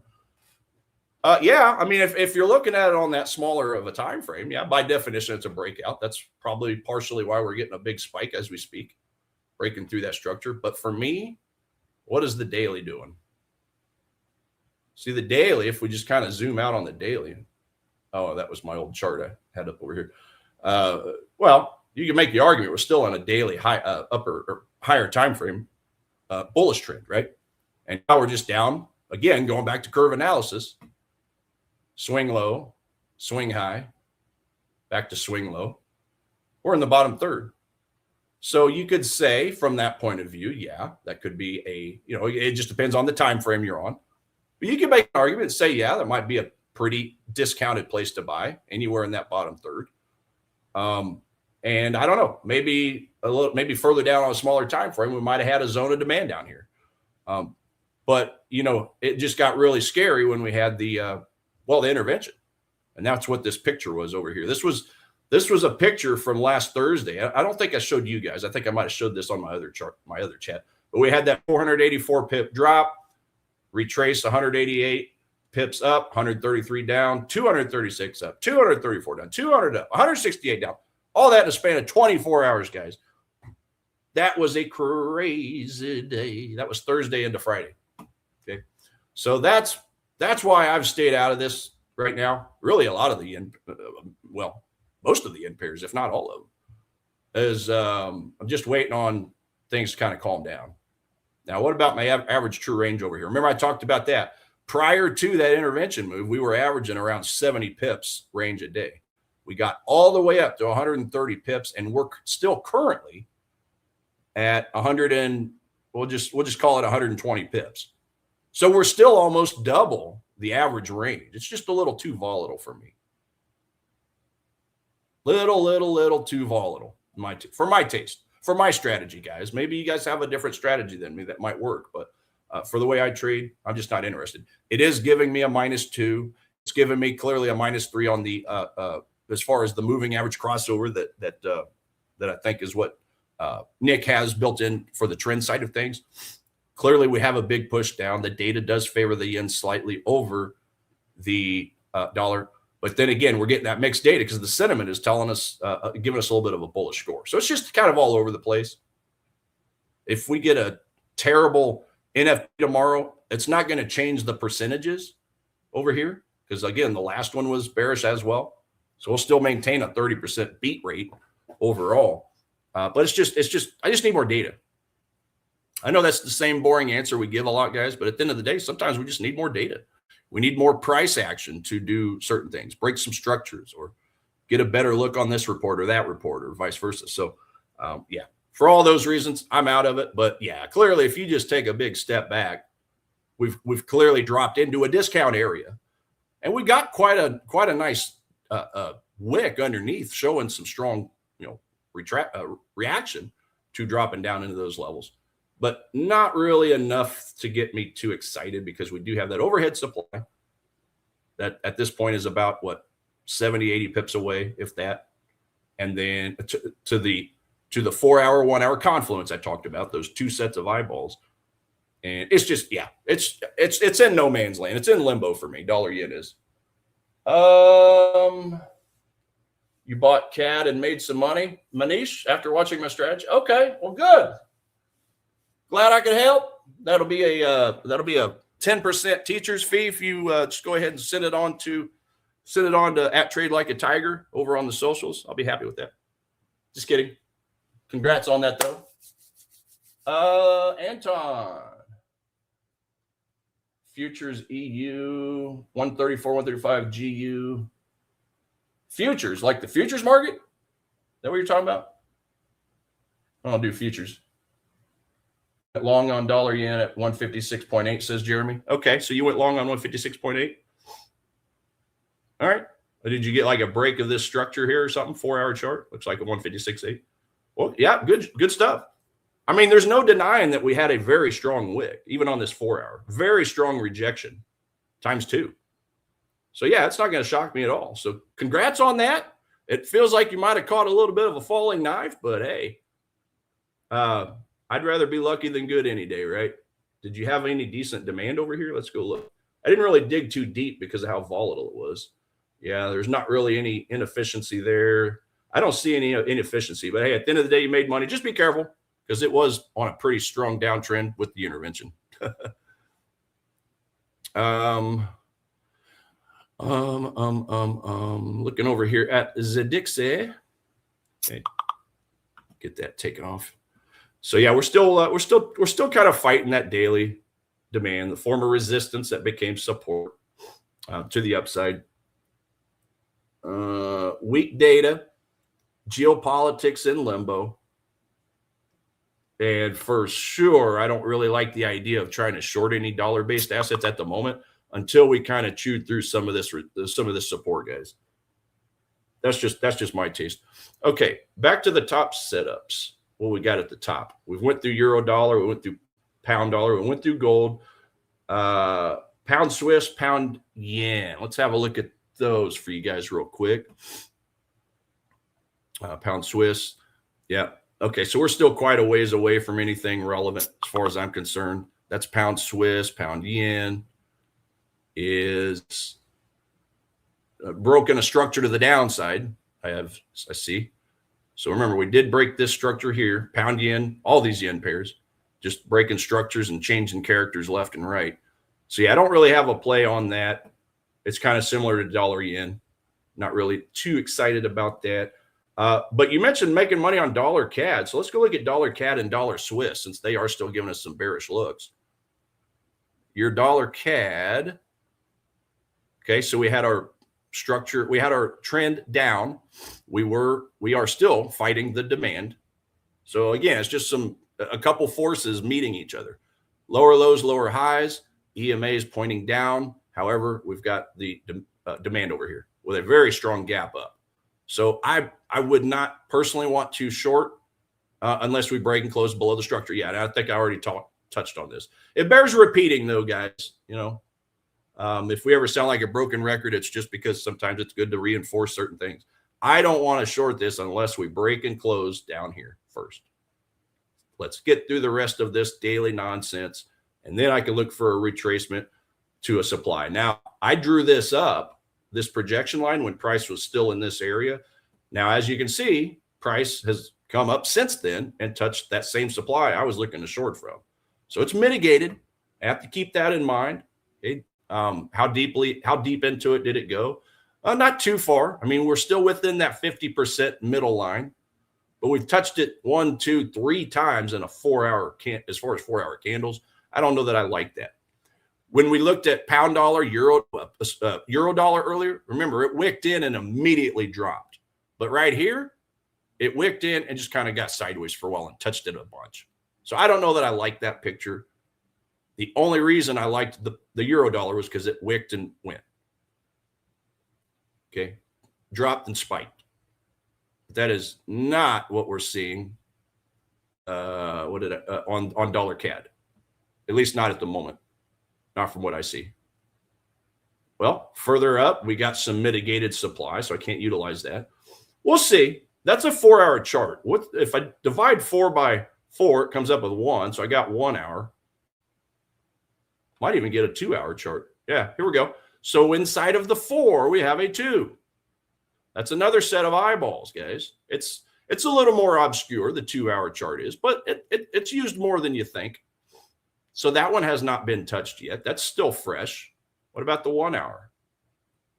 Now, the 1 hour is a little messier, but by definition, you could even draw that to here or just leave it there, just leave it put. So basically, you got a 2-hour, 1 hour confluence a little higher, but can't really utilize the 4-hour anymore. So at this point, I got to wait for the bounce of the 2 and the 1 hour.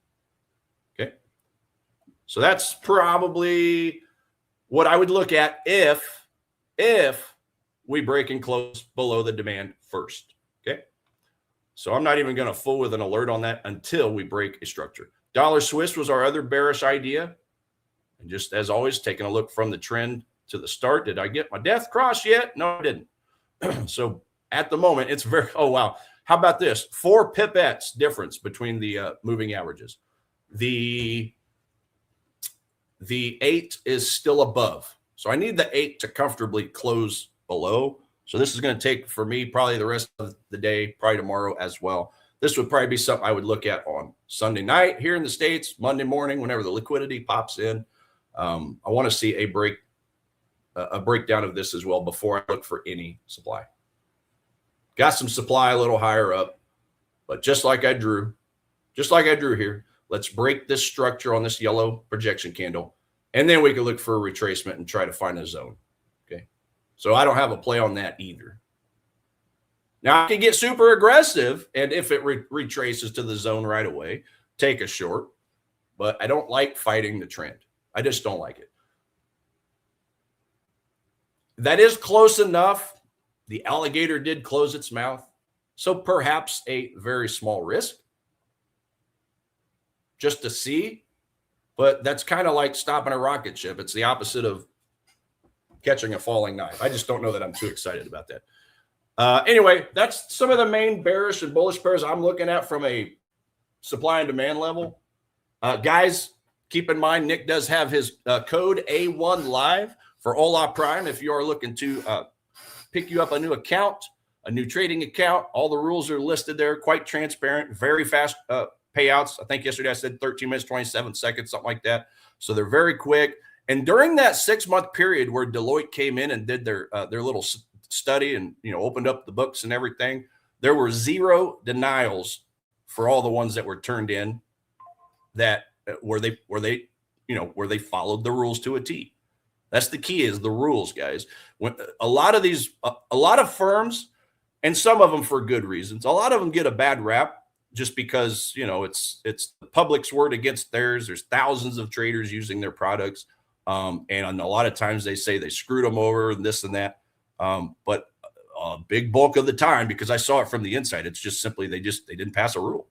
They failed the consistency rule, or they failed this or that, or a YOLO trade, or they had a 2% loss in one trade. They exceeded the daily 5% or whatever the case is. So keep that in mind too when you're looking at ratings on things. You got to dig into the details of, okay, did they actually, are they being truthful, or did they actually break a rule and they just got butthurt about it? That's a real thing, guys. The customer, they say, is always right, but not always when it comes to whether or not they pass the rules. So keep that stuff in mind. But yeah, definitely utilize rating sites, ranking sites to dig deeper into not only Ola Prime, but anybody else. So guys, it's already the end of my show. Have a wonderful day. Stay safe out there and get ready for NFP Friday. Peace. Have you ever wondered how you could find more trades like this gold runner, or the S&P 500 breaking out to all-time highs, or this sell-off in dollar Swiss franc, which was a clean short opportunity? Well, all of these charts shared one major thing in common. They all had powerful macro fundamental catalysts driving price decisively in one direction, presenting a really strong trading opportunity. Hi, my name is Nick. I'm a 10-year trading veteran and the founder of A1 Trading, where we build market scanning software that help traders to track macro fundamentals, crowd sentiment, and the commitment of traders' data to best understand where institutions are moving their money. Our tools automate everything from studying jobs market data, inflation statistics, and economic growth metrics, bringing it all together into a scorecard or rubric that helps to spot better potential trading opportunities through our insights offered by the tools. So if you're looking to access our tools, stream viewers get extra discounts, and we're currently offering payment plans as an option for those who would like to split up the cost of our tools into a couple monthly payments. Alternatively, we also offer a free Edge Finder tutorial course, as well as fundamental macro course that can help you to learn the concepts behind the tools. Scan this QR code that you see on the screen right now to be connected with a real person from our support team. We have helped thousands of traders level up their trading through insights, dashboards, and automation. And we are passionate about this subject because having the right tools that hedge funds and proprietary firms keep locked in key is a powerful game changer changer for the average everyday retail trader. To explore our products, payment plans, and just to find out more and speak to a real person about this, scan the QR code that you see on your screen right now. Alternatively, the link can be found in the live stream chat or in the description of the live stream. On our website, you can find a collection of both free and premium trading tools that our team has put together to help traders take their trading to the next level. Well, you might be wondering, how can your tools help me? Well, whether you're a swing trader or a day trader, our tools are meant to help traders of all different levels of skill, time frame, and traders that trade Forex, commodities, indices, stocks, etc. At the core of it is automation, simplicity, and bringing it all into a one-stop shop for you to scan markets more efficiently and build a curated watch list of potential trade ideas. So regardless of what you trade, we hope that our website helps you in some way. And if you have any questions, feel free to contact us using the contact button in the top right or the live chat feature available on our website. We also offer free courses on fundamental and technical analysis on our website, as well as a range of free tools like, for example, our risk calculators that can help traders to level up their trading without paying a dime. Our goal is that our tools and site help you in some small way, and we wish you the very best in your trading journey. Thanks for listening.